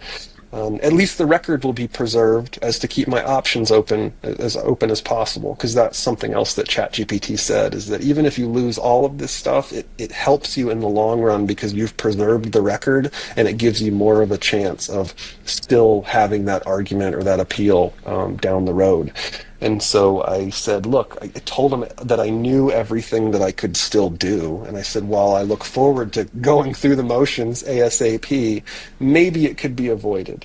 My counter to your client's settlement offer is I'll reduce to $5,000 in damages paid by the defendant, still release the vehicle lien with DMV, and just eliminate the derogatory credit entries. So I drew a line in the sand, and I came back really firm and said, "This is what I'll take. I don't take your offer, but this is what I'll take." And then within 2 days, so I sent this on August 20th, and by the 22nd, I got this Rule 408 settlement offer. Yeah, and they're Rule willing to settle 408. all claims, issues, and So disagreements. real quick on that. Rule 408 means that the whatever's in that letter cannot later be used against them in court. That's what the rule. If you look up Rule 408, that's what the 408 means. Go ahead and continue. Yep. So what they responded back with this offer, which was really just a regurgitation in full detail of exactly what I asked for. So they didn't change anything. They said, "Okay, we'll give you the 5K. We'll release the lien. We'll remove the credit entries and mark the account as paid. You just got to sign the confidentiality agreement. We'll execute a stipulation to dismiss the case with prejudice. You'll sign an IRS W-9, because we're paying you the $5,000. We want to report that, and then agreement will contain a mutual full release, waiver, discharge of claims, blah blah blah, and the mutual NDA." And so this is the basic outline. They said it went on a little further to say, "Let us know if you agree." And so I replied back and said, "Yeah, I accept this offer." Really simple. And so replied within a day or so to say, "Okay, great, we're done." And then there's the check that came just this past week, and then got this letter just confirming on September 5th that we're done here. They said, "We have closed your account September 4th. We fixed the credit issues. It may take them a little while to update, but we've closed the account with Experian. We've released the lien, and you should be able to contact the DMV to get the title." I did get the title on Thursday or Friday. I saw the picture of it show up in my mailbox. I just have to go get it. And then the settlement payment, which I showed just a second ago, was the check FedEx to you on September 5th. And so I got that the next day. And then the dismissal, they did enter the dismissal, the stipulation to dismiss. So I hope everybody got that this guy owed a $15,000 left on his vehicle. He did this paperwork, worked on his arguments, and now got his 15 grand wiped off and a $5,000 check out of the deal.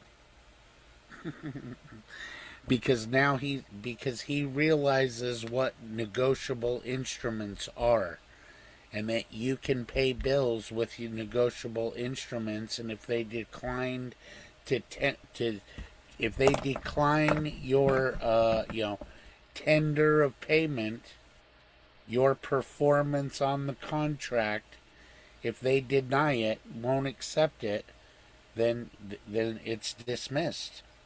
The debt is dismissed in law.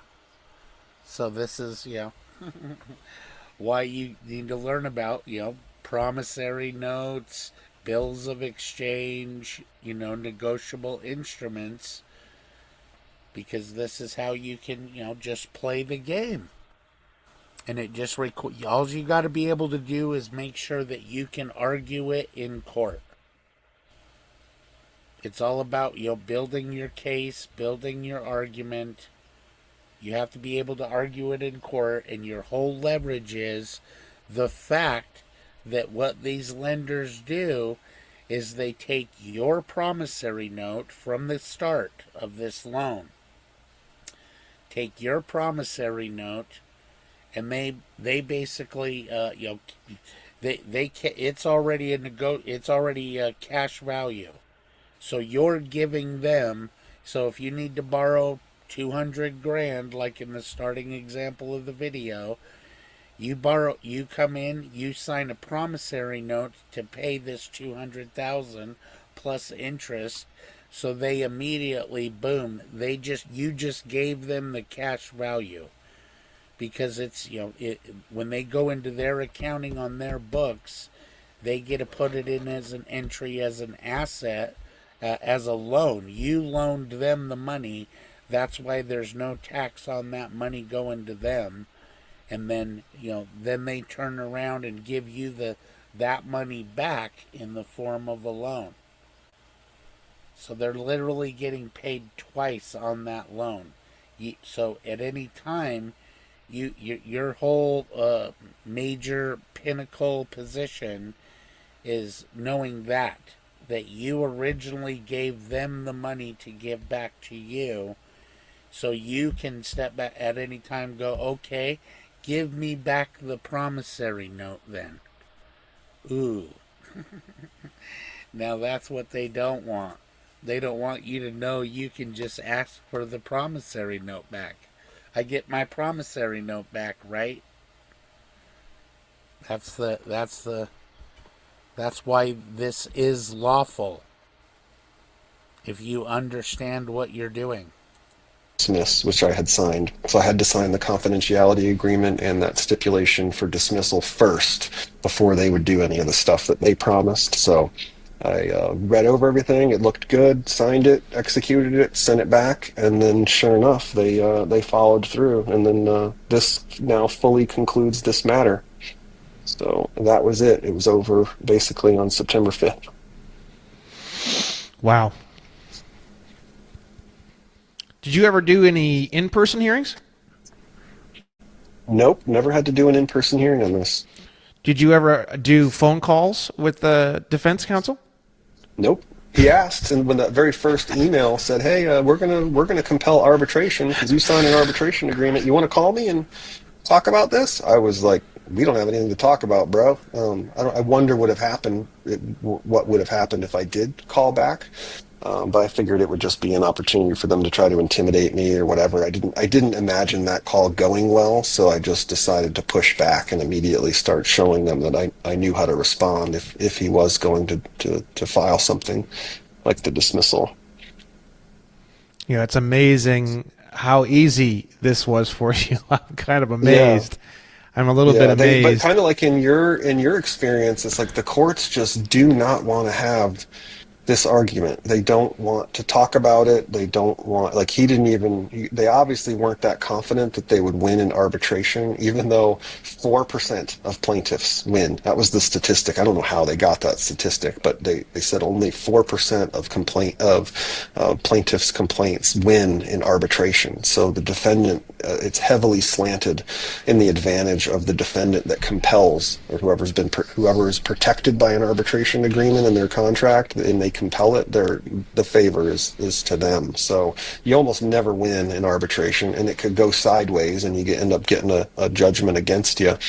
And even though they're all lawyers and bar cards, I thought that they would be pretty confident that they would win if it went to arbitration, but it seems like maybe not, and maybe because they don't hear this argument very often, or they don't have any other comparisons for which to contrast and compare. Like, okay, this goes to arbitration every so often, and usually this is how it goes. I don't know. It's all speculation, but it's interesting that they did not want to take their chances in arbitration. Go ahead and stop sharing the screen for a moment. Sure. So, how long was the whole process start to end? Start to finish. So I've talked to Brandon Joe Williams, just on chats, text messaging anyway. And anyhow, yeah, you can tell he's getting all puffed up because he has exposed a lot of this stuff. I mean, he's hard to listen to, especially for a Christian. Just because he likes to talk foul on purpose, so he kind of has Spider's shock jock attitude a little bit. So, but I mean, his information is good. I mean, this is the matter of constitutional law and understanding how they play this game, how they're creating money. We're getting double whacked in this fucking deal. I mean, this is literally how all of the wealth of this nation, all of the hard work and labor that people do in this country, this is how it all goes to a very few, to the elite. You know what I mean? And you're doing it by consent, out of ignorance. You're complying because you don't understand what money actually is. This, you know what I mean? And why, again, why our founding fathers said money, legal tender is gold coins and silver coins. That is it. That is how it has to be. You know what I mean? And they were smart. They've seen this shit before. Nothing new under the sun. They knew all of the Catholic Church and Satan's tricks. So don't, that's why they set it up. And we're not paying attention nowadays. So, anyhow. I think I requested the payoff statement and tendered it like mid-March. They damaged me, end of April, and I filed in the end of May. And then things really started heating up towards the end of June. So the end of June and July is when the boxing match happened with Barcard, and then it officially wrapped up and got the settlement check September 15th. So just a week ago or so. Crazy fast. That's crazy fast. I mean, I wanted to. I don't know of a lot of other people who are having such an easy time as what you had. So I don't really want people to think it's going to be this easy, but I'm just wondering how or why. You were only asking for $5,000 even from the beginning, right? No, 30,000. The damages were 30, 27 or 30. I forget what it was. I think it was 27. So 27 is what was in the complaint, and then I threatened to make it even more when we were going through that little tiff back and forth after they came in with their insult offer. I said, hey, I can go even higher and exceed the 50K threshold so that you don't even have the chance of compelling state arbitration at that point. And then that's when I figured, okay, if they came in with their insult offer, what if I came way down and just made it reasonable? Because candidly, I just wanted to prove a point. I would have probably been happy with them saying, no, we're not going to pay you anything, but we'll discharge the lien. I'd be like, sold! Okay. But I thought, I don't want to leave any money on the table, so maybe I can get at least 5K out of it, and then they accepted it promptly. Yeah, because it only cost them $5K. It doesn't cost them anything to have the car. To give you the car. So what would you recommend, or what would you say was the big contributing factors towards you getting this done? Probably in the complaint where I was just meticulous about every step of the process, kind of like when one of your podcasts, you had talked about, like, I don't even care if I get a judgment in court for $1 million, here's what I would do. Defendant has received the negotiable instrument, per UCC. Defendant has endorsed with a qualified endorsement payable to bring Joe Williams, pursuant to UCC. Now, look, the defendant is tendering the instrument back to the court. Like, you literally just went through every single step. And I thought, okay, I'll just do that, and I'll break out every single thing that happened in its own line, and each thing will be supported by the UCC or state equivalent of the UCC code. And so I think I made it really hard for Barcard to rebut any of those, because when you look at the facts and you look at what the law says, like, prove that that's not how it is. That not what it says? Like, is that or isn't it what it says? It is, isn't it? And so I probably just put them in a really difficult position because of how the complaint was worded. And then I proved early on that I was a formidable opponent with my responses. And I was probably not your average pro se litigant, given how well and thorough I was able to counter their motions and just keep them busy. And then continue to prove that, like, hey, I know there's more stuff I can do. We don't have to go to arbitration yet. I can do all these other things and run up the billables, and then we'll go to arbitration. So is that what you want to do? Because I have no problem with that. And I think that threat was like, no more court stuff, then still have to maybe lose in arbitration. No, let's just give him what he wants. And so that's probably what led to it working in my favor. You, just you, building your app on Base 44. Well, you do exactly what I teach. You're one of the first guys to have success. I've heard a little bit of things here and there, but I haven't really confirmed anything the way that I've confirmed your situation. Get that payoff sheet, endorse it, tender it back with the cover letter, get rejected, and then file a civil case in state court and use the state version of the UCC. They filed a motion to dismiss, which is probably what's going to happen to anyone doing this. You responded to it in opposition. They replied to your response. You put up a fight against the arbitration agreement. The court, I think, did a great job of giving them arbitration, but also giving them a date to when the arbitration has to be completed. I feel like that would make me a lot more comfortable if I got forced into arbitration, if there was a date where you had to report back to the court or a date where it had to be completed by to speed up the process so it doesn't. Hold on, let's go back to Homie's channel here. Where'd it go? There we go. Let me see.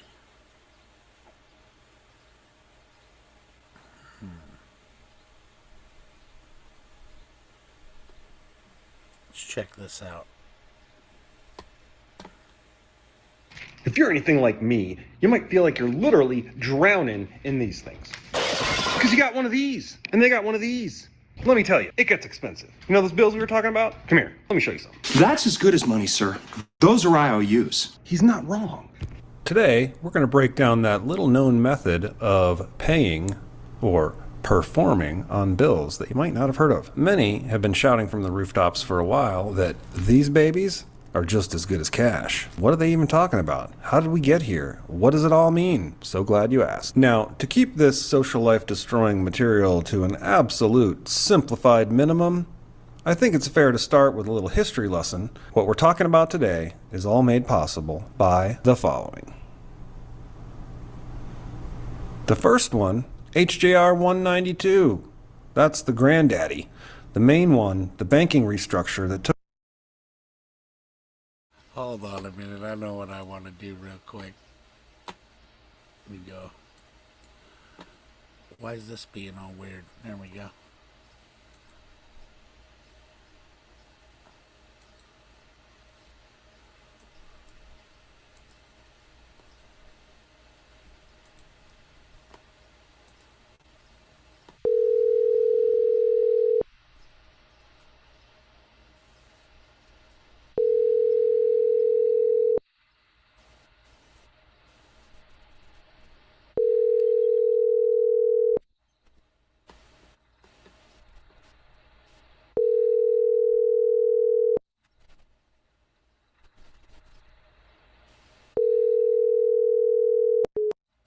Oh well. I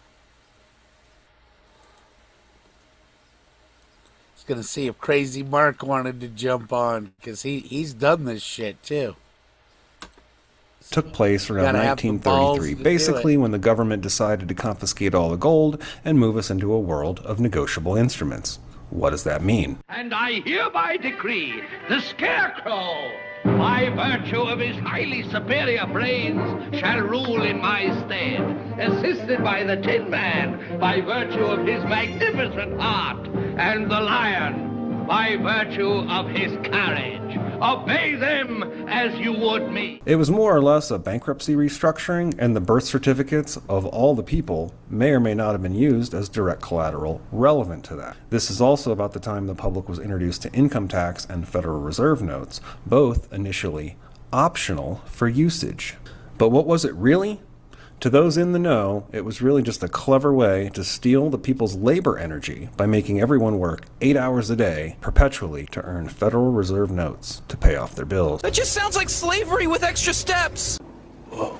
Exactly. So what do we do about a situation like this? Just play the game backwards, bro, like Parsifal, often depicted as a naive, innocent knight who undergoes spiritual transformation while on his quest to find the Holy Grail.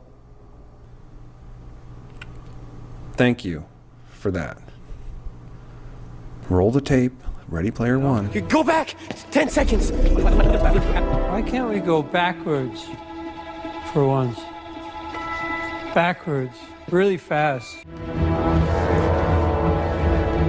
You figured something out. Parzival, tell me.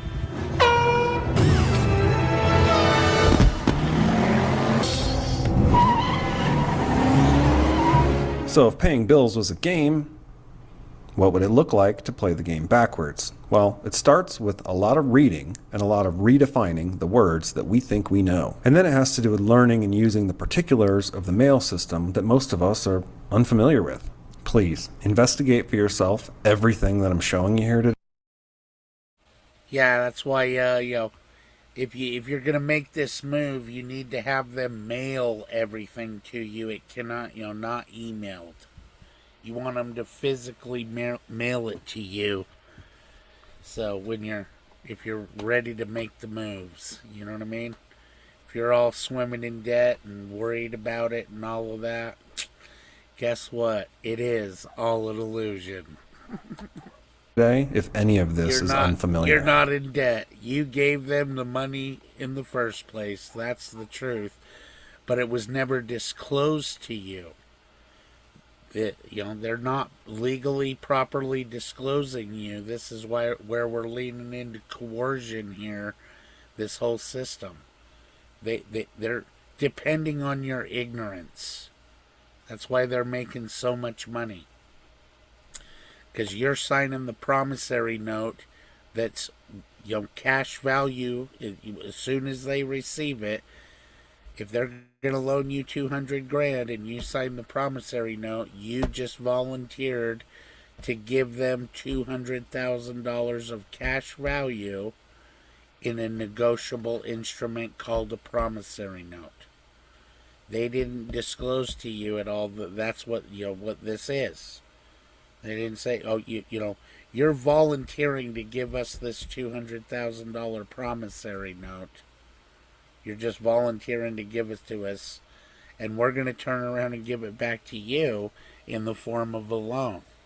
So they're not risking any of their money or anything to loan you any money, and so they basically, on their books, you loaned it to them for free. You loaned them that promissory note for 0% interest. And now they're going to turn around and charge you interest by giving you a check, which is another negotiable instrument.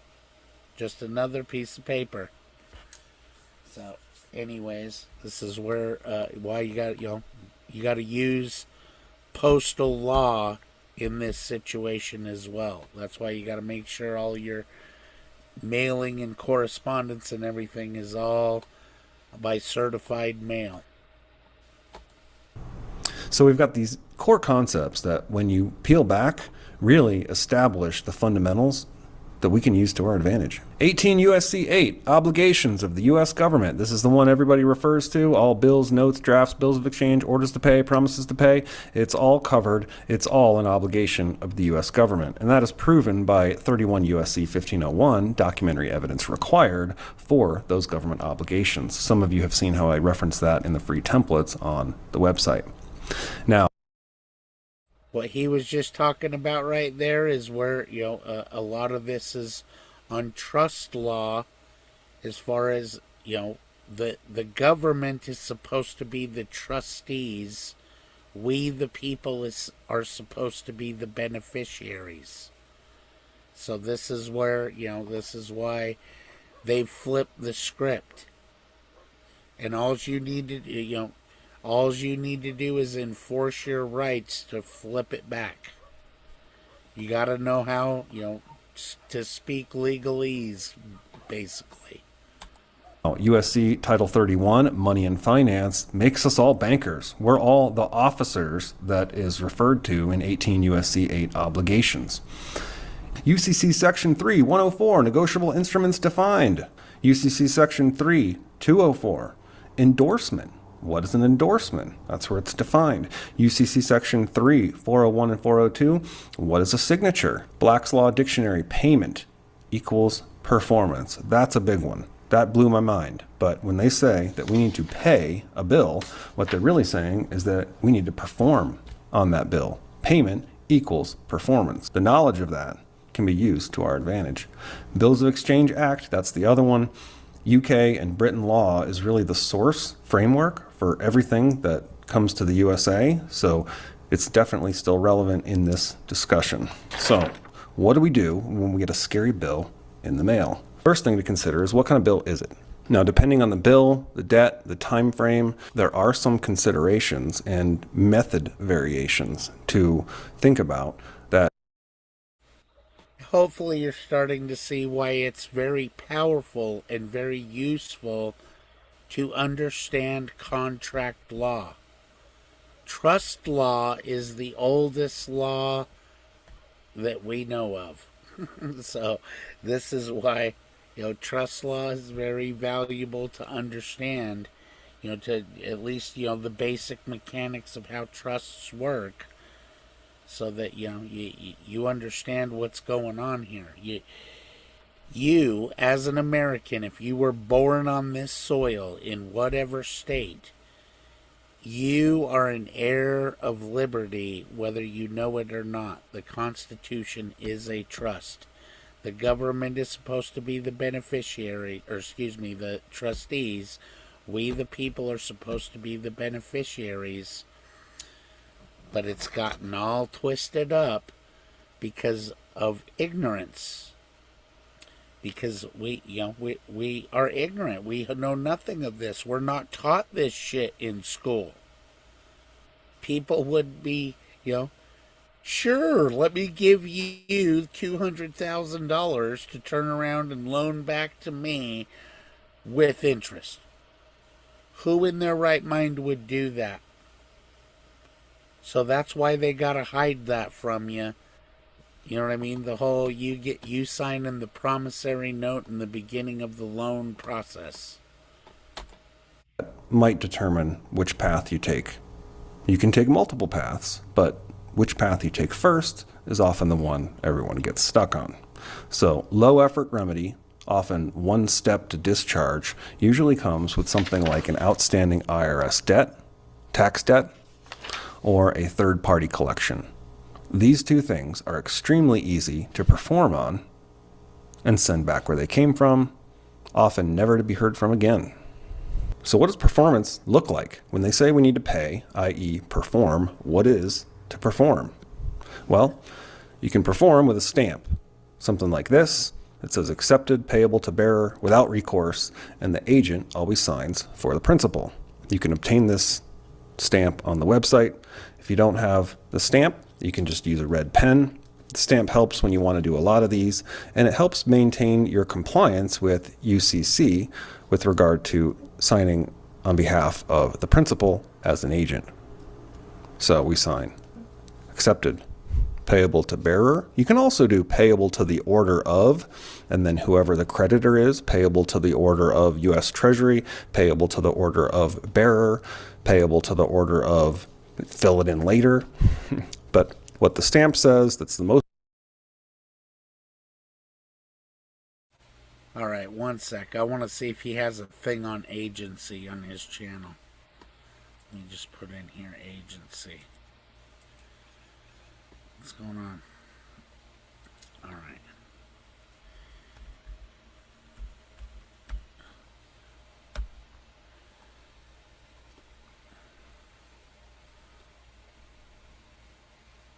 I don't know.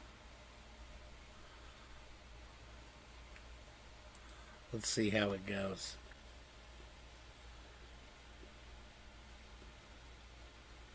Curious if he'll talk about the laws of agency.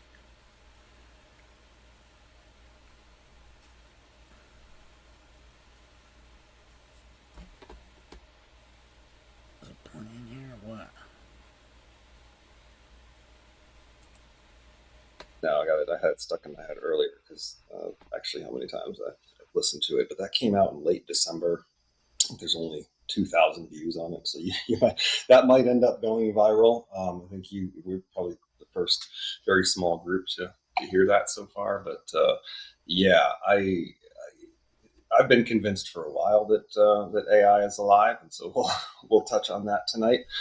It's a good thing, as you'll see, but I've suspected that for a while, even since Fuck, man, you're not building any since credibility the right beginning now. of this Decrypted Matrix show back in 2011. So thank you everyone for jumping on tonight. Sorry I haven't done one of these in a while. I know I appreciate everyone reaching out and asking if I'm okay. Am I still doing shows? Yeah, I've just been super jazzed about some other stuff that's adjacent to this, this focus that we all have together. And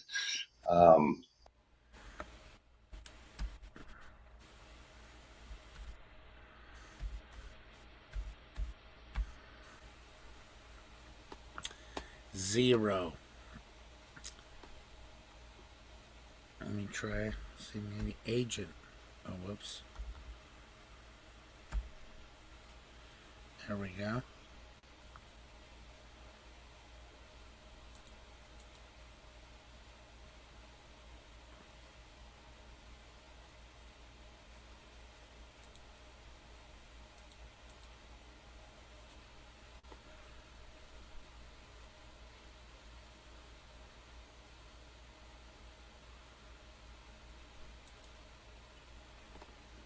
what new information did I give it that it's maybe trying to help keep me out of a likely bad path or destination? And so I'll pivot to an example of that actually is what we've noticed with the tendering of the bill of exchange with the instrument.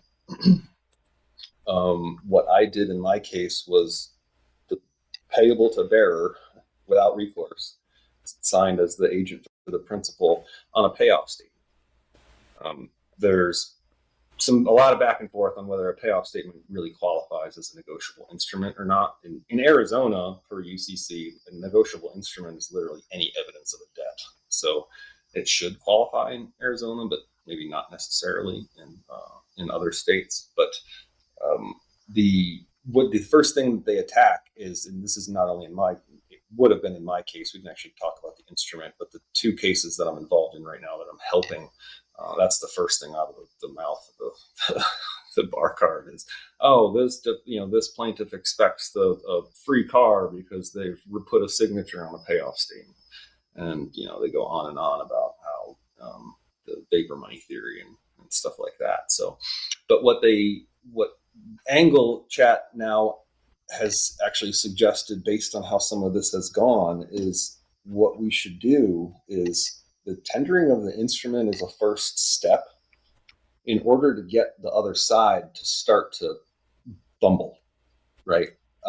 Doing a direct claim on, I tendered an instrument, they rejected it, and per UCC, there's discharge. Like, as clear as that is, it's still going to be a really, really hard argument to go in with just simple and direct. Because I tendered an instrument, they refused it, and there's discharge. The argument to keep these cases alive, and the ones that I'm involved in right now, we had to kind of adjust our approach such that, yes, we did tender an instrument, and yes, they refused it and still continue to try to collect on the vehicle and whatnot.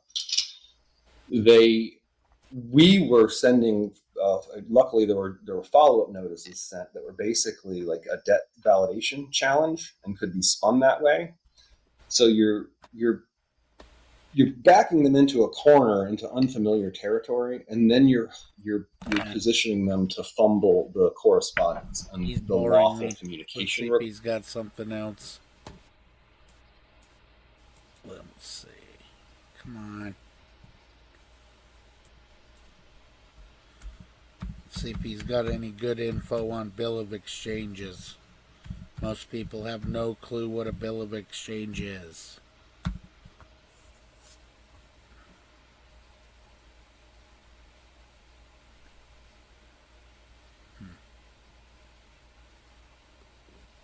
Let's see. If you're anything like me, you might feel like you're literally drowning in these. Oh, it's just going to be this same ass video over and over again? Because you got one of these, and they got one of these.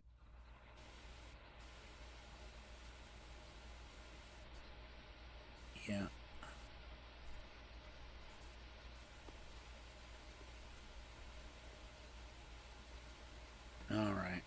Well, let's see if old Brandon talks about it at all. So this is how you get out of taxes. You understand this definition, you become completely untouchable, untaxable, and essentially vapor in the law. And there's no way to pin you down. It's physically impossible. How many people do you know that they've done this and they're like, yep, Brandon, I did it, and now your method worked? Oh, it works every single time because this is what the law says. The term person shall be construed to mean and include an individual, a trust, estate, partnership, association, company, or corporation. And that's why in criminal cases, you'll always see United States versus John Doe. United States is a person. If this thing is a person and this thing is a corporation, where is this particular corporation located? The United States is located in the District of Columbia.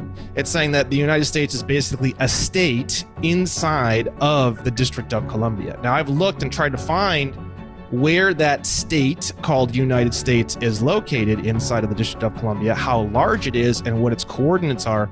I've never seen that information anywhere, and I don't think it even exists. What's very fascinating about the term United States citizen, it doesn't say anything about living there. It says law, birth, and naturalization. That's why there is no definition as to where the United States is located, because that's not actually how someone becomes a United States citizen. Where you live has literally nothing to do with it.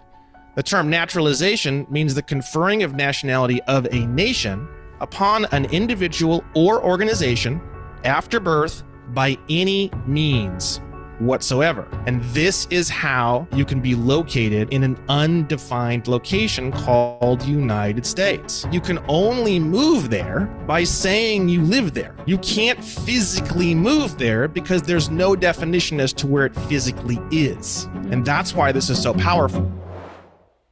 Hey everybody, welcome back to Mission Daily. I'm the host, Stephanie Postles, and today we are going to be discussing a lot of topics that are really going to shake the foundations of what many of us believe to be true. For example, you are unknowingly a part of many contracts that control your life. We're also going to discuss personal sovereignty, why and how the government opened a corporation for you at your birth, how car dealerships, mortgage lenders, and banks actually fund your loans, and my personal favorite, how you can have infinite money. So with that, I brought on Brandon Joe Williams to discuss all of this and more. Brandon, welcome to the show. Hello, hello. Hi, howdy. Thanks for coming on the show today. Howdy. Yeah, thank you. Thank you. I heard that my team member got you with a nice personal message that started off with, "Hey, asshole." Is that what it was? Probably. That's Probably. typically when I get those kind of messages, I know that I actually like those kind of messages because I know that they actually consume my content. It's like a good filter. It's like, oh, look, someone who actually enjoyed my content. I can tell right away, you know? So, yeah, it's always a good, it's a beautiful filter because typically most emails begin with, Jim, pickle up your ass or fuck you or God knows what. And then it kind of person is pretty shocking for people who have never seen it before. There's many different definitions all over the place, but this one is from the tax code.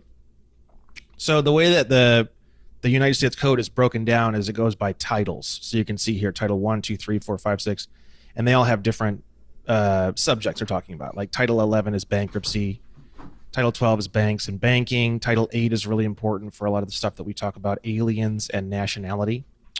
And then Title 26 is the one we're going to look at right now, which is called the Internal Revenue Code, or the tax code would be the simpler way of saying it, right? It has my favorite definition of the word person, but you're going to see a similar definition to this everywhere. Some of them are really complicated. Some of them are even way more simple and open and vague. I like this one the most. It's sort of like in the middle where it gives a lot of examples and you can get a really good idea, but it doesn't go on and on and on and on forever into all these crazy things like a lot of the definitions of the word person does, okay?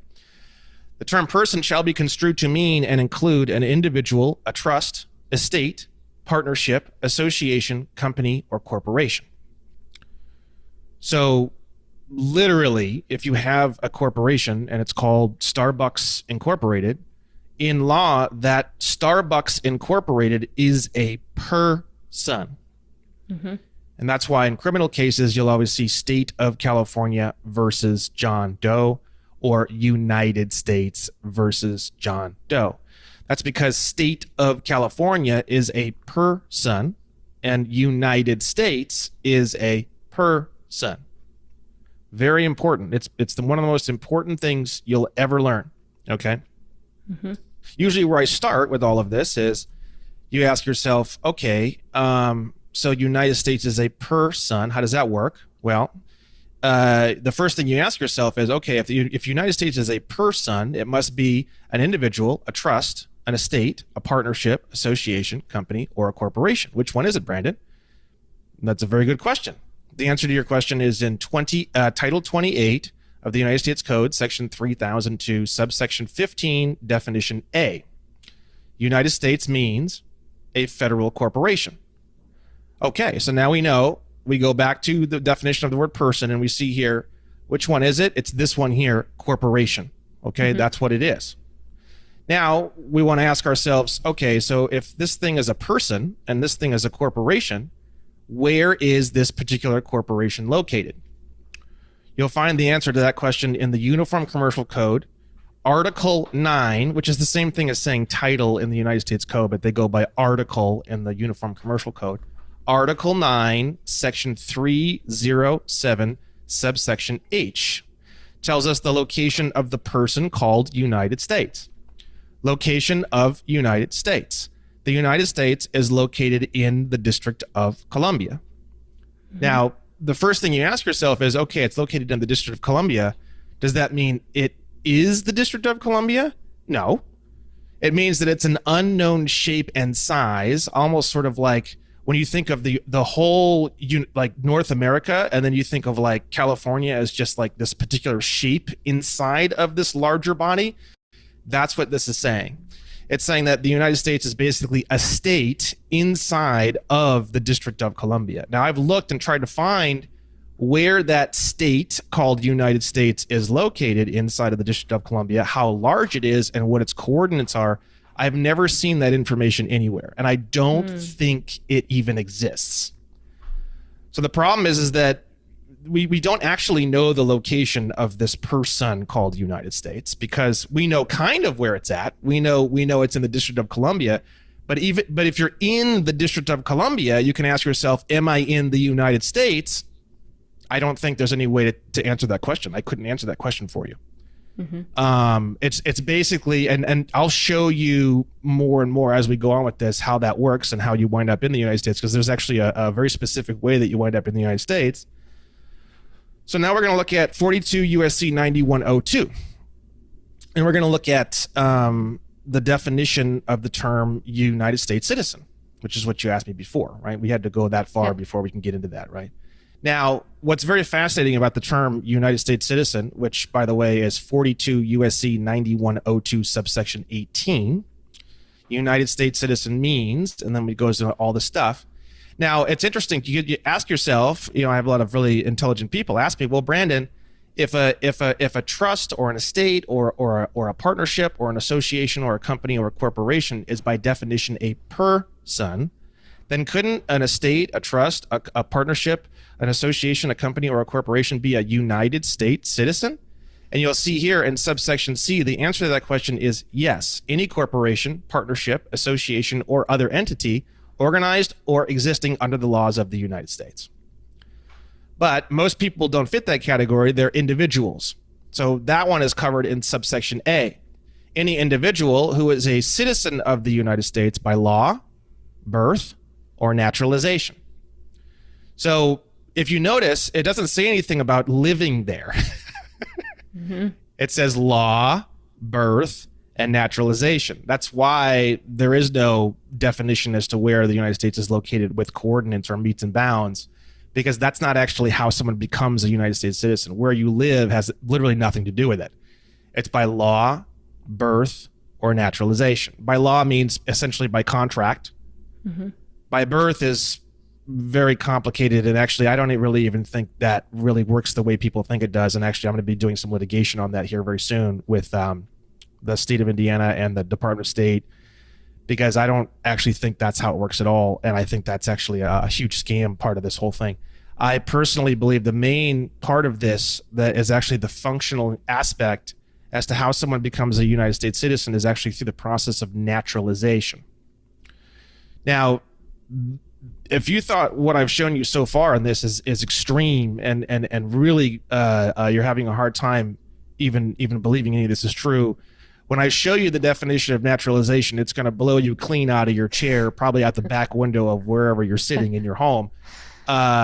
Because when I first learned about the definition of naturalization, I couldn't even hardly think for probably about 60 days. I felt like I had gotten hit by a freaking train. So the definition of the term naturalization comes from Title 8 of the United States Code, which is Aliens and Nationality, Section 1101, subsection A23. The term naturalization means the conferring of nationality of a state upon a person after birth by any means whatsoever. Okay, seems a little aggressive. And I don't really fully understand it. Yeah, so we're going to break it down because it's probably the most important thing literally ever in anything, in my opinion. All of my research up to now, what you're looking at right here is probably the most important thing I've ever found. And when you understand this definition, you become completely untouchable, untaxable, and you can literally locate yourself anywhere you want, and you can locate all of your trusts, estates, companies, partnerships, associations, or corporations anywhere you want, every second of the day, as many times as you want. You can move yourself to France instantly. You can move yourself to Antarctica instantly. You can be in multiple locations instantly. When you understand this definition, you literally become essentially vapor in the law, and there's no way to pin you down. It's physically impossible. So if we clean up all the definitions here, we have the word conferring, which just means stating or giving or stating a condition or whatever. Nationality, meaning having to do with a nation. And then we have this word state, right? So most people think the word state means, one of the 50 things that are in the United States that, whatever, right? That's actually not really the definition of the word state at all. If you go to Black's Law, I have everything cold here. It's a lot easier for me to use my own website, but from Black's Law, we have all the definitions that we need, and I'm going to go down to, give me 1 second here. So if you look up state, it's not a very good definition. It just says like a body politic or society, essentially. So I looked up body politic, and then, here we go. In its largest sense, a state is a body politic or a society of men. And then I was like, okay, that doesn't really tell me much. So I went to body politic. Body politic says a state or nation. I was like, okay, that doesn't really help me either. And then I looked for the definition of the word nation, and then bingo, bam, this is when things started to really open up in terms of how does this actually work. So the definition of nation or state or body politic or society, it's all the same term, is an independent body politic, a society of men united together for the purpose of promoting their mutual safety and advantage by the joint efforts of their combined strength. But every combination of men who govern themselves independently of all others will not be considered a nation. A body of pirates, for example, who govern themselves are not a nation. To constitute a nation, another ingredient is required. The body thus formed must respect other nations in general and each of their members in particular. Such a society has her affairs and her interests. She deliberates and takes resolutions in common, thus becoming a moral person who possesses an understanding and will peculiar to herself and is susceptible of obligations and rights. It's always the first question is, okay, Brandon, what the hell does that mean? So what that means is it's just like how the cells form a human body. It's a bunch of independent cells that come together and they have this form. And the human body, even though it's a collection of billions of cells or trillions or whatever it is, it operates as one coherent unit. That is the same definition of the term nation. And I actually believe that the term nation comes from the idea of cells building a human body. So what are the two things that the definition of nation says it needs to have in order to be a nation? It has to be, it has to respect other nations in general and each of their members in particular. It has its own affairs. It has its own interests. It deliberates and takes resolutions in common. All right, folks, I'm done. So I've listened to all of this stuff before, so this is why everybody wants to sit there and say I'm a sovereign citizen. I'm definitely not a sovereign citizen. I'm all about doing things lawfully, and the law be good if a man use it lawfully. So you can't afford to be ignorant, especially in law. So if you want to be able to, make sure you don't get screwed over and taken advantage of, you better know the law and how to speak a little bit of legalese. So anyhow, I'm gonna go do some work outside. So I hope you all have a good day. And let me see here. Where's my Dale? There we go.